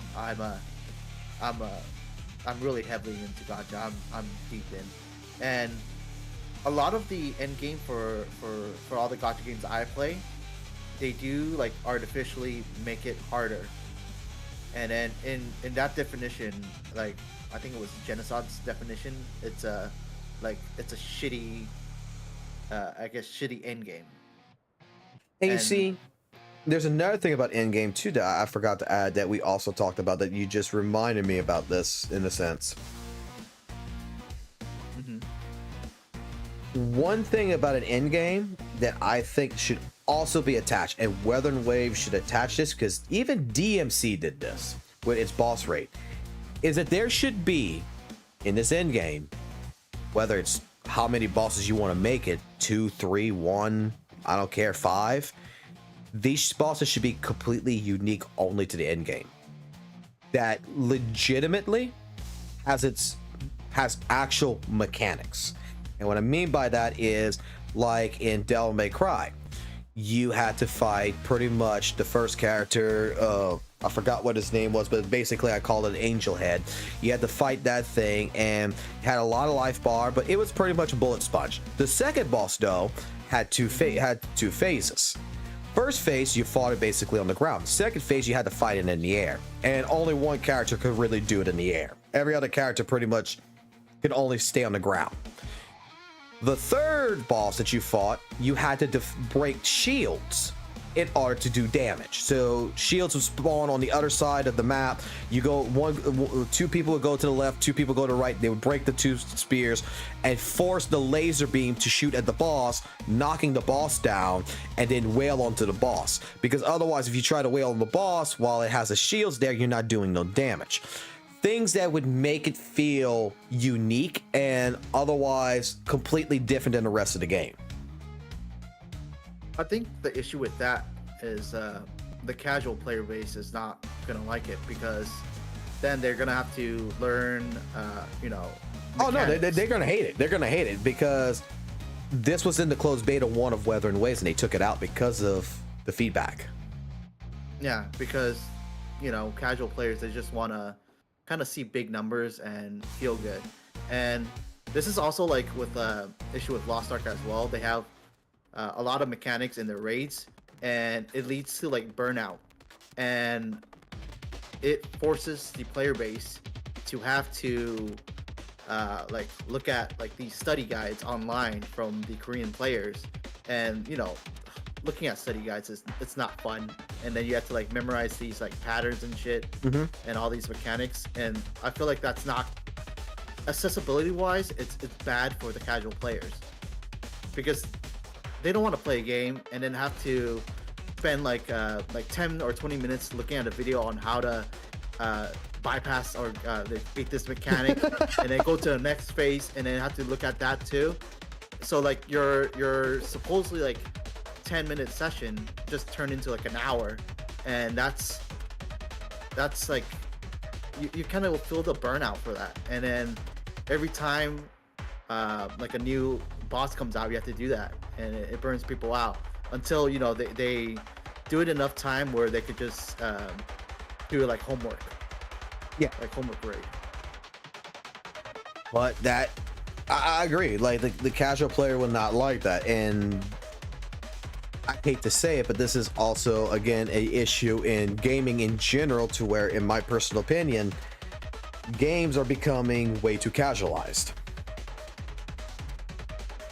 I'm sorry to say it like that, but I 100% believe that is that, and I'm still reading the chat. I'm just in a conversation. It's kind of hard to respond in the same case, but my personal opinion in casual market, and the reason why I say in gaming in general is just too casualized, is that the fun of gaming used to be, when I was growing up, always is mastering. Like, something is not that difficult. Like, it's not just difficult to do this, but learning how to do something and doing it over and over and basically beating it. It's like playing Sega Genesis and playing Sonic the Hedgehog 2, to where back in the day, my dad would tell me it's time to go to bed, and I'm almost on the final level, and I had to learn those stages and speed run it in order to get to the final level before, hey, dad would tell me it's time to go to bed, and I actually beat the game.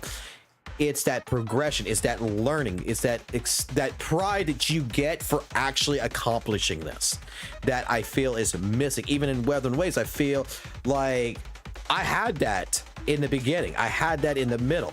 At the end, I have nothing that I could take pride for to say, damn, that was a good fight. It's too casualized. Fighting games are the same way now. Fighting games now are so casualized that you now can just press a button to do a Hadouken. There's no longer any purpose of doing a 2-3-6 and then Hadouken, heavy punch or light punch. Now you can have modern controls and you can just press a button and it does it for you.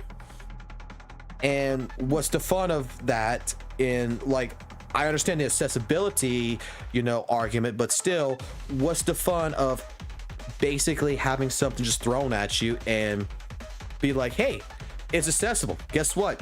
You don't have to worry about anything. Just go in and play. That's the reason why I don't like ZZZ. To me, ZZZ is way too accessible. It's brain rot. It doesn't. Like it doesn't. how? How is because at first I had so much fun with the game, but then I realized the entire combat is two things: yellow and red. That's it. Red, I dodge. Yellow, I parry. That's it. That's the combat. Oh, okay. At least in Wuthering Waves, I got a combat that, I could dodge, I could parry. I have to still be on my toes. In ZZZ, I don't have to be on my toes. I don't have that momentum around me to move around, and actually feel like there's a struggle. In Wuthering Waves, there's times when fighting a tactical hologram boss, it feels like a struggle. Even in endgame, here's another option for an endgame. Why can't we not have it to where the tactical hologram bosses reset, or give them a 7th difficulty, which is called custom, where you could put a handicap on it, and depending on the handicap that you put on the tactical hologram boss, you have a week to complete it, and you can make it to where the tactical hologram boss doubles his HP and has a shield on top, that it's going to be, you know, one hit KO. But if you put up all these difficulty tuners on it, you don't have to. As a casual player, you don't have to, but for the person like myself, if I turn all this up to from low to high, and I give him so many different perks, that instead of giving me 20 asteroids as a casual player, I get 160. Because now you're rewarding me based on skill. And you make it reset every week. You set it up, like if you start on Monday, Tuesday, or Wednesday, whenever you set it, you set the tactical hologram boss whatever difficulty level you want it at. You put like a shield, you double its HP, like I said, whatever. At that point in time, it changes the reward values based on what you're changing. And then that rewards, you know, the skilled players. If you're a casual player, but you don't feel like you could complete this and you can't do all this, then you just, well, you know, I don't feel like I could double his HP, but I could take a 50% shield on top of him, and I'll do that, and it'll change your asteroids from 20 to, you know, 60. You still get a reward out of it. You still get a higher reward, and you still feel comfortable with playing it. A comfortability. That to me would be an end game.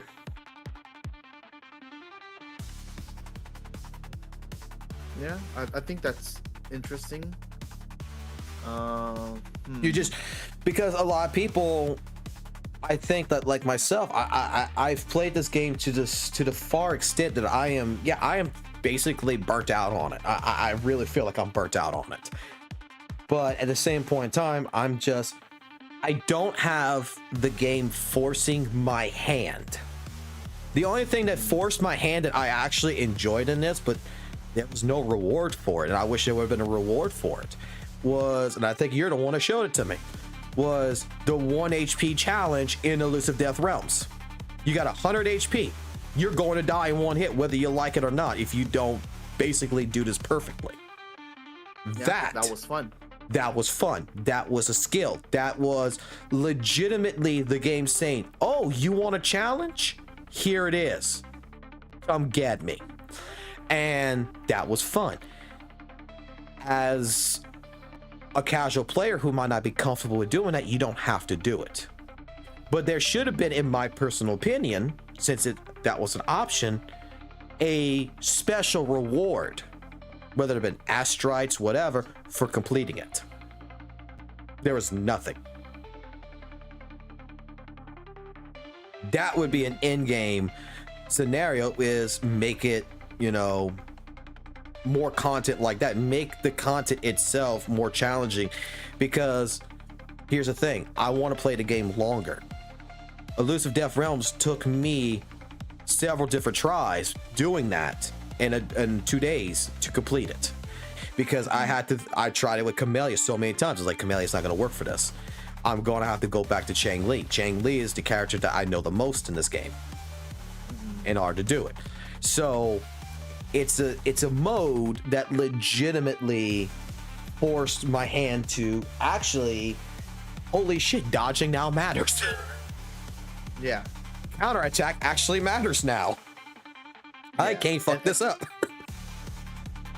And the funny thing is, ZZZ has a mode that's similar like that, like the tower mode. Once you reach, I think like above like 25, they hide all the the red and yellow indicators, so you have to know the attack pattern and know when to like dodge or when to like swap.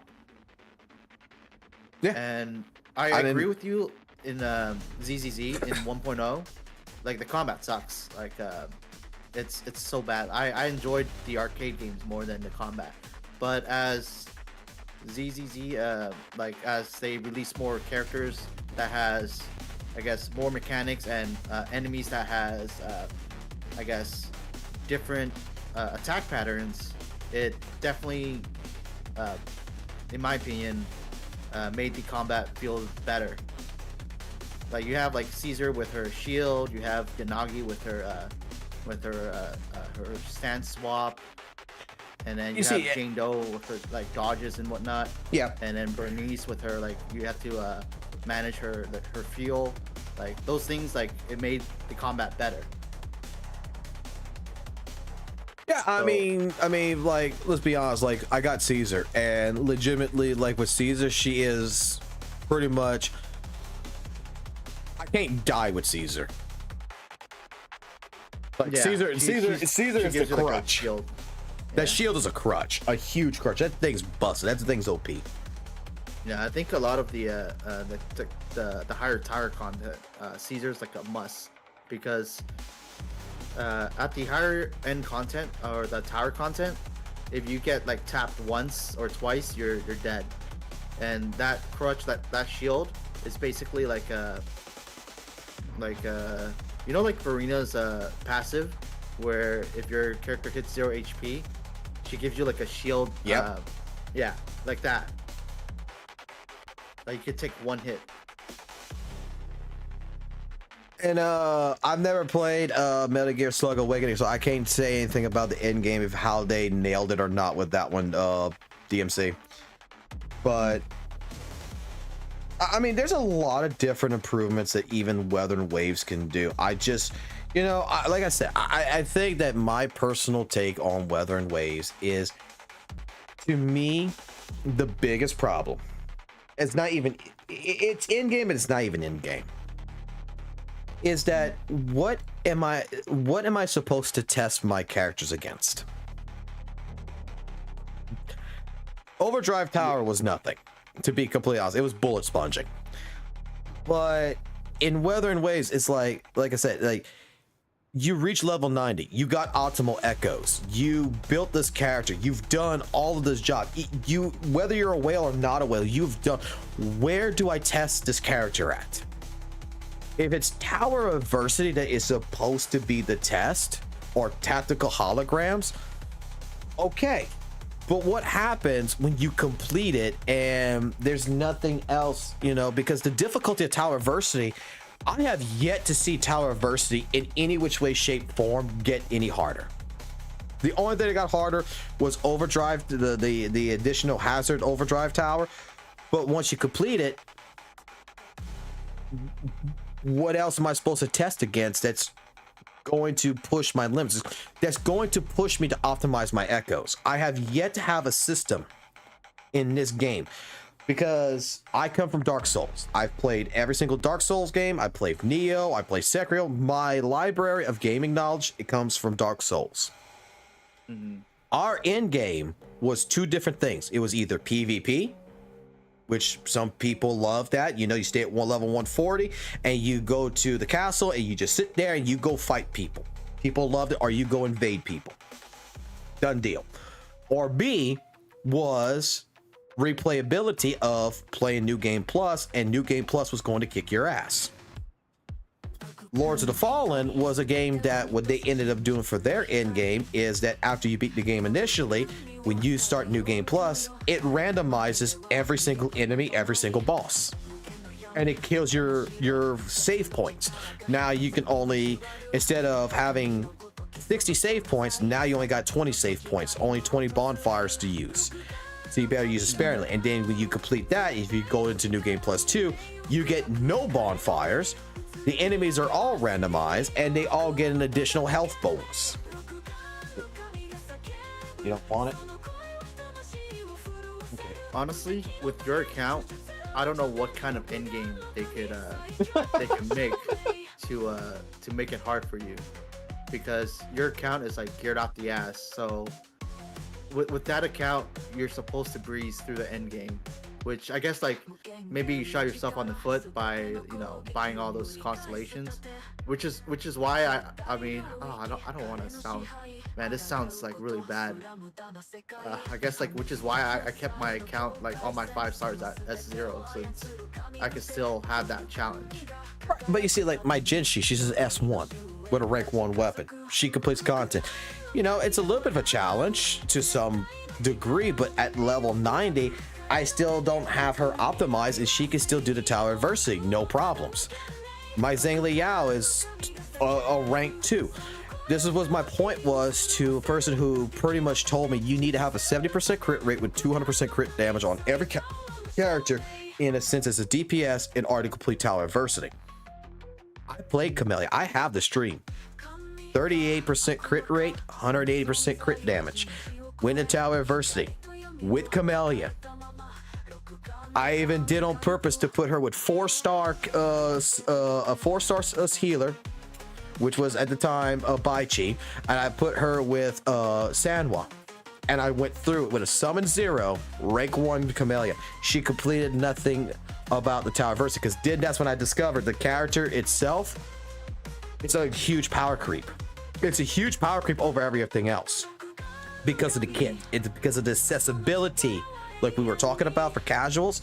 Camellia legitimately is designed to be Jinshi, and GN is one character, but a better version of GN with a huge area of effect and a nuke that is on her that by the time you do level up to like summon 2, that thing just explodes.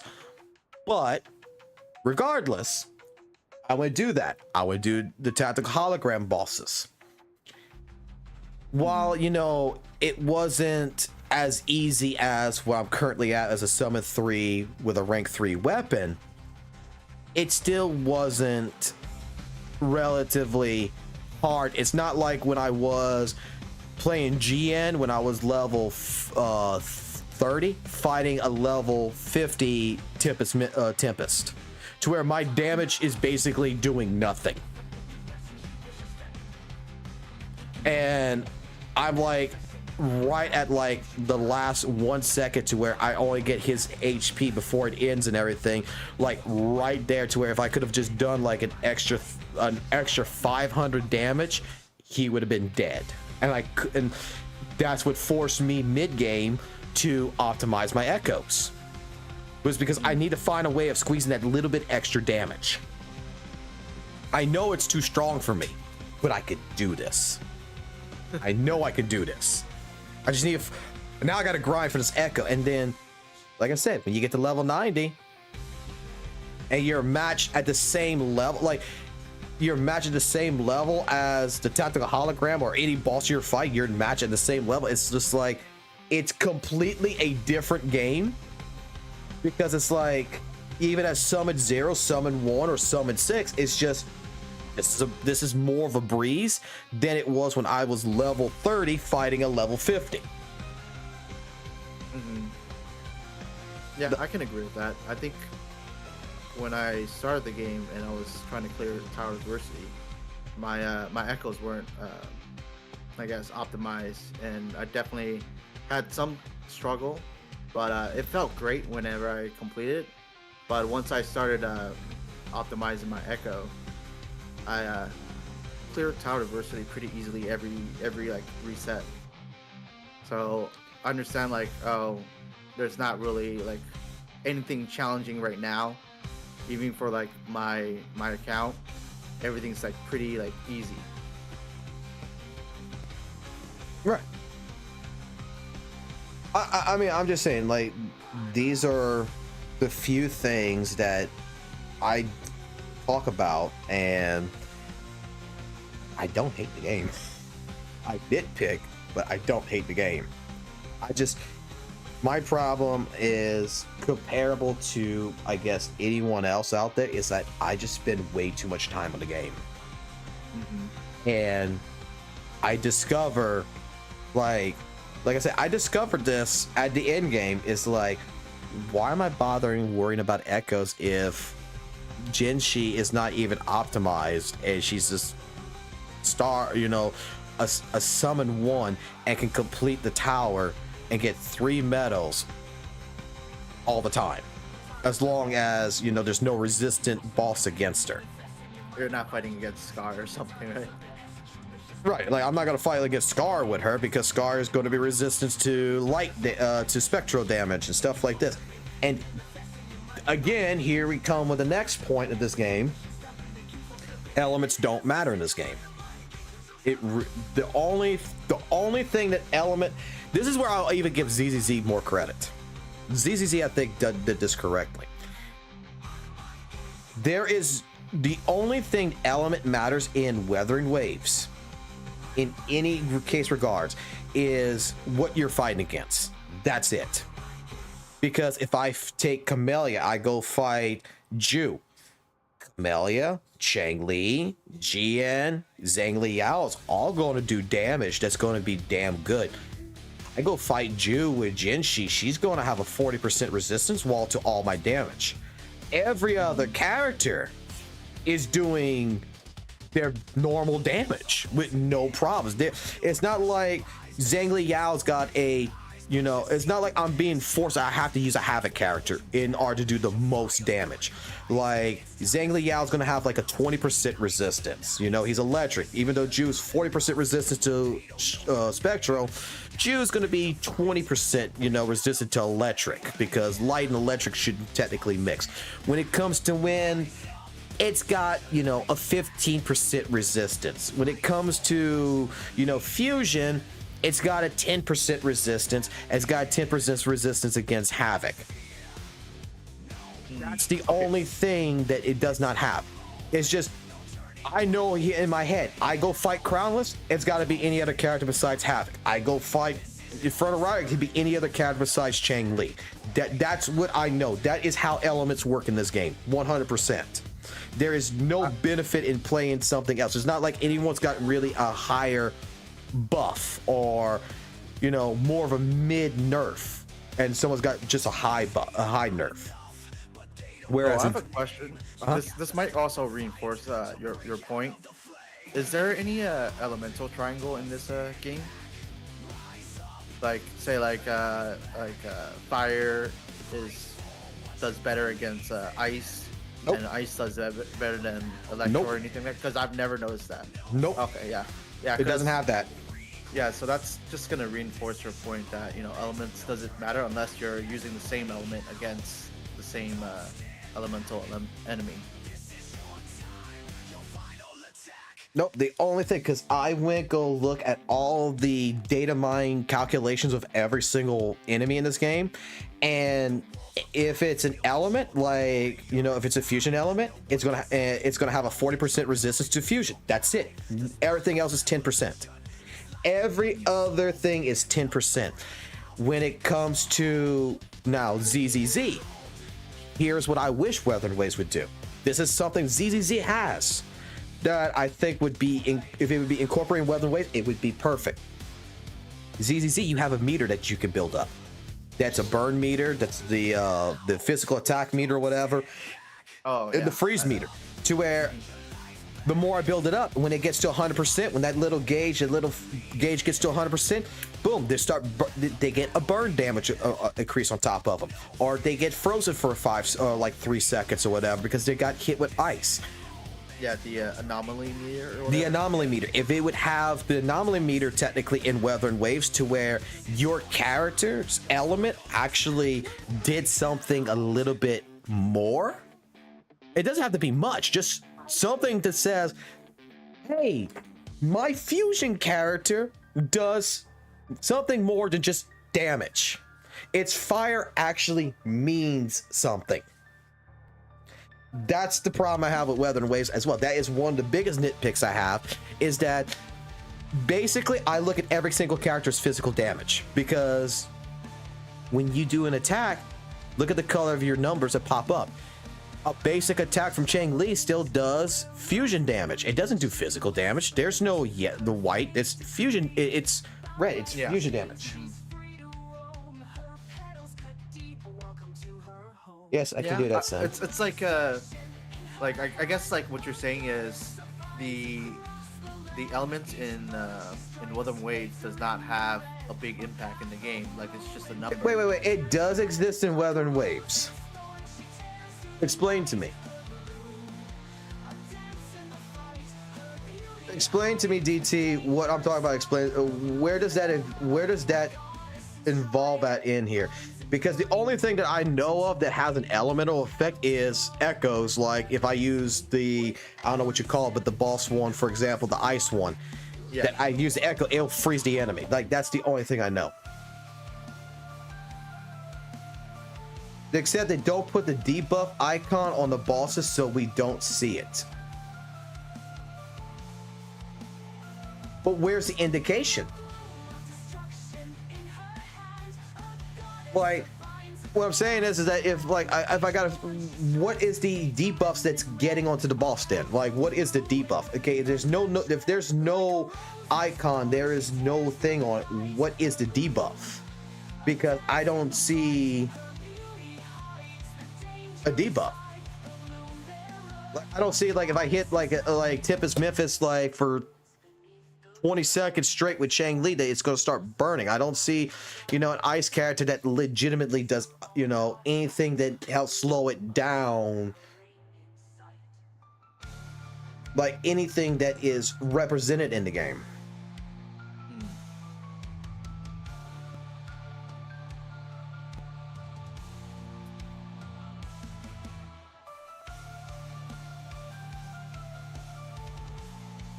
Yeah, from what I've like, since I played Wuthering Waves, I've never like noticed any of the elemental debuffs.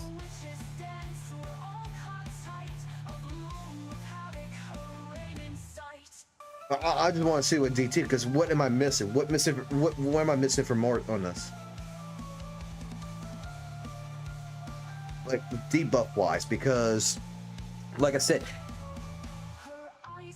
for example, Spectral debuff deals little DOT, more damage when more stacked.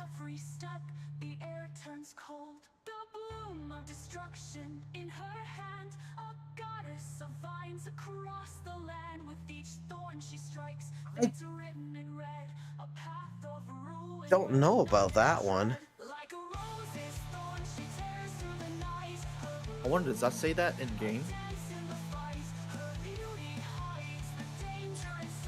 It does damage over time with Spectral. 외부에서 전술을 세웠으니 기도하고 싶은 게 있나요? 대신 기도해 드릴게요.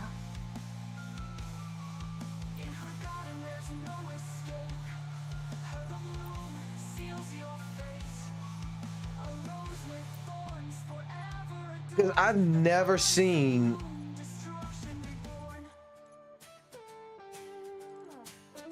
anything like that. Like, I've seen, like, you know, for example, it happened the other day on the live stream when you go fight the Havoc dog or whatever. I forgot what it's called, but the black one, the black wolf. And if it hits you with one of its attacks, I think, I don't remember which one it was, but you get this little orb that's on top of your head, and it starts doing a bleed tick on you. Yeah, I've seen those debuffs on you before. Yeah. Like I've seen debuffs on me, but I've never seen debuffs on enemies.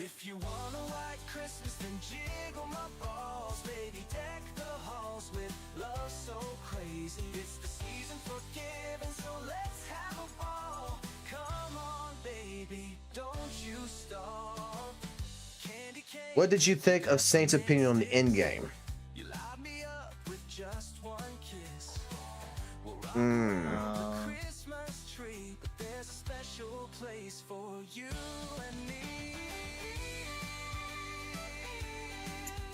You're talking about the part with the tower versus with the mid tower.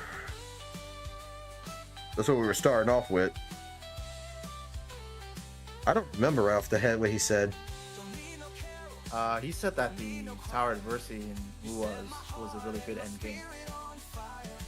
Yeah, I disagree with that. I'm not gonna lie, I do disagree with that.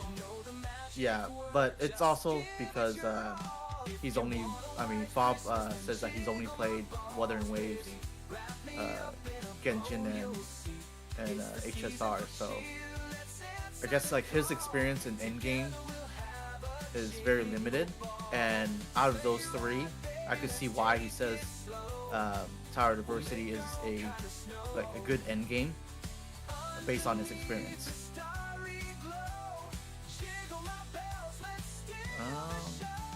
Okay, so there is effects. Okay.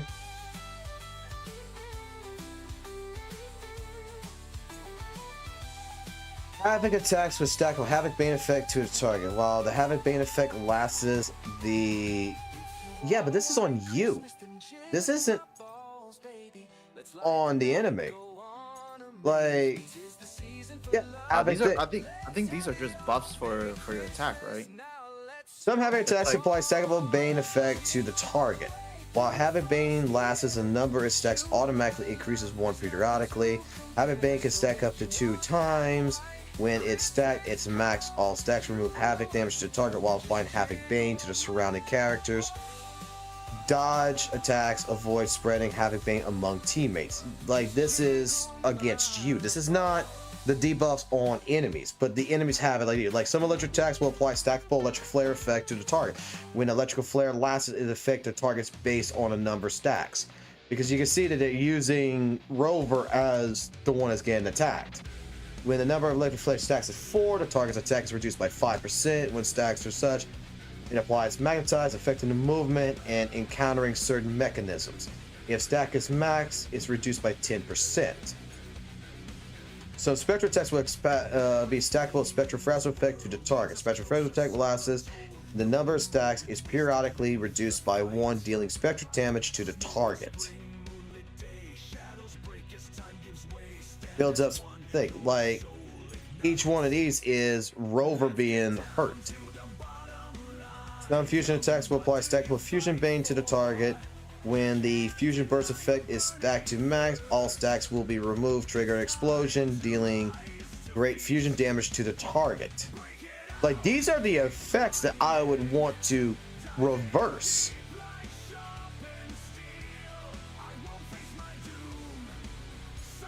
Some glacial attacks will apply a stackable frost. Maybe they might add it. Maybe that's what it is. Maybe they might add it later. Yeah. Like when the frost chain effect, look, and you see Rover's frozen. It's just tell you that these are the different types. Aerial attack, like if you get hit by an aerial enemy, it lasts periodically. Aerial damage, the damage of wind effect scales in a stack. Dodge attacks to avoid backup scale. So but this doesn't explain excuse me right here, but this doesn't explain nothing. Some aerial attacks will be a stackable area erosion effect to the target. While aerial effect lasts, it deals periodic aerial damage to the target. The damage of wind erosion effect scales when it stacks. Okay. Like, that's not really that good of an explanation. I'm not gonna lie. Yeah, it sounds kind of. This is just if you're getting hit.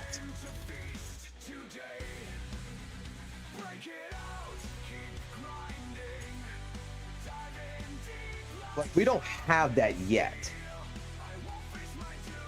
If you play 2.0, don't delete the video. I want to watch it later. I'm not gonna delete the video. Like this one, I'm leaving this live stream also public because, you know, I'm hoping that St. Tonus will watch it and maybe possibly give me a second chance to have a conversation, even though I disagree with, you know, the gacha revenue side. But maybe I'm misinformed, right? Maybe I'm completely misinformed on that, and a simple conversation would put it in better perspective. But everything that I've done research, everything I've seen, I'm still on the fence about that one thing. Everything else, I now understand his entire points. So hopefully maybe he will get clips of this, or hopefully in that case, and maybe possibly give me a second chance, because that's why I, you know, after watching the gacha cast, I do tend to agree with what he's doing with his videos.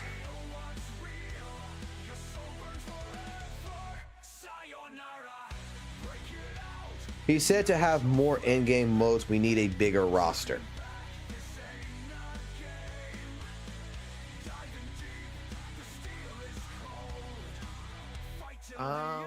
No, I don't agree with that. Why do we have to have a bigger roster to have like more endgame modes? And I guess like another thing that I want to bring up is we hear like a lot of good endgame stuff from PGR, right? Why didn't they bring that to Wuthering Waves? If they're so good. Instead, we got like just a tower diversity. she's right here. 3, 6, 9. Yeah, I can hear you. I don't know why they wouldn't. 3, 6, 9, 12, 15, 18.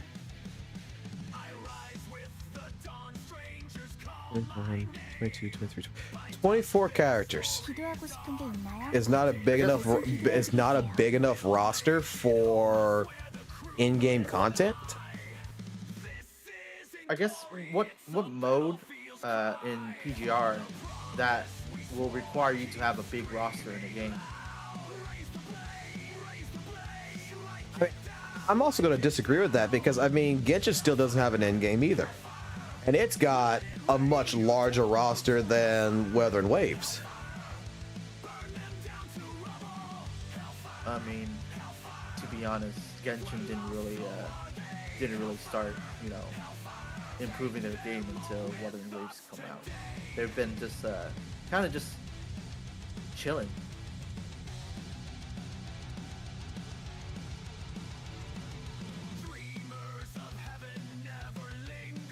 I mean, to me, what it should be developed in is the sense that, what's 3 teams? That's 9 characters. Like all in-game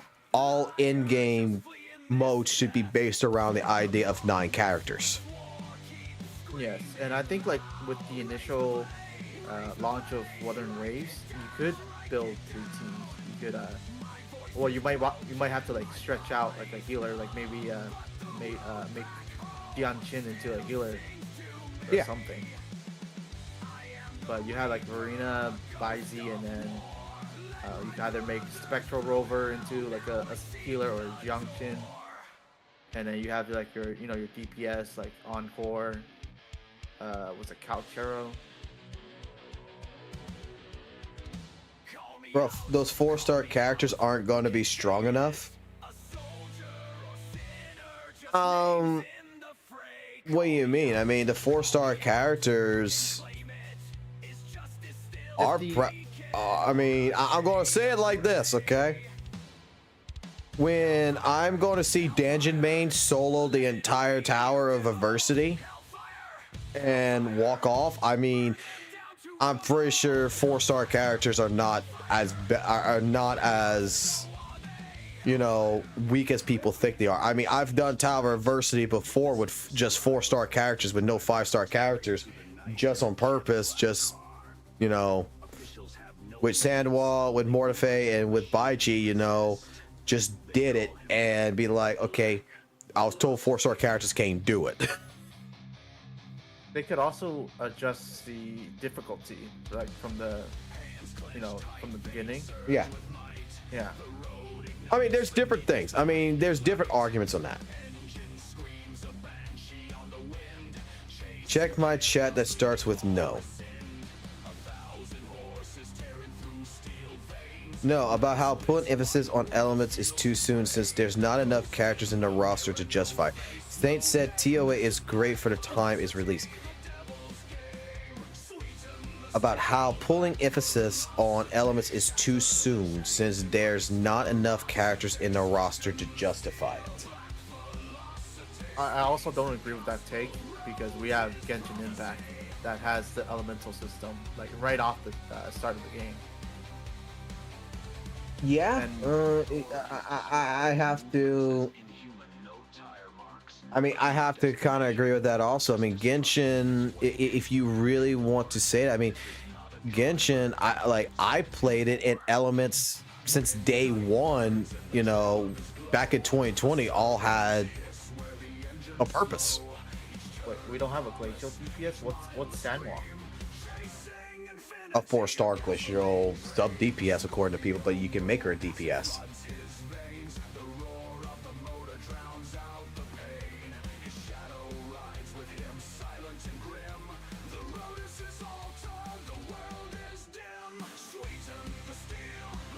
Like, Samwa used to be my actual DPS before, when I first started with Wuthering Waves. When I got her for free, this was my DPS. It was Virgil.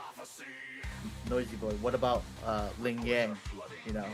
That's a 5-star. That I mean, he says like that we don't have any glacial DPS, right? I mean, Lin Yang is a glacial DPS. He might not be the greatest glacial DPS, but you know, he is a glacial DPS.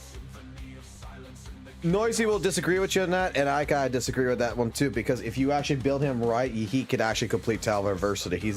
He's poopy, but I've used him in the past. I mean, Lin Yang was one of the characters, Sanwa was one of the characters, because my original team was Lin Yang, Sanwa, and it was also Baichi back in the day. I don't doubt that he's struggle clearing Tower of Adversity. Oh, I don't like you struggling that shit.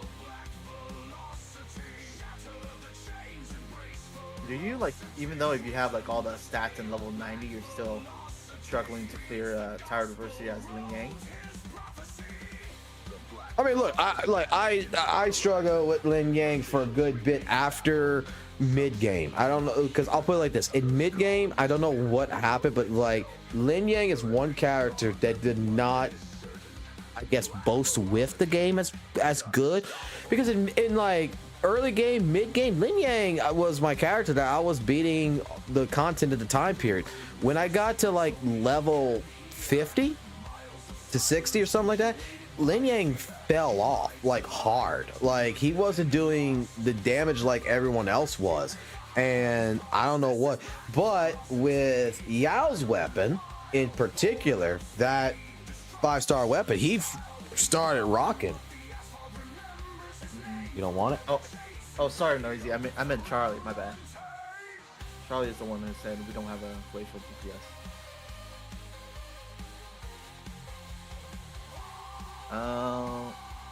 Want Pikachu? I'm sorry, my kid. There you go. He wants certain movies on, so I was like, okay, here, watch Pikachu.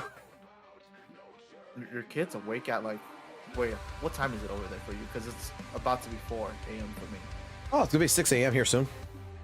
He's still awake? Mm-hmm. He don't sleep. Oh. How old is he? 6. What the heck? my mom put me in bed like at 9. Let me put it this way.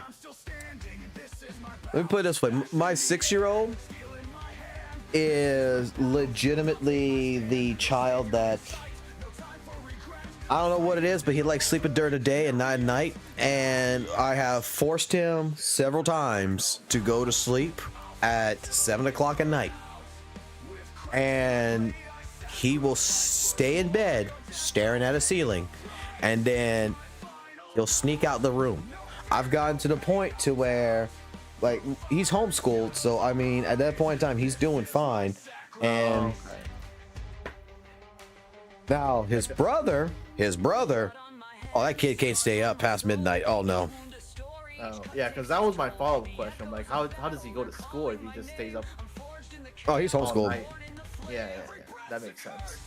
When he wakes up at about 2 o'clock in the afternoon, we start the homeschooling, and pretty much at that point, he gets it done by 5 o'clock, because that's Mewtwo, and he's good to go. I mean, I don't put my kid, because like, look, I was homeschooled when I was growing up. I was homeschooled, and I didn't have like an 8-hour day at school. My mom and my dad basically told me when I was growing up, you do all the schoolwork that we have set for you. I don't care if it takes you 2 hours. I don't care if it takes you 9 hours. You're not going to get off that table until you finish that schoolwork. That's the same thing I applied to him. So he's been doing it. Mm-hmm. Lucky kid. I'd rather just do school for 3 hours than 8 hours.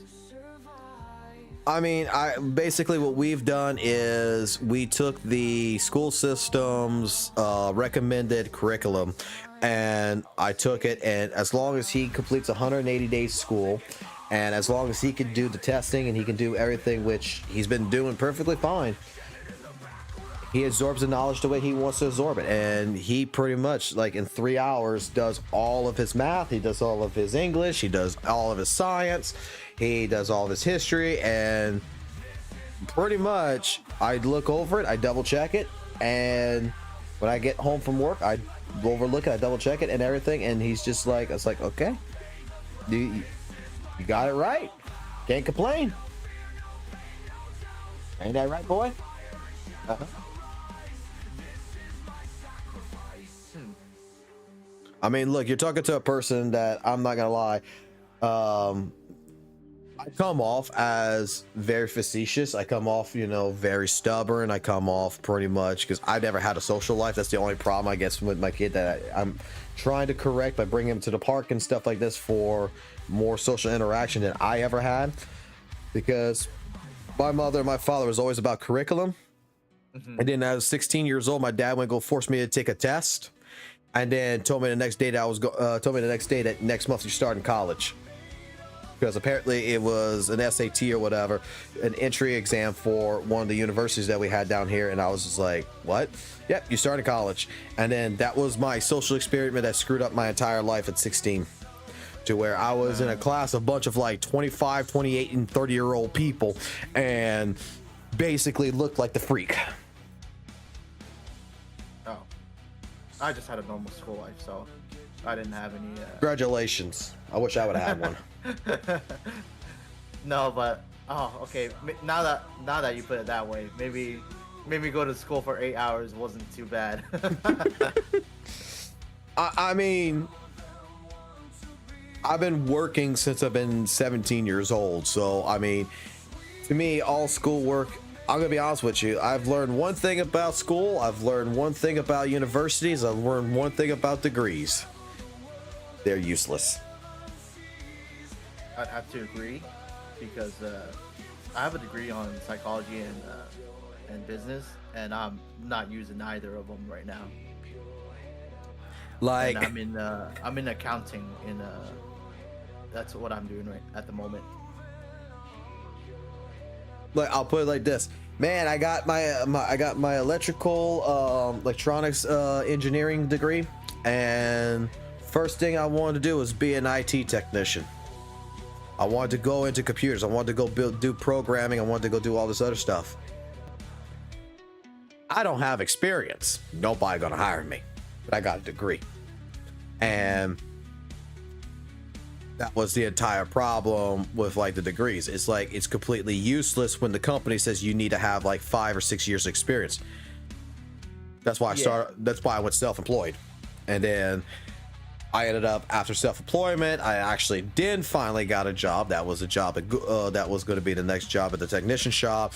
Then from the technician shop and everything, I got the job. Then after that, from when I went back self-employed, back with doing the YouTube multi-channel network program as a Google channel strategic partner manager, did that job for 2.5 years, and then went work for actually 3 different YouTubers at one time, and my job was to actually record video gameplay for them and have them dub it over and edit it for them. And then after that, that wasn't paying the bills, because I made technically the biggest mistake of my life, which actually was the best mistake of my life, which was I got my wife pregnant, and then I was 28 years old, only making $1,500 a month, and I'm like, that's not gonna support a family. Wait, so you were doing the Sniper Wolf, where... Yeah, a lot of them do. A lot of YouTubers do it. Oh, that's interesting. They learned it. The reason why is because, I'll tell you the secret. I don't care, because I'm no longer under NDA no more for this. The reason for it is that multi-channel networks such as Maker Studios actually is the one that created it. They actually hired people to go ahead and do it for YouTubers because of PewDiePie. Oh, interesting.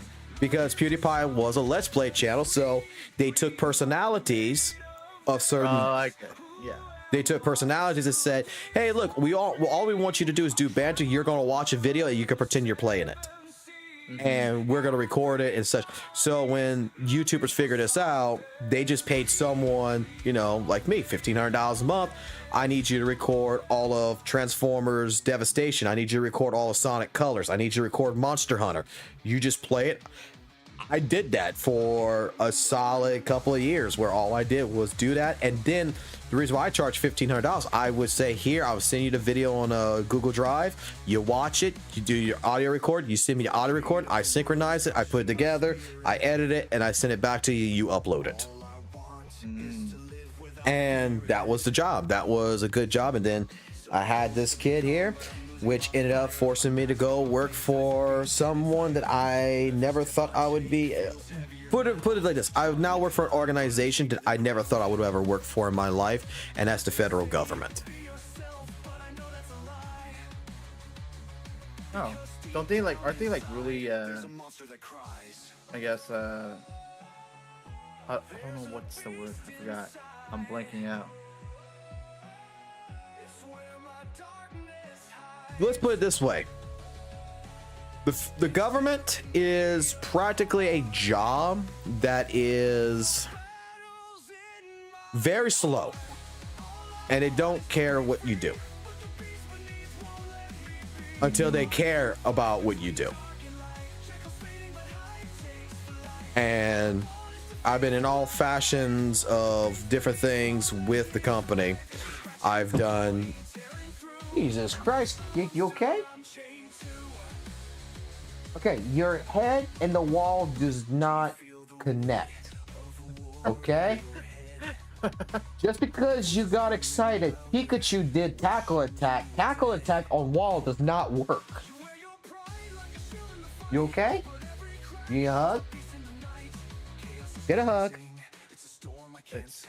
You're wrong. Tackle attack on wall does work. He just isn't doing it hard enough.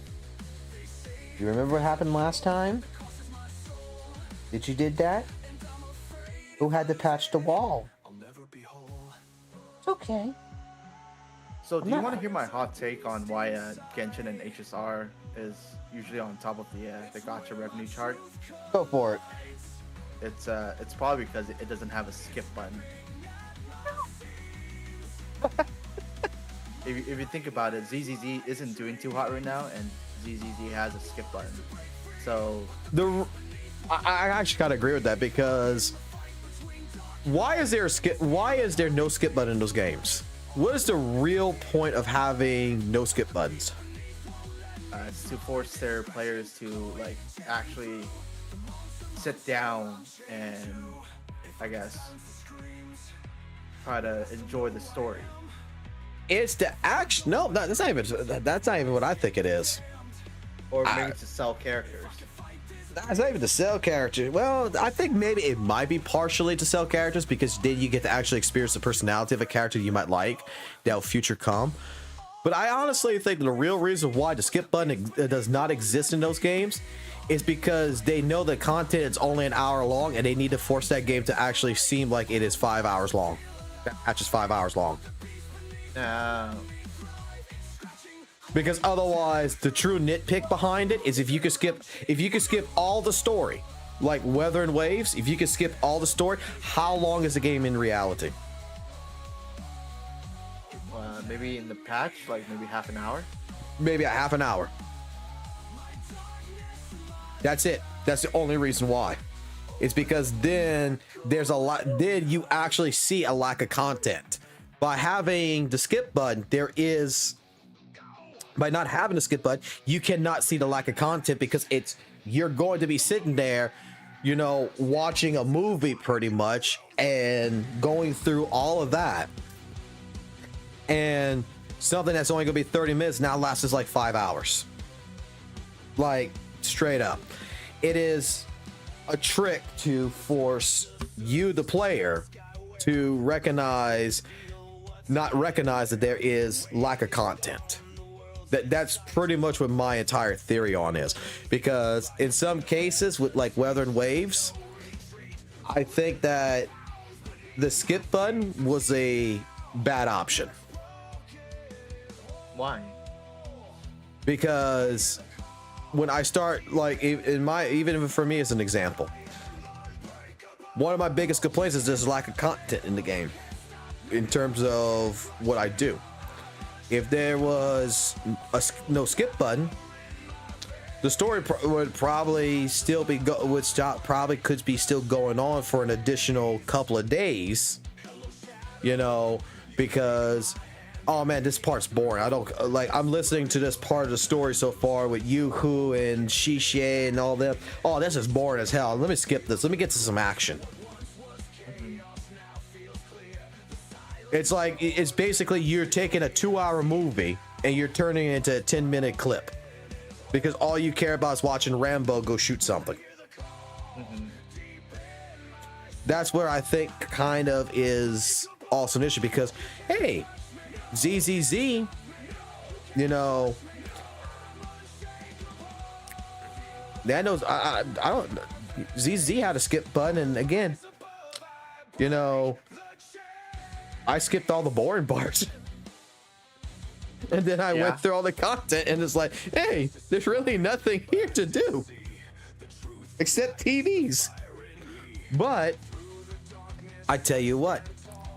In terms of ZZZ versus Wuthering Waves, with both of them having a skip button, I won't lie. I still say ZZZ is a better polished product than Wuthering Waves, and I'm hoping Wuthering Waves will fix that problem, which is give me replayable story. Replayable story? Yeah, because ZZZ has replayable story. Is that through the character tapes or something like that, like in the shop? You can go back to any one of the combat zones and you can just click on it and it starts it all over with the cutscenes, with everything all over again, to where you start back in that part of the story. The only reason why I want Wuthering Waves to have a replayable story is not because I just want like additional content or anything. It's because I was explaining this before. Like on Twitch, where if you had replayable story in Wuthering Waves, when you know the next patch comes out 2.0, I would love to go back through, you know, Wuthering Waves like the last week before the patch comes through and do the entire story to refresh myself on the entire story instead of go watch a YouTube video. I see. So Honkai Star Rail does something like a story recap. Whenever they release, at least like in the recent patch, like in 2.7, they have like a story recap, and I think Wuthering Waves should probably have something like that as well. Either a recap or something. Like I want, because I mean, especially like with this patch, like we're waiting like, you know, 2.0. We got a whole entire month. Camellia's story is done and everything. We're not getting nothing really for the second phase, maybe for something for Lumi, but that's about it. And it's probably not gonna, no, I don't even think we're getting anything for Lumi. You know, she don't even have a companion story. So we're not getting nothing for the second half. Nothing additional story-wise. So at that point in time, I'm not gonna lie. I still remember Camellia's story to a certain point, but there's probably things that I have forgotten in that story that I would love to replay patch 1.4 like the day before the patch comes in, just to refresh my memory. That's why, like in ZZZ, if another patch would come out or whatever, I haven't played the game, you know, for duration, I could be like, man, what happened last time before I came back here? I could basically stop the game at any point in time 2 or 3 months later, and I could just go rewind the tape, basically go play the last stages that I played to remind myself where we're at in the story. That's it. Like just a completely, like, let me replay it again, let me go through the story one more time, let me remember where I'm at, and then get back adjusted to the story. That's weird. I thought they had like somewhat of a feature like that in Wuthering Waves. What they have is like a transcript, right? Yeah, the transcript thing. I believe, like, you go to the main story, you click on this, and you can go through the transcript. But it's like, I actually want to play it, and I actually want to see it. Because I'm not gonna lie, there is some actual sick cutscenes in here that it's in the picture archive right here. The compelling mic, the sheep and everything right here, like all of this stuff. There's some compelling cutscenes that I would even love to rewatch again. I would love to watch Shorekeeper blow up again.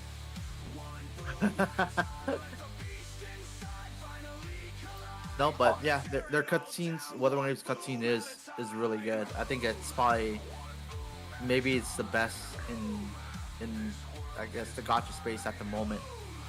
I disagree. Okay, why do you disagree? Because ZZ exists. What cutscenes in ZZZ trumps Wuthering Waves?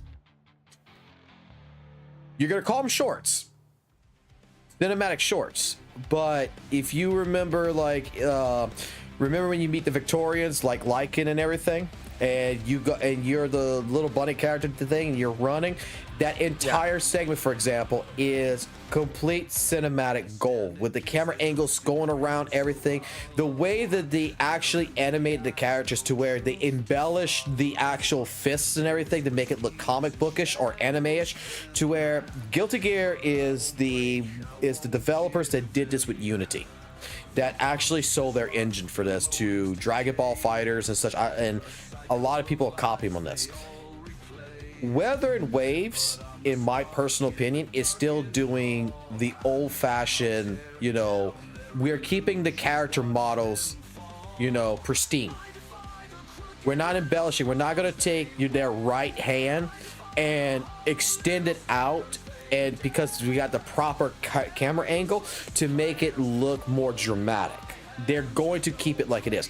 If you actually watch ZZZ, I've done this with the trailers, I've done this with the cutscenes, you'll see like Lycan's leg that will actually, when he starts charging it up to go charge up to go to Billy and everything, that will legitimately be bigger than his body because of the camera angle. It's embellished. It's actually been redrafted, redone just for 2 frames. Just to make it like more anime-ish, make it more. It's a trick that they learned. There's a whole TED article and everything about this from Arc System Works on how they did this, and this is the reason why Arc System Works is now the pioneers of this. They created this for Guilty Gear, and Bandai came to them for Dragon Ball Fighters. Go look at Dragon Ball Fighters. Go look like, hey, go look at the there's a video on this as well. Like, what does the characters look with the normal camera angles, not the cinematic camera angles? You'll see like Goku's face, where in the game it looks great, but if you move the camera in the PC version, you do the mod, you break the camera angle, you'll see like Goku's hair is like bigger than his head. On purpose. It's just for that cinematic scene. ZZZ, in truth, not the story or anything, just the action-based scenes, just the actual, the cutscenes themselves, like the fighting of the oh crap, I forgot what Koala Girl's name was, the redhead girl with the bear and shit, where she was fighting that entire segment for her, and she's like, her dad or whatever, call on it and it will do what you want it to do. That entire thing was pure anime gold. Like, that looked like it came straight from some CGI company that put that. Now, grant you, the reason why they can do that is because they got a budget. Wuthering Waves doesn't have that budget. I know this. But if you really look at ZZZ's actual cinematics versus Wuthering Waves, I'm telling you, my personal preference is, I'm going to say it.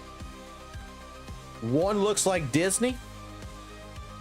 Well, let me put it this. One looks like Pixar, which would be the prime candidate, Disney Pixar, which will be ZZZ.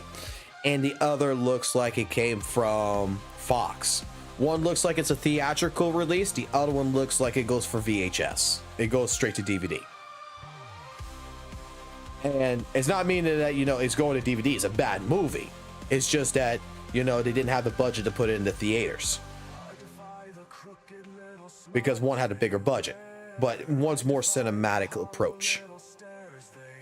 I think that's the thing that a lot of people like when we go to argue, if we ever argue this, is there's two components though: story and visuals. Visually, ZZZ is more appealing. Story, Wuthering Waves, I think, is more appealing. I don't think it's bad cutscenes. I don't think it's bad at all. But to me, it's the same thing as Guilty Gear Strive versus Guilty Gear XR. Wuthering Waves is Guilty Gear XR, Strive is ZZZ. Strive went to Unity 5 and pretty much embellished all their anime cutscenes to make it a complete movie. Whereas Guilty Gear XR tried, but while it still looked good, you could tell a complete difference between the two. Over animated is what they're calling ZZZ. Yeah, it's over animated, and that legitimately, you know, is more nicer. I mean, it's a bigger budget. I'm not saying that Wuthering Waves looks bad.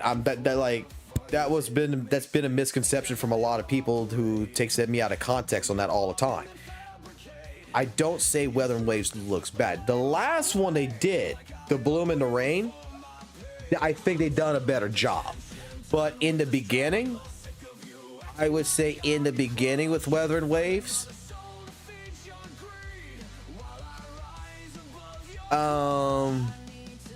probably chapter 1s all the way, like from the very beginning, you know, it's just, I'll say it like this. I'm not sure if you'll understand what I'm getting at, but I'll say it like this. Wuthering Waves, I know I'm playing the game. ZZZ, sometimes I actually mistaken it. I could technically mistaken it. If someone just showed me all the cutscenes, I could mistaken it for an anime. Or actual, you know, game trailer. Like, you know what I'm talking about? Like the game trailers that, you know, it's no gameplay. It's just built for a trailer just to bring up hype. Like, I can mistake ZZZ for that with its cutscenes. Yeah. Wuthering Waves, I can always tell this is in game. This is not like someone took this out of in game, made a movie, and did put the CGI movie in there. This is all in game models being used. Whereas ZZZ, it looks like, yeah, they used the in-game models, but they exported it into Blender. They used Blender to go ahead and recreate the entire cutscene. They made a 4K MP4 video file, and they put it right there in that spot. So that way, you know, they didn't actually have to do anything else. It's a movie. It's just a movie. It's not actually in the game. Because even the backgrounds and everything else, all this other stuff, it's movie quality. But, I mean, the old argument's always been, graphics don't make a game, now does it?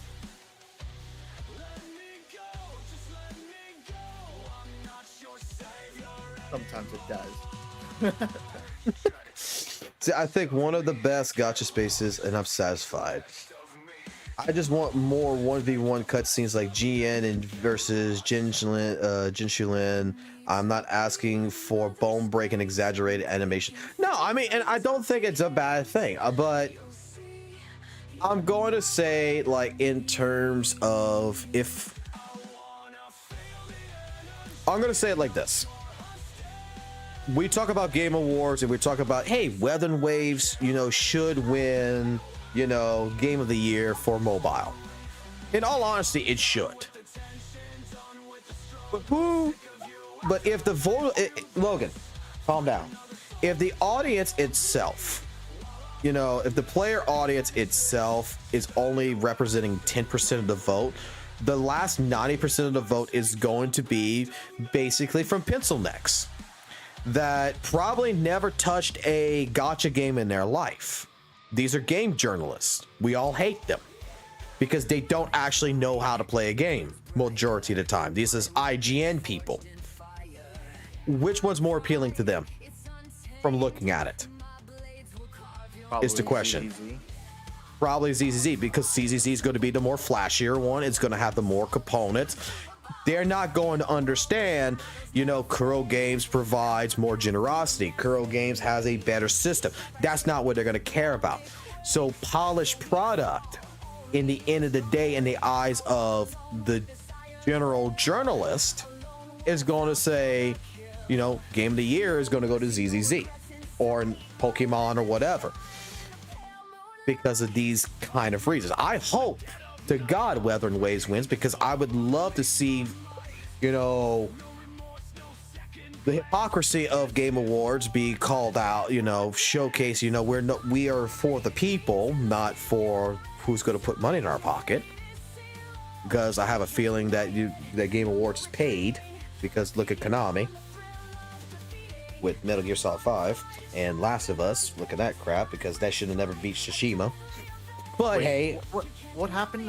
Didn't Wuthering Waves won an award recently? yes, they there's a third party where I've never heard of it in my life before, but apparently it was a thing now that everybody's using, to where it's some mobile site that's like, we gave, you know, game of the year to Wuthering Waves, but we give every game also an award.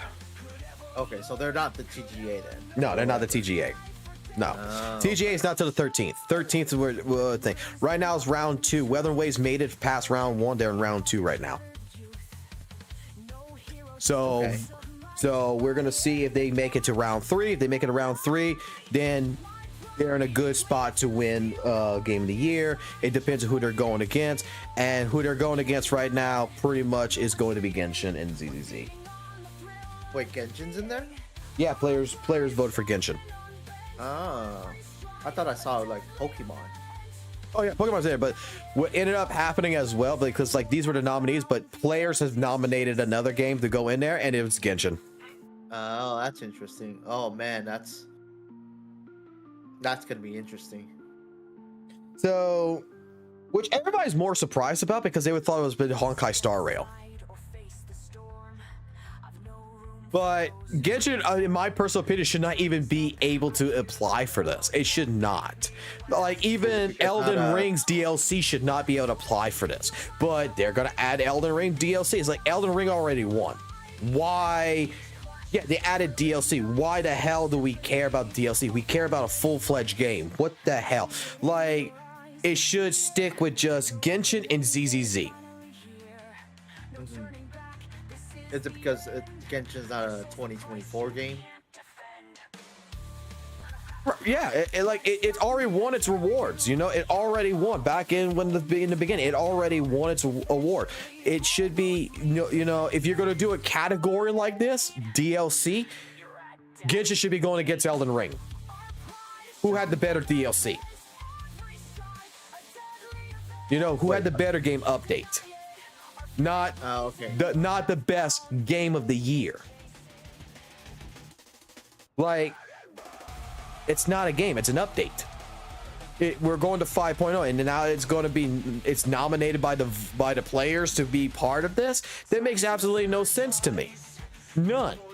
Like, if you want to do something like that should be its own separate category. Who had like the best mobile update of all time?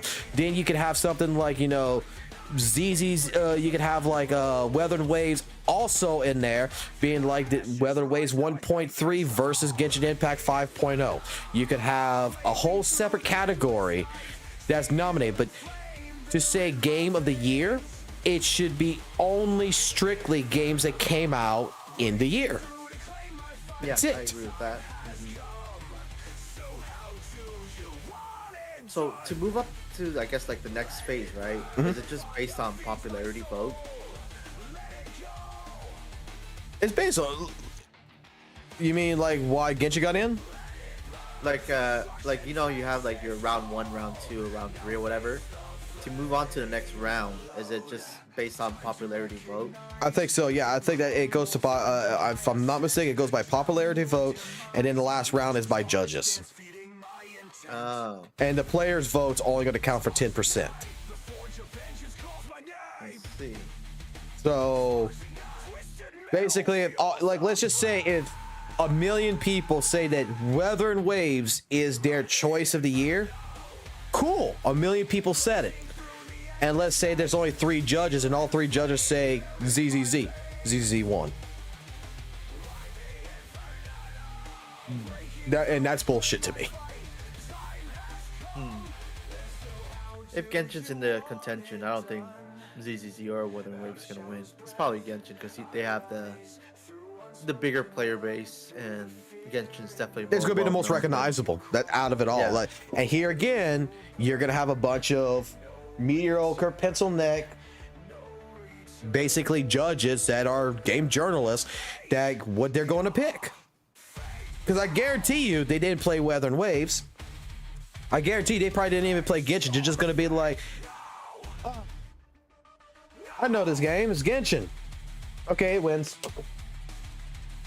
That's what's gonna happen. Mm-hmm.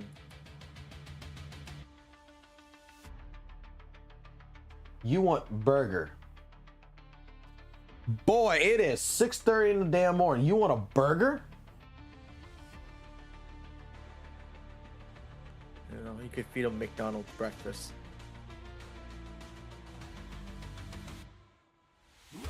Wait till Mama wakes up, okay? Okay. You could tell her. She gonna think you're crazy.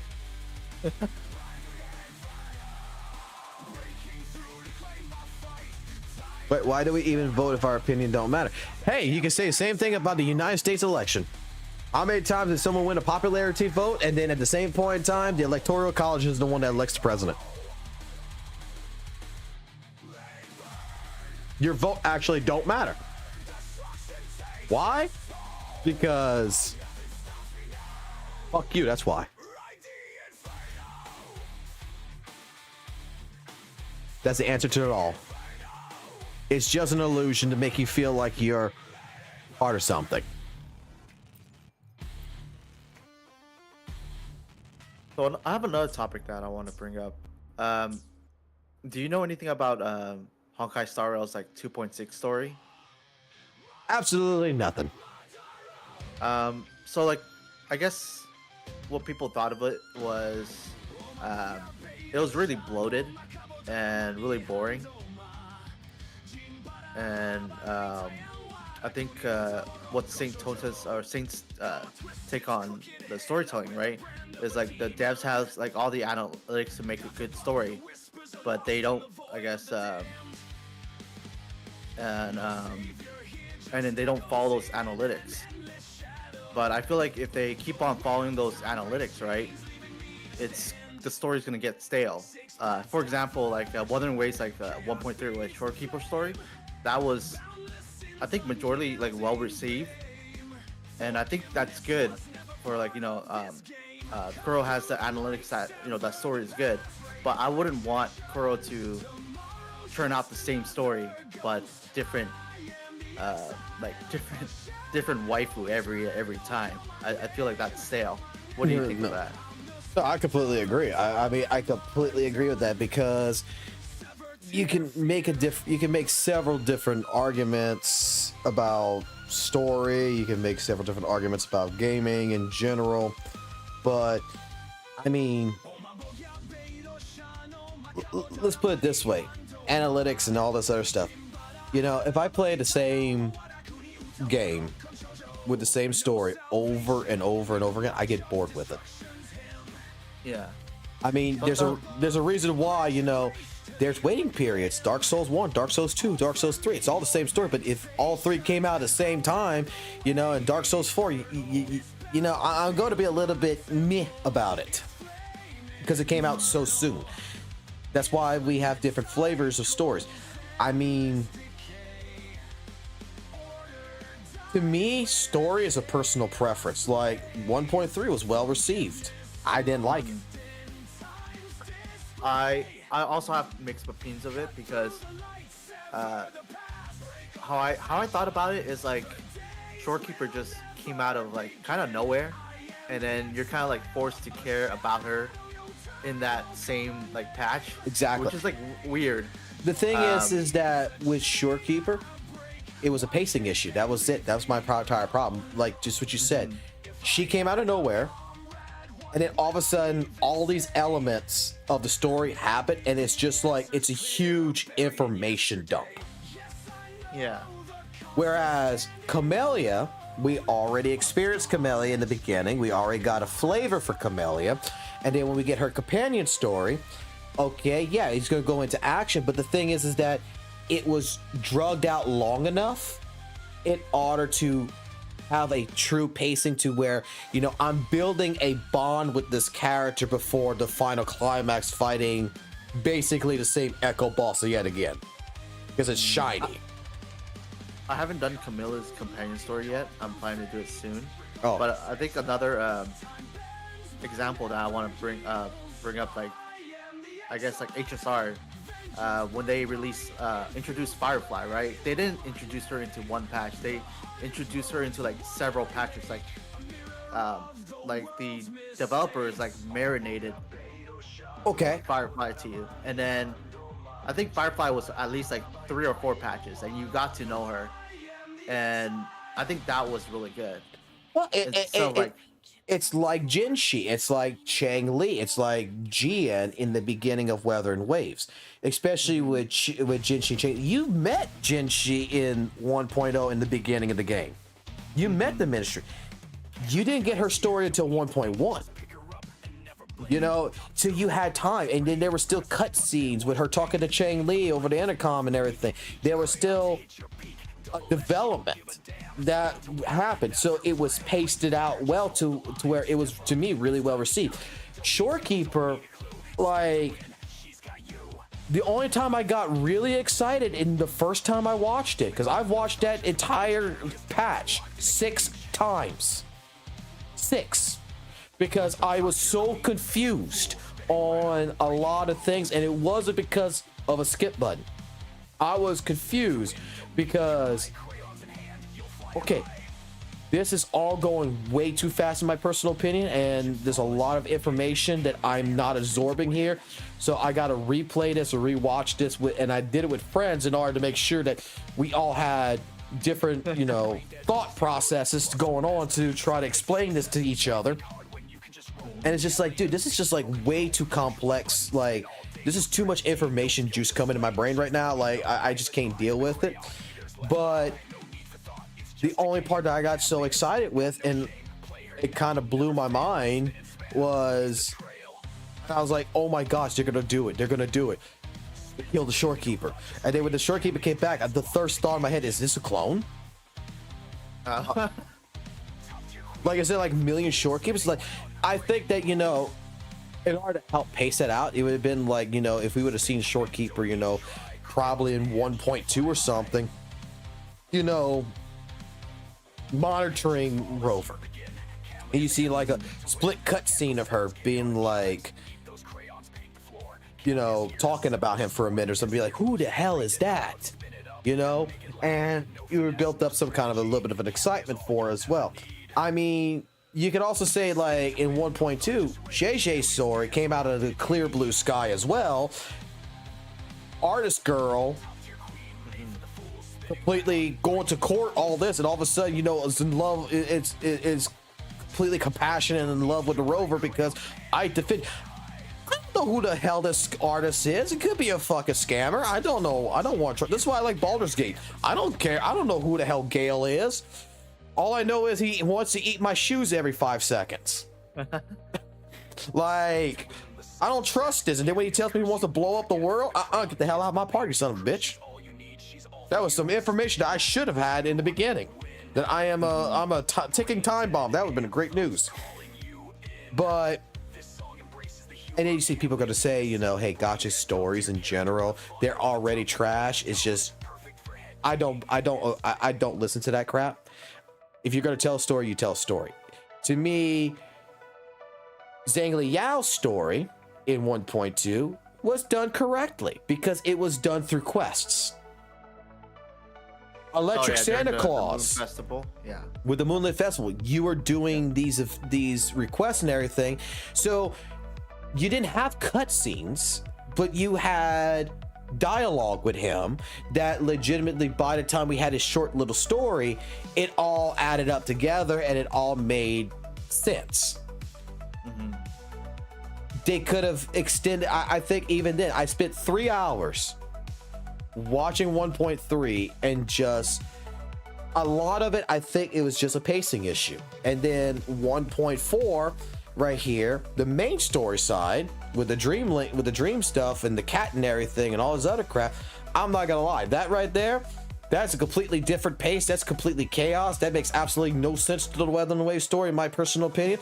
But it was damn well. That was a Naruto filler. That was legitimately a Naruto filler story, definitely a filler. and it was fun to go through.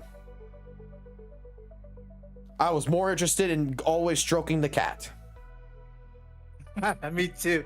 Every time, even when he transformed back to his like human form, I'm like, all right, I want to pet you still. I want to stroke the cat. That's it. That's all I care about.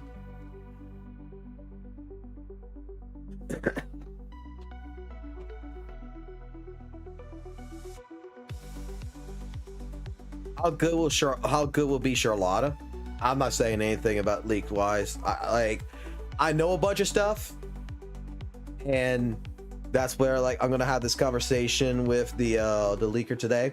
But I'm not gonna actually discuss anything. All I'm gonna tell y'all though is, if you're on social media and you don't want to be spoiled, all these leak places, straight up ban them. Like, block them, do what you gotta do, get rid of them, because from my understanding, get ready within the next 2 or 3 weeks, because 3.0's information is going to be released. So you got fair warning.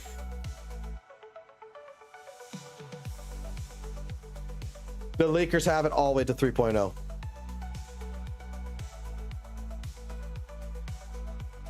Or if you're interested, hey, you got something coming for you.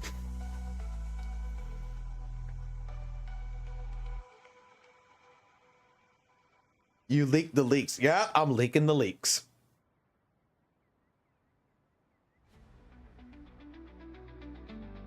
Like,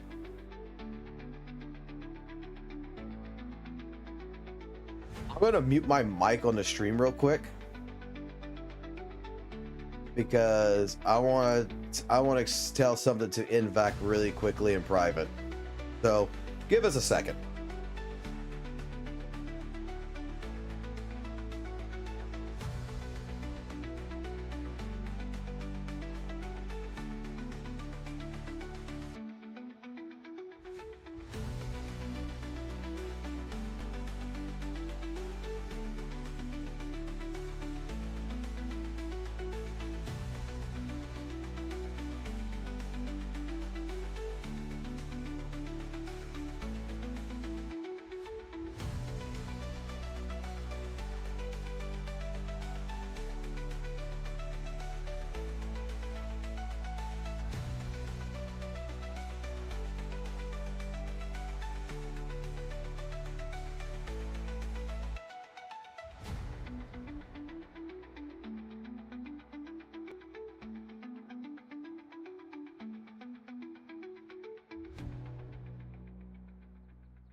Okay.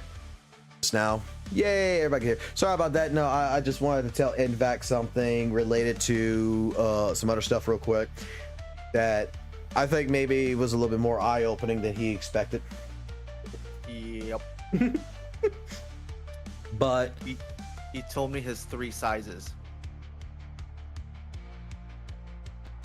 well, you know,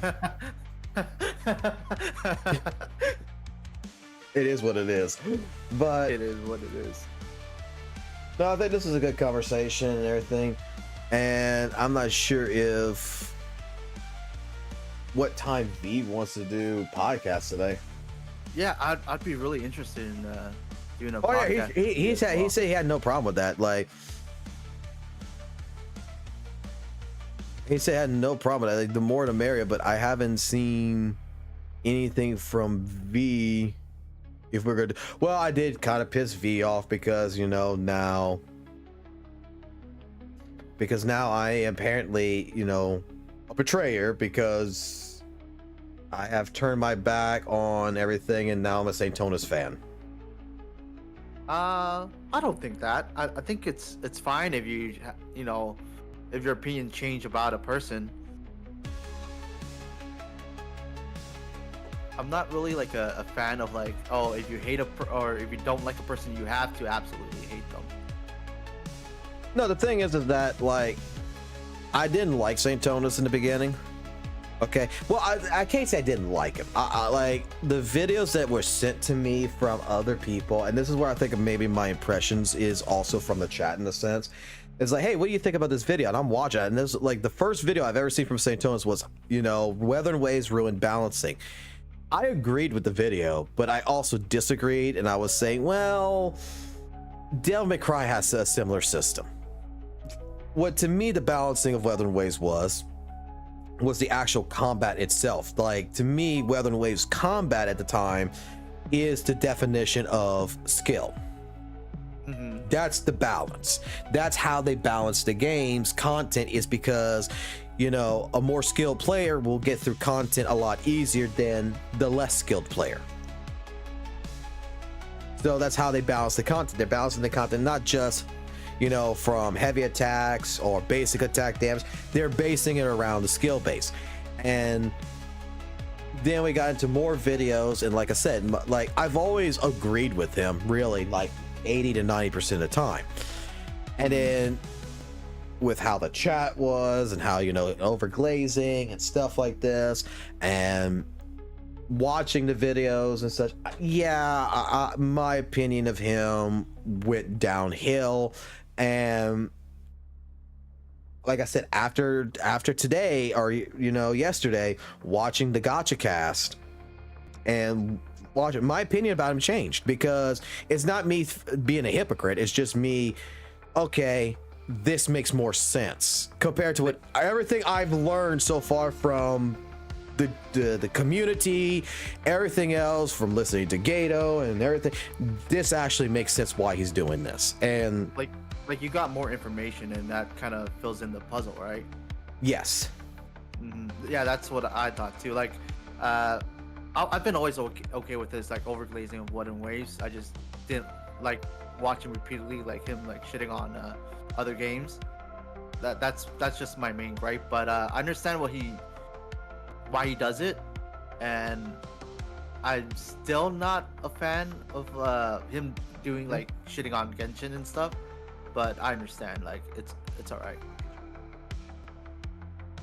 Right. And that's basically the same feelings I got. Like I'm like I put it like this, like I feel more like a jackass because in a sense I wish I would have figured this out in the beginning. But with the overglazing, with what I felt like was hit pieces on Genshin and everything else, which now I don't feel like they're hit pieces anymore. I feel now legitimately, yeah, he's being harsh, don't get me wrong. But after listening to him on the Gacha cast, I felt like he was talking as like himself, like a different person compared to his videos. So now it's like you fill in all these puzzles. The only thing I still kind of disagree with is how gacha revenue is, and I'm wondering if it's more of a miscommunication still, because I think more what it is that it's how the gacha revenue Reddit was, rather the gacha gaming Reddit page was, rather than the gacha revenue. Because to me, the guy Numberlock, you could go look up all his historical data on Reddit, and since February 2024, he's always posted the AFQ along with the Sensory Tower report every single time. It wasn't until the gacha admins, which he doesn't control that, it's not until the gacha admins themselves started in September putting up I think it's September, putting up the disclaimer, because I guess they got, you know, somewhat hit on for it with Wuthering Waves people. But in general, with that growing like that, Numberlock has always been the guy who's done this, and I still don't see gacha revenue being a scam. I understand that the Chinese data is fake, but that's an educational guess, because there's no report for that he had. So he knows that there's money being made in China. Like I stated before, I think that should have been a 2.75%, because according to Google and everything else I've learned, Android dominates over iOS in China.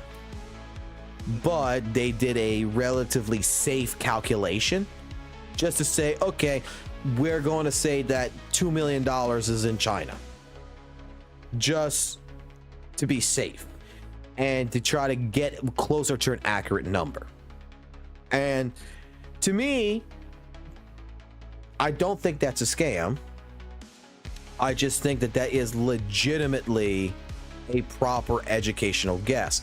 And that, I guess I'll put it like this as well, is that more or less when it comes to, you know, gacha gaming on Reddit, they blew basically they blew his numbers all over the place and made it PvP, when Numberlog never made it PvP. He just felt like he wanted to help the community out in a sense.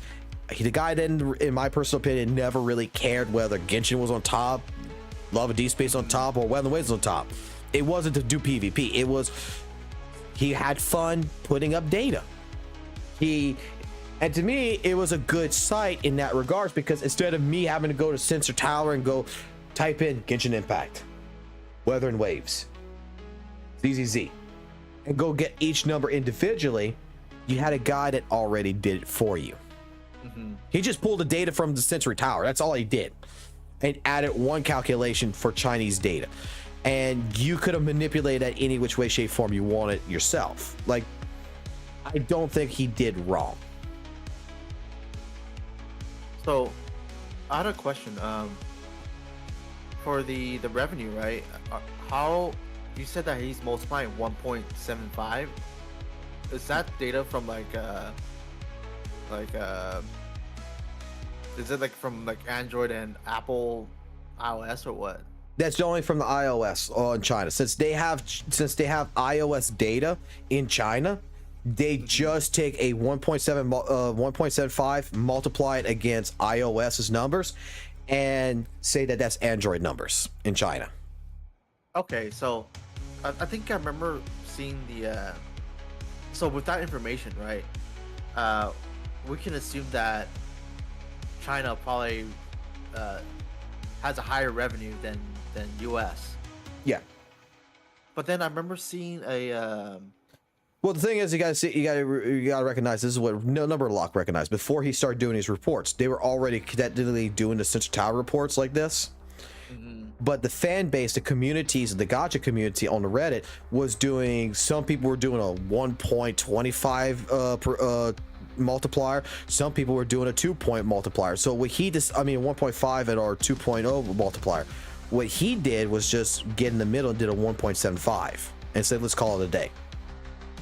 But then that just means that all China will always spend more money than all the other like locations, like US like global or whatnot.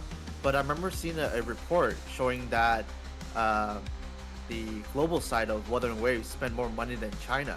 How do you explain that math? They add both the iOS and Android for that data. China does not have Android data, so they're just taking iOS in China and multiplying that by 1.5. So if iOS in China, which is not dominant, made 1 million. Oh, I see what you mean. Now, Okay. now if you go read Sensor Tower's report on how they collect data, Mhm. all it really is public access channels. And basically they're a third-party company that's trusted by several different other companies, and what they do is Apple, Google come to them and say that we process this much in transactions. That's it. We process $4 million in transactions on Apple to Wuthering Waves. We processed 5 million on Android to Wuthering Waves. That's it. That's all they report. That number is still not accurate, but the reason why it's not accurate is because you can go to a top-up center, you can go buy Wuthering Waves currency, and you can put it on your mobile phone. That's just what Apple and what Google is reporting. You can buy, that's why there's no console numbers. That's why there's no PC numbers for these gacha games. That's why it's all fake in a sense. It's just a trend. It's just saying, hey, this is what we got a report of. You make your own determination. And let's put it this way. Wuthering Waves, since the beginning till now, has done absolutely perfect.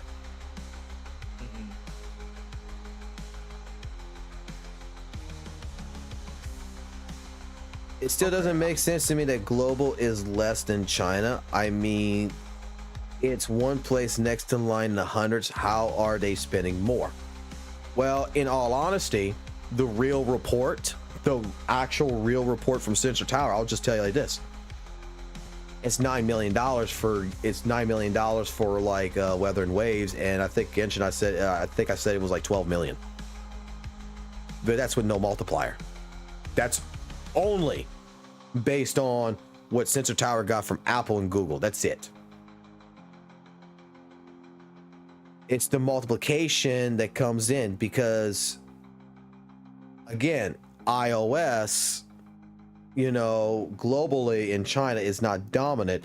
But if, iOS was, if they have a report, let me put it like this. Sensor Tower's report at the same point in time. You go look at it. Android's going to show that China's not available. But all the rest of the other global countries, it's 4 million. You look at iOS, it says 5 million.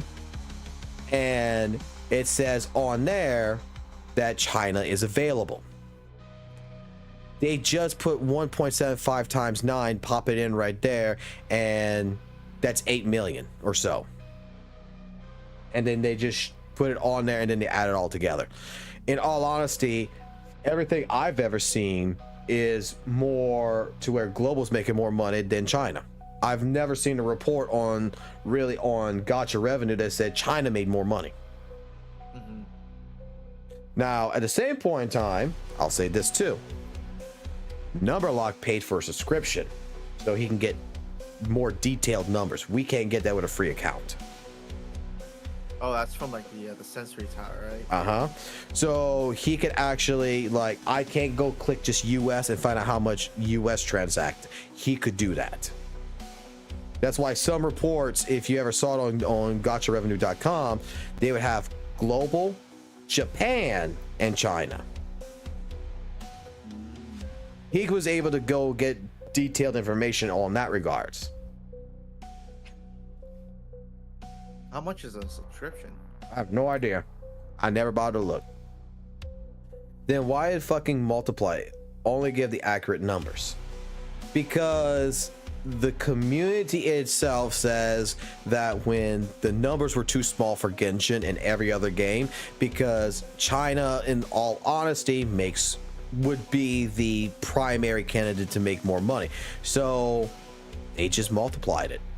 They just gave China a number because China does still play on Google. It's just that they're not reporting from China, you know, what that money is. There's no process. It's just a guesstimate.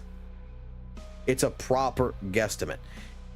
If you want to take it out in this regards to where, okay, you want to take it out, they could have 100% done that. It'd be like, this is straight up from Sensor Tower with no multiplier. They could have done that easily, but some people didn't like that idea. Apparently, that is where, like I stated, I think that if a conversation would have just broke out more, and like I said, maybe it did and I'm just misinformed, but I think that if a conversation would have been more informed with number lock, with CCs or something that says, hey, look, these reports, we don't like this, and just discuss it, I'm pretty sure the guy would have loved to work with someone to better the reports. Because if you look at all his history and you look at some of the stuff that he's done,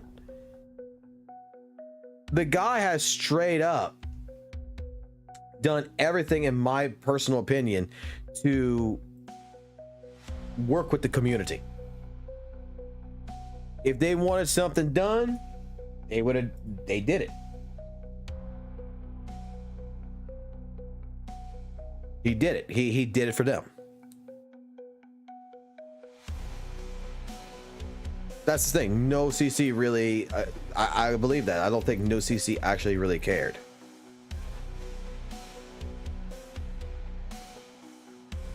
But you see, my argument, even in September when I made the video, when everybody was doom posting, you know, they were doom posting Wuthering Waves. Oh no, it's made down.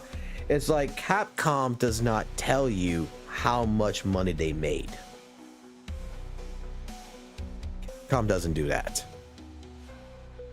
Capcom tells you how many copies of a game they shipped.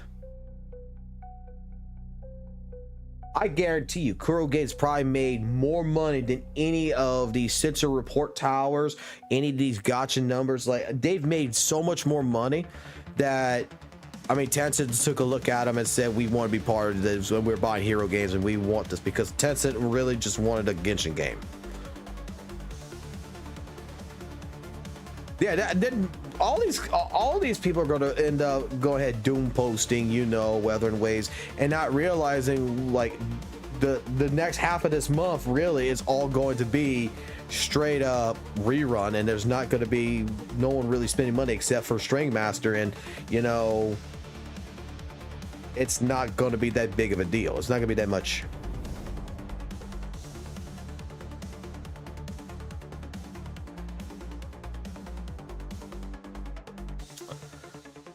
This is interesting. We're still streaming, right? But my OBS hasn't dropped, but my Discord just crashed, and my Wuthering Waves ain't connecting.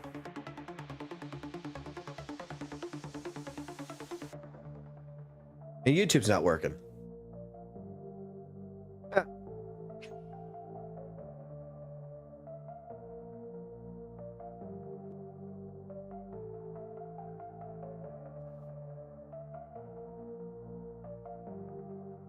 That's kind of confusing. Like, why is, like, some things not working but other things working? Is Russia hacking us again?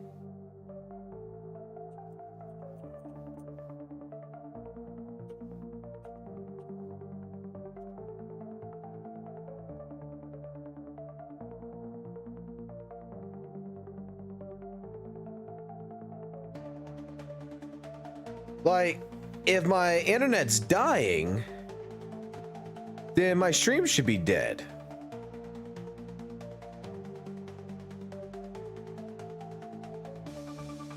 Not Wuthering Waves, not Discord.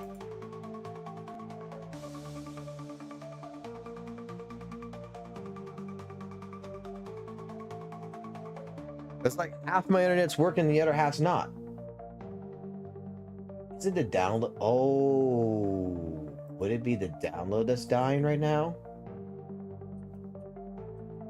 That would make perfect sense. Like, the upload speed is working, but download's dying. Nope, download is... Nope, download is fucked. Upload's good, download's fucked. Okay, that makes sense. I can upload, but I can't download. Okay, that's the reverse of what I've always had. Holy shit.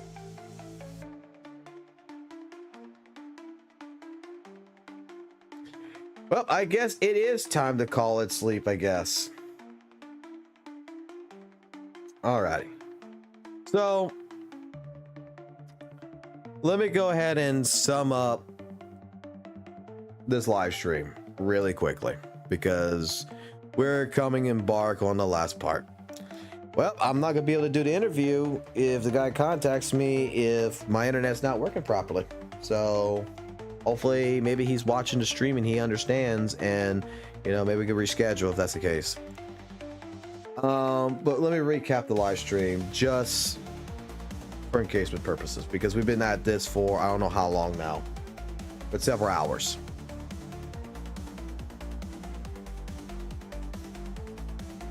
I do believe that I have been wrong about St. Thomas. Like, that is legitimately 100% my opinion.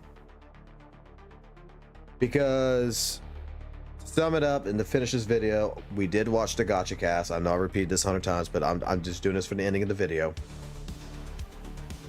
I watched St. Thomas' on gacha cast. From what I've seen, and I would embark on anybody who disagrees with me on this to go watch that gacha cast with St. Thomas. The man very well spoke for himself. A couple things I still, you know, on the fence about, but overall, it makes perfect sense to the puzzle pieces that I've had questions about. Like, why is this guy glazing Wuthering Waves so much? Why is he always attacking Hoyo for Genshin Impact? Why is Genshin Impact really the only comparison he's talking about? All this other stuff. Things that, like, we've always talked for the last couple of months in the stream, that, you know, we've had these conversations, and you know how many people did not like St. Thomas, and I fell into that void from listening to several different people. Watching his video and listening him talk to everyone on that gacha cast, there was two different St. Thomases, and when he explained everything, like I stated, some things I may still disagree with, or not really disagree with. It's more like I have a difference of opinion on it, but I understand his point. This gacha cast painted St. Thomas in a different light for me, to where I'm wrong. I think legitimately the guy is right. The only thing that I still disagree, like I stated, is the gacha revenue, but that is something that, again, maybe I'm misinformed, because I was completely misinformed of the reason why he was doing the videos that he was doing. I was completely misinformed, but listening to him and honestly hearing this and how it was brought out is like, okay, this makes sense. But I will say it like this: if there is a chance that I could talk to St. Thomas, I would apologize directly to you. I do legitimately think that I was wrong. Like, that apology video, a lot of people came at me because I wasn't humble, because, you know what, I didn't feel like I needed to do the apology video, to be honest. But I can see your points, and you're right. I do think you're right, and I apologize. I wish I would have recognized it sooner. Really did. And that's my mistake. That's my fault. If by any chance, like I stated, we could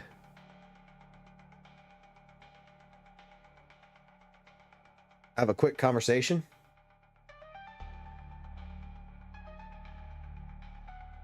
let me apologize.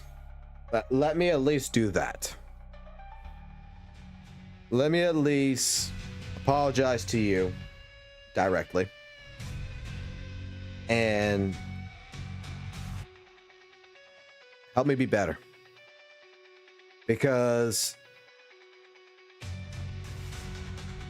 I don't think that we have that big of a difference on opinion. I really don't.